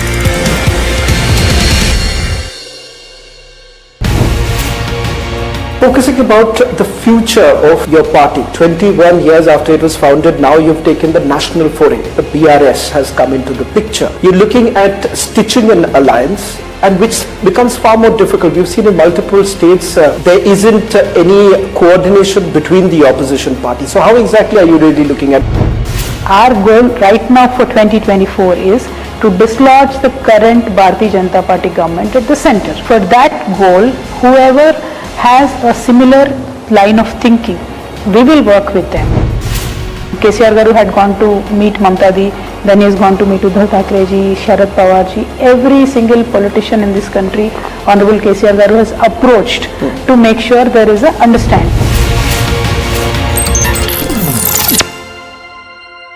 Right now we are in the Kheri area that falls in the Garota police station, where 5 HE-36 grenades were recovered by the Jammu and Kashmir police, out of which 3 have been destroyed, 2 are yet to be destroyed. But this is a major tragedy that has been averted by the Jammu and Kashmir police. The Jammu and Kashmir police senior officials are here at the spot at the ground zero. It was at around 2 in the afternoon when these grenades were recovered. This is a major tragedy that has been averted by the security forces.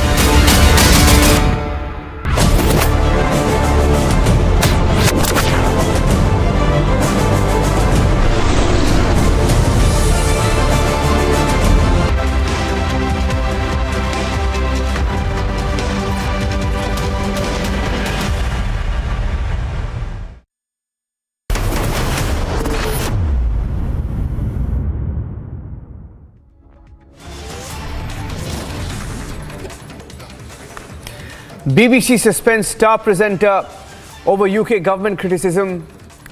Doublespeak exposed as Gary Lineker is booted out.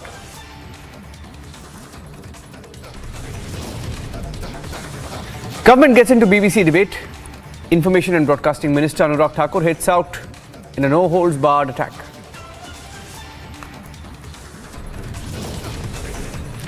In the dock for Liquorgate, Kavitha quizzed for over 9 hours by the Enforcement Directorate, summoned again on the 16th of March.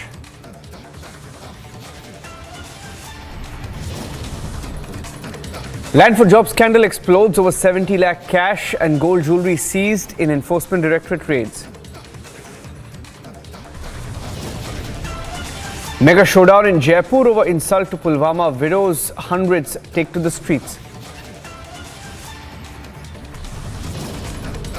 Twist in the Satish Kaushik death case, Delhi-based businessman's wife alleges foul play, files a complaint.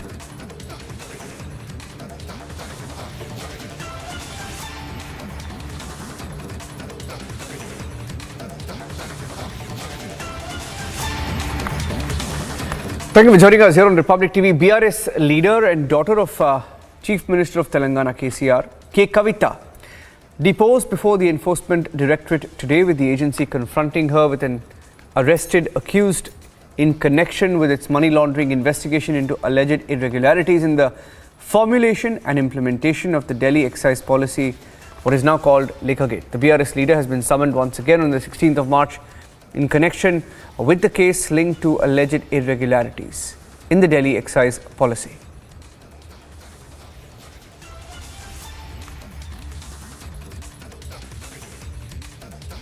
For 9 hours, top BRS leader K. Kavitha was questioned by the Enforcement Directorate in the liquor scam.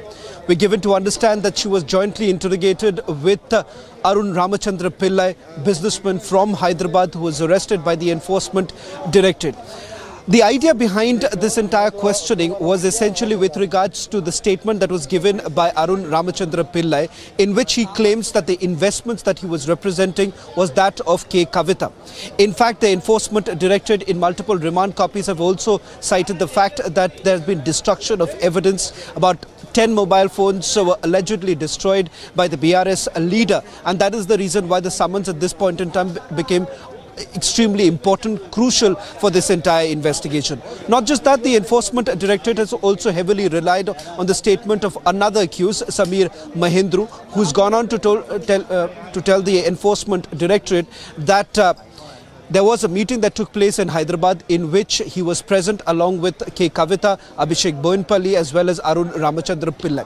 Remember, all these allegations have essentially been refuted by K. Kavitha in an interview to Republic TV, in which she said that she's a political leader. She may have met a lot of people in the course of the last couple of years, and it does not mean that she can be held responsible for the alleged crime that have been committed by those whom she had met in the past. In fact, the BRS has also hit out at the Bharatiya Janata Party, saying that where there is no scam, a scam is essentially being invented by the Bharatiya Janata Party, and there has been a misuse of the central agencies. As far as the investigation goes, it remains to be seen whether at all the Enforcement Directorate is once again going to call K. Kavitha. In fact, this is the first time that the Enforcement Directorate has examined K. Kavitha. In the past, the Central Bureau of Investigation had also examined K. Kavitha.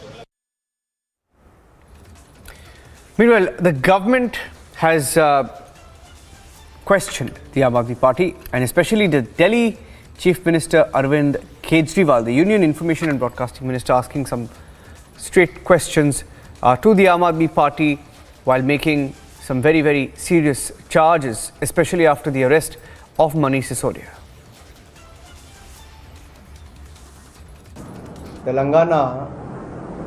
Telangana जब बना था तब क्या हालत थी और आज क्या है? कर्जे में डुबोने का काम जिन्होंने किया, एक परिवार तक पूरी सरकार सीमित होकर रह गई। आज जो महिला नेतृत्व की आरक्षण की बात करते हैं, वो 9 साल कहाँ थे? तो 5 साल एमपी भी थे उससे पहले। जब भ्रष्टाचार में डूबे, तेलंगाना में भ्रष्टाचार ऊंचाइयों पे पहुंचाने के बाद दिल्ली के शराब घोटाले में भी जब इनका नाम आता है, तो जांच में शामिल होने की बजाय दुष्प्रचार करने पे लगते हैं। दुर्भाग्य है। अगर भ्रष्टाचार नहीं किया तो डर क्यों है? जांच एजेंसियां अपना काम कर रही हैं और जिनके ऊपर भ्रष्टाचार के गंभीर आरोप लगे हैं, उनको जांच में सहयोग देना चाहिए। And even as the Liquorgate investigation questioning showdown continues, big political storm in the national capital. Once again, a day of news conferences, counter news conferences, trading charges back at each other. Take a listen. जब ये गिरफ्तारी हुई तो कांग्रेस ने इस गिरफ्तारी का स्वागत किया। उसने कहा ये ठीक गिरफ्तारी है। जनता कह रही है कि ये कैसे मापदंड हैं जिसमें ये भ्रष्टाचारी कहते हैं मेरा भ्रष्टाचार बहुत अच्छा है, इस भ्रष्टाचार में कोई गलती नहीं करी, और दूसरे का भ्रष्टाचार खराब है, इसके खिलाफ कार्रवाई कर दो। क्या ये कोई पैमाना हो सकता है? मैं इतना ही कहूंगा, पुराना कांग्रेस सरकार का समय था, न्यूज़पेपर खोलिए केवल घोटाला, 2G घोटाला, 122 स्पेक्ट्रम के लाइसेंस सर्वोच्च न्यायालय ने रद्द किए। कोलगेट घोटाला कांग्रेस के समय का 214 जो माइनिंग के लाइसेंस थे उसको सुप्रीम कोर्ट ने रद्द किया। CWG घोटाला, खेल भी कराएंगे तो उसमें भी अपनी कमीशन, अपना कट।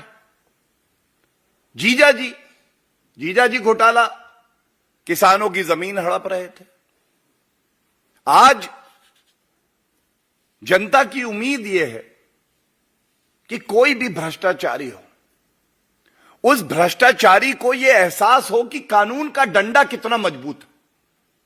आज जनता की उम्मीद यह है और इसीलिए आदरणीय प्रधानमंत्री श्री नरेंद्र मोदी जी को आशीर्वाद दिया है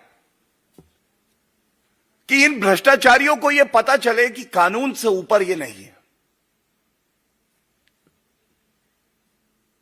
और सबसे बड़ी बात है, जनता की यह उम्मीद है, जो भ्रष्टाचारी ये सोचते हैं कि भ्रष्टाचार मेरा जन्मसिद्ध अधिकार है, तो जनता कह रही है न्याय होना, भ्रष्टाचार से जो रुपया वसूला है उसको वापस इन लोगों से वसूलना और जनता के हित में लगाना, यह जनता का अधिकार है, यह लोकतंत्र का अधिकार है। के कविता टीआरएस पार्टी की नेता अगर आज टीआरएस छोड़कर भारतीय जनता पार्टी ज्वाइन कर लेती हैं तो उन पर ईडी सीबीआई के जितने मुकदमे चल रहे हैं वो बंद हो जाएंगे। तेजस्वी यादव अगर आज आरजेडी छोड़कर भारतीय जनता पार्टी में शामिल हो जाते हैं तो उन पर भी ईडी सीबीआई के जितने मुकदमे चल रहे हैं वो बंद हो जाएंगे। और ये एक लंबी फहरिस्त है, एक बहुत लंबी लिस्ट है विपक्ष के उन नेताओं पे मुकदमे एक राजनीतिक साजिश के तहत दर्ज किए गए। अगर ये सारे नेता आज अपनी पार्टी छोड़कर भारतीय जनता पार्टी में शामिल होने के लिए, बीजेपी की सदस्यता ग्रहण करने के लिए मान जाएं तो इन पर जितने मुकदमे चल रहे हैं ईडी सीबीआई के वो सारे बंद हो जाएंगे। ये देश की सच्चाई है। And there's another controversy on the sidelines as Telangana BJP chief Bandi Sanjay made a controversial remark on BRS leader K. Kavitha. BRS workers staged a protest over this remark. Bandi Sanjay, meanwhile, tried to issue a clarification. Here's that story. Amid political tug of war over ED questioning of K. Kavitha in Delhi liquor scam, Telangana BJP chief Bandi Sanjay's comments on Kavitha irked the BRS.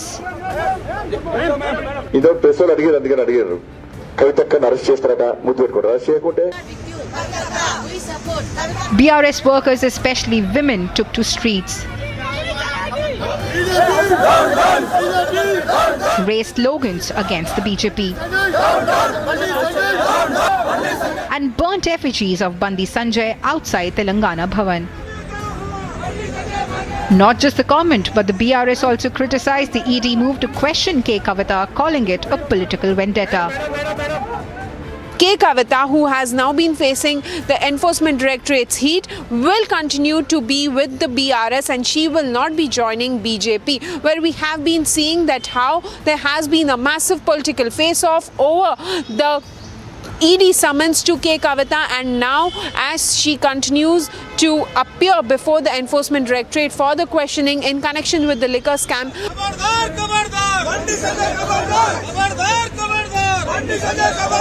Protest also raged in Hyderabad. Reacting to the furore over the comment, Bandi Sanjay issued a statement rejecting all allegations, claiming that the BRS is wrongly portraying the comment. Kavitha is somewhere involved in this so-called South group, and she is one of the kingpins in that. And Kavitha, and there is some kind of quid pro quo between Aam Aadmi Party and Kavitha, and this has a direct relation to Goa Assembly polls. These are kind of allegations Enforcement Directorate has been levelling in this Delhi excise policy case. Bureau Report, Republic TV. The Enforcement Directorate has said that it recovered unaccounted cash of 1 crore, over 0.5 kilograms of gold and more than 1.5 kilograms of jewelry. This is gold jewelry and several other documents. 600 crore in proceeds of crime overall in the raids linked to Lalu Prasad in the land for job scam. Take a look. CBI issued fresh summons to Bihar Deputy Chief Minister Tejasvi Yadav in connection to the land for jobs scam. Well, as far as the recovery is concerned, it is nowhere close to the proceeds of crime that they are looking at. The scam amount, the land for jobs scam, they're pegging it to about 600 crore rupees. In fact, they are saying that in return for Group D jobs in the railway department. अब आप बताइए ना, हम आपको बता दिए 17 में हुआ तब फिर क्या हुआ, अब 5 साल के बाद फिर हो रहा है, और सब कुछ हो गया तो क्या हुआ, अब काहे नहीं उस समय हुआ. Soon after summons were issued, Tejasvi sought for some time, saying that he needed to attend to his wife, who is receiving medical treatment in a hospital. This comes a day after the Enforcement Directorate conducted searches at multiple locations of Bihar, including premises of former Chief Minister Lalu Prasad Yadav's family and other RJD leaders. भ्रष्टाचार में डूबा हुआ व्यक्ति है और उनका एक ही नारा था, तुम मुझे जमीन दो, मैं तुझे काम दूंगा. एमएलए बनना है तो जमीन दो. तो कांति सिंह को मंत्री बनाना था, जमीन लिखवा लिया, मकान लिखवा लिया. रघुनाथ झा को मंत्री बनाना था तो गोपालगंज का मकान लिखवा लिया. और रेल मंत्री रहते हुए लालू यादव ने दर्जनों लोगों को नौकरी दी रेलवे के अंदर, उसके बदले में जमीन लिखवा लिया. The searches were conducted in connection with a money laundering investigation into the land for jobs scam case. During the raids, 53 lakh rupees, $1,900, about 540 grams of gold and bullion, and 1.5 kg of gold jewellery were seized. Meanwhile, opposition has hit out at the centre, calling the searches politically motivated. आजादी के साथ साथ राजनीतिक लोगों ने अपने जीवन में उतारा सत्य, अहिंसा और सत्याग्रह का रास्ता अपनाया. लेकिन जब से भारतीय जनता पार्टी की सरकार देश में आई और खासकर उत्तर प्रदेश में, भारतीय जनता पार्टी सत्य भूल चुकी है, वो सत्य के रास्ते पर नहीं है. After questioning of Rabri and Lalu, the CBI heat is now on Tejasvi. Bureau Report, Republic TV. Getting more pictures now from Rajasthan, where BJP protested against Ashok Gehlot government's mistreatment of the Pulwama martyrs' widows, the Veer Naris, who are demanding compensation from the Rajasthan government. Their families claim they are still missing. Have a word with the BJP women worker because it is their voices that also matters. मैं राजगढ़ लक्ष्मणगढ़ अलवर से हूँ और इस government ने जो हमारा अपमान किया है, भारतीय जनता पार्टी ने जो हमें सम्मान दिया है, हम पूरी तरह से भारतीय जनता पार्टी के साथ. मैम, ये भारतीय जनता पार्टी के बारे में नहीं है, ये महिला सम्मान के बारे में है और ये वीरांगनाओं के बारे में है. इसके बारे में आप क्या कहोगे? मैं बताना चाहूंगी कि हम ये अपमान नहीं सह सकते. वीरांगनाओं के साथ जो अपमान हुआ है, इसको हम बिल्कुल भी सहन नहीं करेंगे. और ये जो हमने जो आज धरना दिया है, ये उग्र धरना है और आगे तक भी रहेगा. ये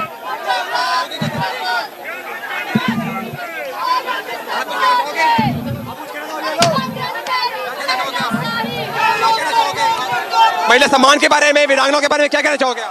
महिला सम्मान के बारे में और इसके बारे में उनको गहलोत जी को सोचना चाहिए, शर्म करनी चाहिए. इससे ज्यादा उनके लिए कुछ ही नहीं है, क्योंकि वो शर्म तो बिल्कुल ही बेच खाए है. जो गहलोत सरकार ने किया है वो बहुत गलत किया है. आप क्या करोगे जब आप पाबंद होंगे? गहलोत सरकार को इसका परिणाम भुगतना पड़ेगा. लाठी गोली की सरकार, गहलोत सरकार मुर्दाबाद. गहलोत सरकार के बारे में नहीं है ये वीरांगनाओं के बारे में और महिला सम्मान के बारे में. उनका अपमान किया है, उनके सम्मान में उतरी है पब्लिक. डॉक्टर साहब, What do you have to say about? उनको न्याय मिलना चाहिए और गहलोत सरकार को हटना चाहिए यहाँ से. गहलोत सरकार ने सबको तानाशाही जो कर रखी है, गहलोत सरकार को हटना चाहिए. महिलाओं को न्याय दिलाओ, वीरांगना को न्याय दिलाओ. So here you can see the dramatic visuals, which you can see the BJP workers being detained and taken by the Rajasthan police to the nearby police station. But we at the ground over here are going to continue to demand for the respect, honor and the safety of the Veer Naris that have been detained by the Rajasthan police to an undisclosed location. Getting into more details now of the Japanese woman who was reportedly molested in Delhi on the occasion of Holi, according to a video that's gone viral on social media. She tweeted that she had arrived in Bangladesh and was unaware of the serious situation in India until the Delhi police took notice of the video.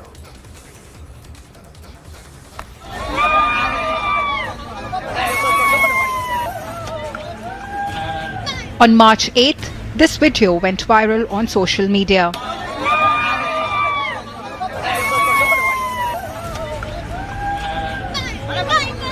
In the video, while the woman can be heard resisting,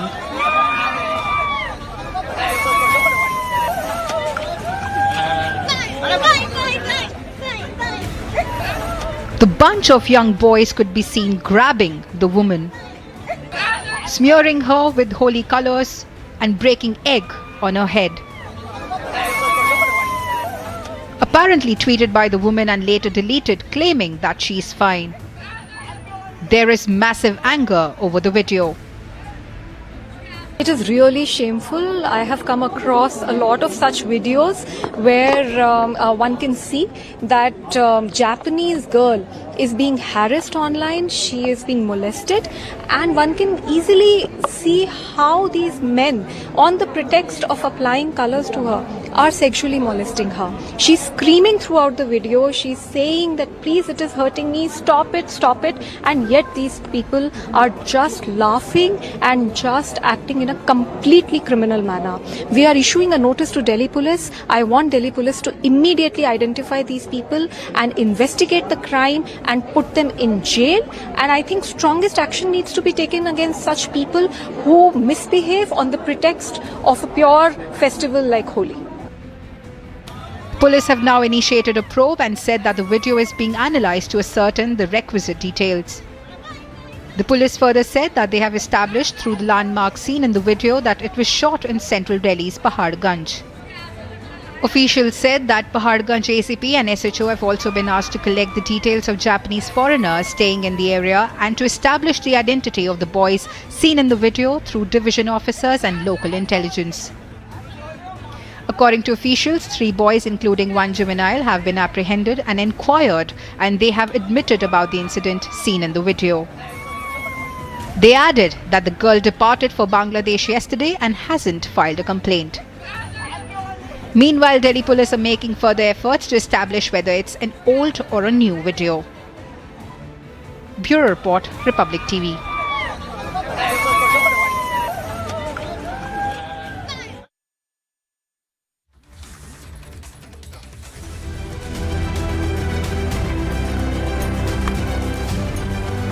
Xi Jinping's aide Li Qiang has become the new Chinese premier today after being nominated for the post during the session of the 14th National People's Congress. The Chinese President Xi Jinping had nominated Li Qiang for the post of premier during the ongoing session.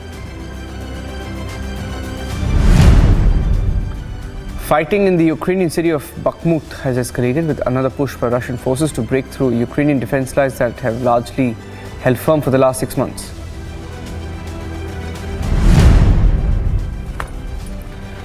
Ukrainian firefighters in the Donetsk region are being overwhelmed by recent Russian attacks on towns near Bakhmut. Barrages of cluster bombs carried by missiles and the MLRS systems have set multiple houses on fire. More than 9,000 California residents were under evacuation as a new atmospheric river brought heavy rain, thunderstorms, strong winds, swelling rivers and creeks, flooding several major highways during the commute. President Gabriel Boric in Chile shook up his cabinet, replacing 5 ministers in the beginning of his second year in power and just after a defeat in a flagship tax overhaul to finance most of his government's programs. U.S. Ambassador Ken Salazar told that U.S. officials had contacted President Andres Manuel Lopez Obrador directly over the weekend to ask for help in locating the missing Americans in Matamoros. Massachusetts sports fans raced to their cell phones to begin placing bets as the state allowed online sports wagering just days ahead of the tip-off of the NCAA tournament next week. The Ecuadorian government is rallying to help people affected by heavy rainfall left by Cyclone Yaku, which caused flooding in Ecuador and Peru. The Oakland Fire Department responded to a deadly partial roof collapse at a coffee distribution warehouse. A man is said to be dead in the collapse and a woman injured, taken to a nearby hospital. Latest winter storm made for sloppy travel across Chicago. Some suburbs north of the city have seen over 8 inches of snow, while there was just a dusting west and south.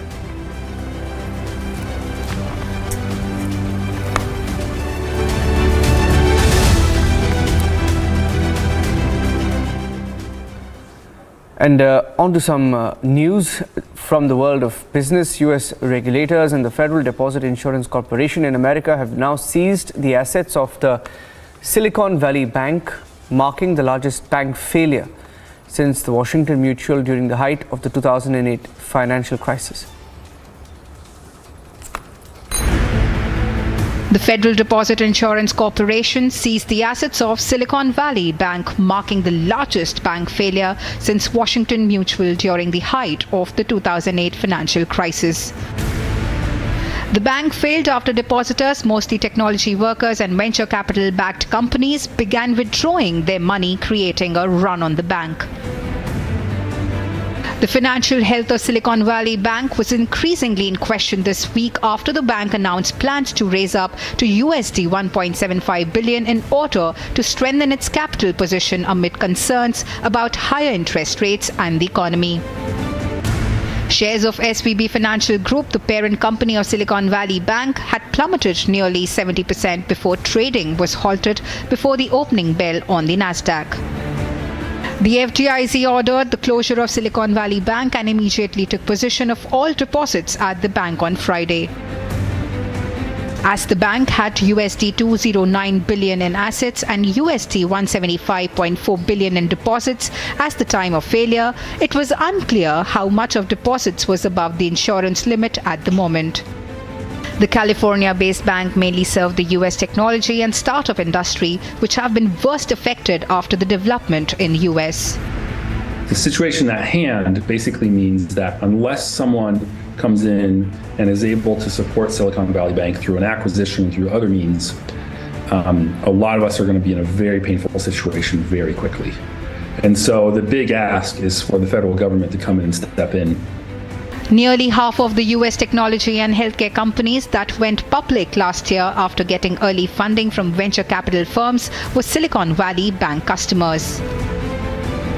Experts said that with the U.S. Federal Reserve raising interest rates aggressively to rein in inflation, the value of existing bonds that were issued at lower interest rates had fallen. Due to this, banks which bought these bonds were unknowingly waiting for steep losses. Another reason behind the rising interest rates was found out to be the decline in funding for startups as the venture capital ecosystem took its foot off the gas pedal. Meanwhile, the FDIC has not yet announced a buyer of Silicon Valley's assets. The FDIC also seized the bank's assets in the middle of the business day, a sign of how dire the situation had become. Agency report for Republic TV. As crisis hits Pakistan, even its ministers are giving up all hope. Latest from the Foreign Minister of Pakistan, Bilawal Bhutto, saying that his country is facing a perfect storm of troubles and economic crises in the consequences of a catastrophic flooding, terrorism that is once again rearing its ugly head as a result of the Taliban takeover of Afghanistan. Words of a Pakistan minister. Take a listen. Pakistan is actually facing at the moment a perfect storm. We have on the one side the economic challenges that we briefly touched upon. The other side, we have the consequences of these floods that I honestly feel that the people of Pakistan will be bearing for generations to come. We've got the challenge of terrorism that is once again bearing its ugly head as a result of the fall of Kabul. And at this time, we need the support of not only the international community, but also of international financial institutions to understand the ground realities in Pakistan, and also understand that what's happening in Pakistan today is not going to be limited to Pakistan. If we don't form a consensus around the security threat emanating out of Afghanistan, for today, those consequences are being borne by Pakistan, but tomorrow that fire could spread somewhere else.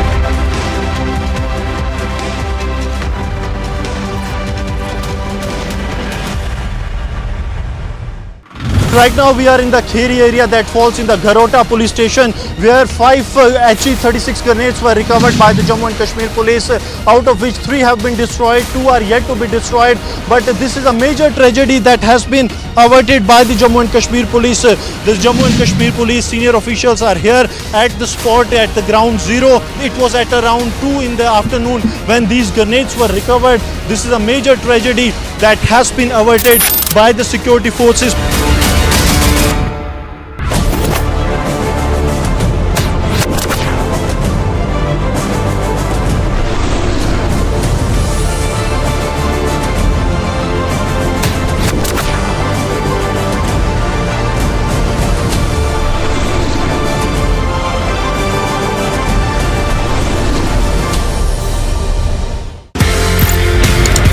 ये Shaolin का मामला, ये martial arts का, whether it's kung fu, whether it's other martial arts that you've learned so many.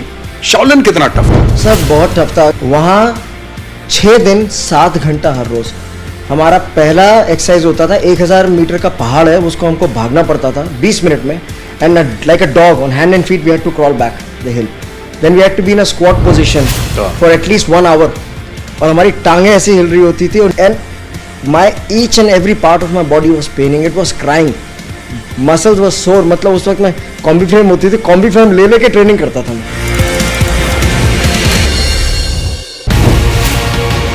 Bharatiya Janata Party is making it very clear that look, it's our own government, but we are starting our own investigation. We are doing it. What moral ground can K. Kavitha or Manish Sisodia take? Karnataka, an MLA's son is caught with 8 crores. They want to do an investigation with Lokayukta. Now in Telangana, we red-handedly caught the Janata Party trying to purchase our MLAs. And CBI comes over, takes over the entire investigation and says states cannot do it, we will do it. Now in Karnataka, if Lokayukta can do it, why in Telangana SIT cannot do it? Right now we are in the Kheri area that falls in the Garota police station, where 5 HE-36 grenades were recovered by the Jammu and Kashmir police.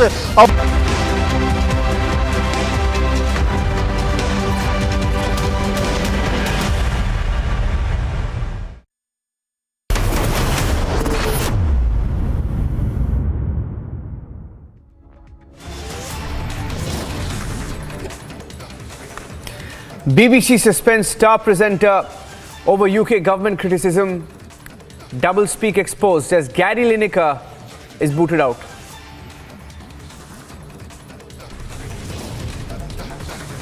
Government gets into BBC debate. Information and Broadcasting Minister Anurag Thakur hits out in a no-holds-barred attack.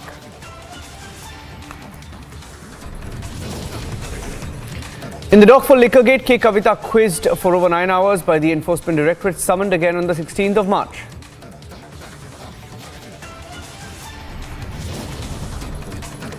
Land for Job scandal explodes, over 70 lakh cash and gold jewellery seized in Enforcement Directorate raids. Mega showdown in Jaipur over insult to Pulwama widows, hundreds take to the streets. Twist in the Satish Kaushik death case, Delhi-based businessman's wife alleges foul play, files a complaint.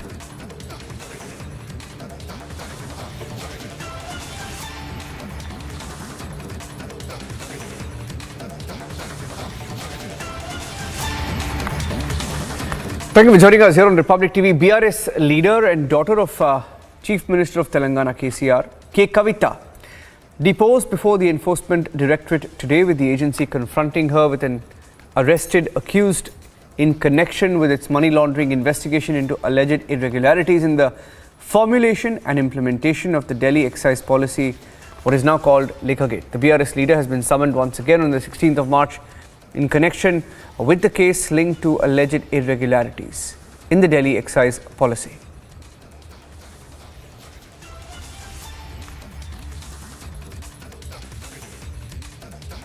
For 9 hours, top BRS leader Kavitha was questioned by the Enforcement Directorate in the liquor scam. We're given to understand that she was jointly interrogated with Arun Ramachandra Pillai, businessman from Hyderabad who was arrested by the Enforcement Directorate. The idea behind this entire questioning was essentially with regards to the statement that was given by Arun Ramachandra Pillai, in which he claims that the investments that he was representing was that of Kavitha.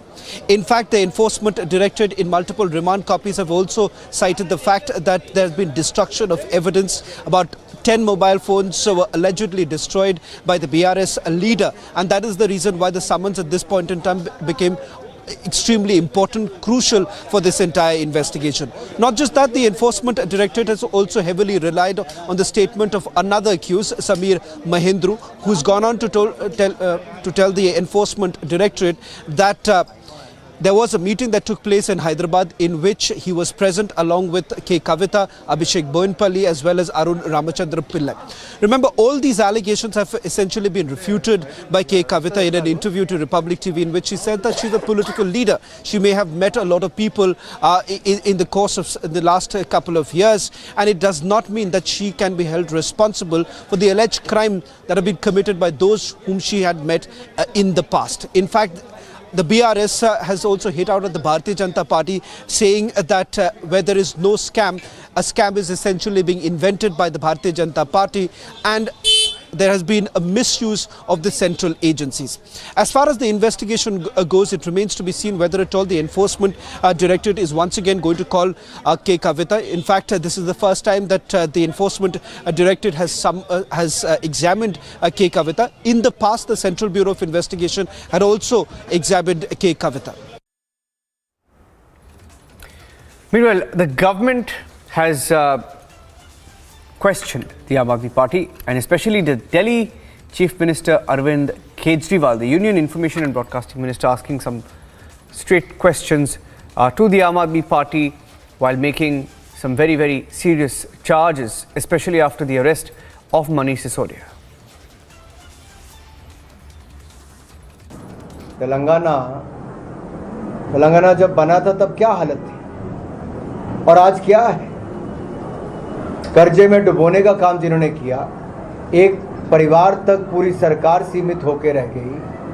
आज जो महिला नेतृत्व की आरक्षण की बात करते हैं, वो 9 साल कहाँ थे? तो 5 साल एमपी भी थे उससे पहले। जब भ्रष्टाचार में डूबे, तेलंगाना में भ्रष्टाचार ऊंचाइयों पे पहुंचाने के बाद दिल्ली के शराब घोटाले में भी जब इनका नाम आता है तो जांच में शामिल होने की बजाय दुष्प्रचार करने पे लगते हैं। दुर्भाग्य है। अगर भ्रष्टाचार नहीं किया तो डर क्यों है? जांच एजेंसियां अपना काम कर रही हैं और जिनके ऊपर भ्रष्टाचार के गंभीर आरोप लगे हैं उनको जांच में सहयोग देना चाहिए। And even as the Liquorgate investigation questioning showdown continues, big political storm in the national capital. Once again, a day of news conferences, counter news conferences, trading charges back at each other. Take a listen. जब ये गिरफ्तारी हुई तो कांग्रेस ने इस गिरफ्तारी का स्वागत किया। उसने कहा ये ठीक गिरफ्तारी है। जनता कह रही है कि ये कैसे मापदंड हैं जिसमें ये भ्रष्टाचारी कहते हैं मेरा भ्रष्टाचार बहुत अच्छा है, इस भ्रष्टाचार में कोई गलती नहीं करी, और दूसरे का भ्रष्टाचार खराब है, इसके खिलाफ कार्रवाई कर दो। क्या ये कोई पैमाना हो सकता है? मैं इतना ही कहूंगा, पुराना कांग्रेस सरकार का समय था, न्यूज़पेपर खोलिए केवल घोटाला, 2G घोटाला, 122 स्पेक्ट्रम के लाइसेंस सर्वोच्च न्यायालय ने रद्द किए। कोलगेट घोटाला कांग्रेस के समय का 214 जो माइनिंग के लाइसेंस थे उसको सुप्रीम कोर्ट ने रद्द किया। CWG घोटाला, खेल भी कराएंगे तो उसमें भी अपनी कमीशन, अपना कट। जीजाजी घोटाला, किसानों की जमीन हड़प रहे थे। आज जनता की उम्मीद यह है कि कोई भी भ्रष्टाचारी हो, उस भ्रष्टाचारी को यह एहसास हो कि कानून का डंडा कितना मजबूत है। आज जनता की उम्मीद यह है और इसीलिए आदरणीय प्रधानमंत्री श्री नरेंद्र मोदी जी को आशीर्वाद दिया है कि इन भ्रष्टाचारियों को यह पता चले कि कानून से ऊपर ये नहीं है। और सबसे बड़ी बात है, जनता की यह उम्मीद है, जो भ्रष्टाचारी ये सोचते हैं कि भ्रष्टाचार मेरा जन्मसिद्ध अधिकार है, तो जनता कह रही है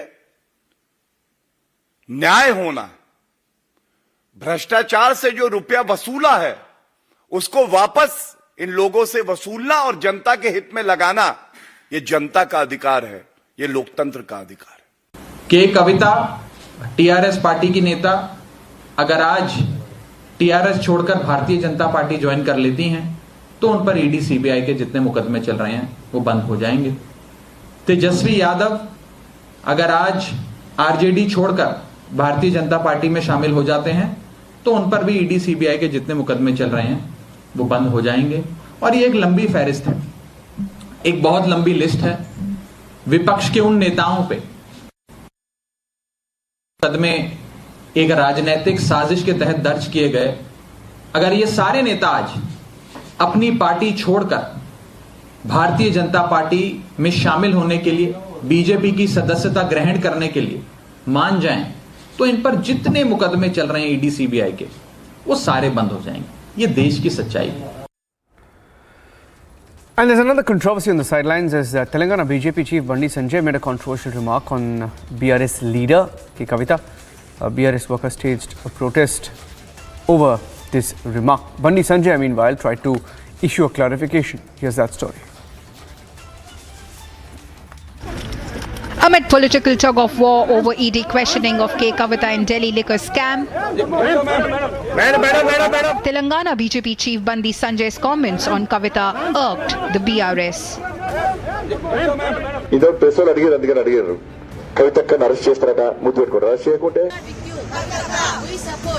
BRS workers, especially women, took to streets,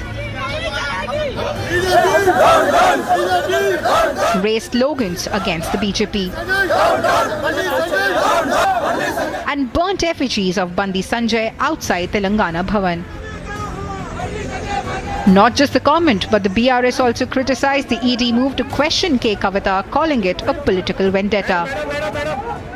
K. Kavitha, who has now been facing the Enforcement Directorate's heat, will continue to be with the BRS and she will not be joining BJP, where we have been seeing that how there has been a massive political face-off over the ED summons to K. Kavitha, and now as she continues to appear before the Enforcement Directorate for the questioning in connection with the liquor scam.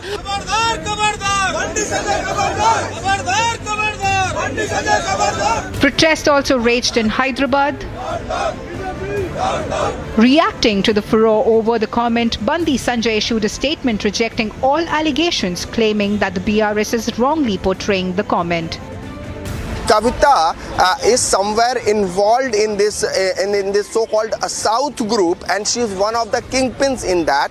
And Kavitha, and there is some kind of quid pro quo between Aam Aadmi Party and Kavitha, and this has a direct relation to Goa Assembly polls. These are kind of allegations Enforcement Directorate has been leveling in this Delhi excise policy case. Bureau Report, Republic TV. The Enforcement Directorate has said that it recovered unaccounted cash of 1 crore, over 0.5 kilograms of gold and more than 1.5 kilograms of jewelry. This is gold jewelry and several other documents. 600 crore in proceeds of crime overall in the raids linked to Lalu Prasad in the land for jobs scam. Take a look. CBI issued fresh summons to Bihar Deputy Chief Minister Tejasvi Yadav in connection to the land for jobs scam. Well, as far as the recovery is concerned, it is nowhere close to the proceeds of crime that they are looking at. The scam amount, the land for jobs scam, they're pegging it to about 600 crore rupees. In fact, they are saying that in return for Group D jobs in the railway department. अब आप बताइए ना, हम आपको बता दिए 17 में हुआ तब फिर क्या हुआ, अब 5 साल के बाद फिर हो रहा है, और सब कुछ हो गया तो क्या हुआ, अब काहे नहीं उस समय हुआ था.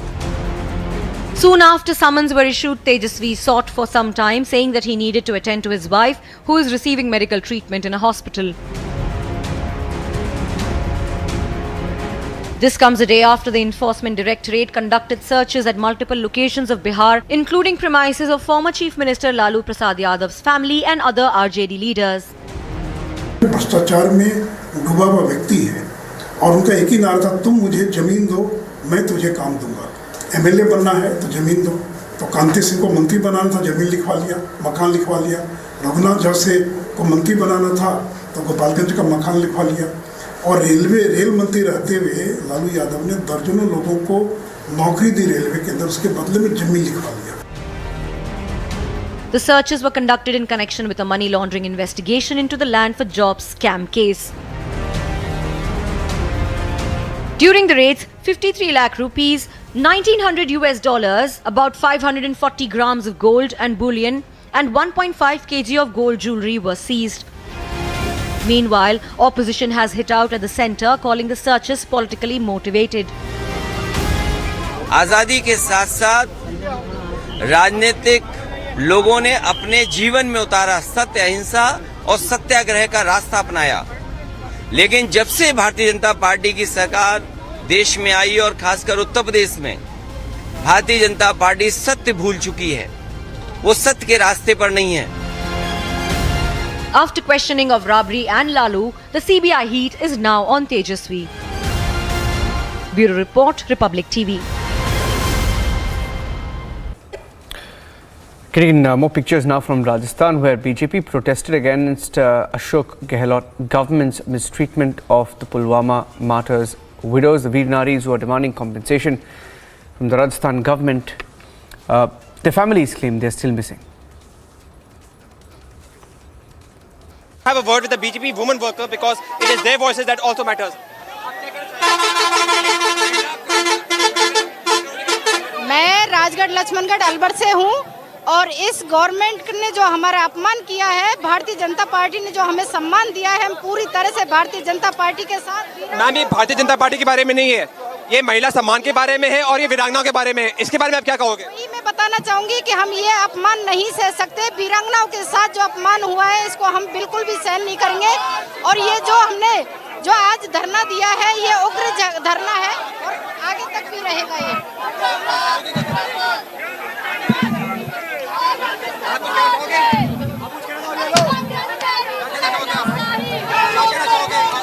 महिला सम्मान के बारे में, वीरांगनाओं के बारे में क्या कहना चाहोगे? महिला सम्मान के बारे में और इसके बारे में उनको गहलोत जी को सोचना चाहिए, शर्म करनी चाहिए. इससे ज्यादा उनके लिए कुछ ही नहीं है, क्योंकि वो शर्म तो बिल्कुल ही बेच खाए है. जो गहलोत सरकार ने किया है वो बहुत गलत किया है. आप क्या करोगे जब आप पाबंद होंगे? गहलोत सरकार को इसका परिणाम भुगतना पड़ेगा. लाठी गोली की सरकार गहलोत सरकार मुर्दाबाद. गहलोत सरकार के बारे में नहीं है, ये वीरांगनाओं के बारे में और महिला सम्मान के बारे में. उनका अपमान किया है, उनके सम्मान में उतरी है पब्लिक. डॉक्टर साहब, What do you have to say about? उनको न्याय मिलना चाहिए और गहलोत सरकार को हटना चाहिए यहाँ से. गहलोत सरकार ने सबको तानाशाही जो कर रखी है, गहलोत सरकार को हटना चाहिए. महिलाओं को न्याय दिलाओ, वीरांगना को न्याय दिलाओ. So here you can see the dramatic visuals, which you can see the BJP workers being detained and taken by the Rajasthan police to the nearby police station. But we at the ground over here are going to continue to demand for the respect, honor and the safety of the Veer Naris that have been detained by the Rajasthan police to an undisclosed location. Getting into more details now of the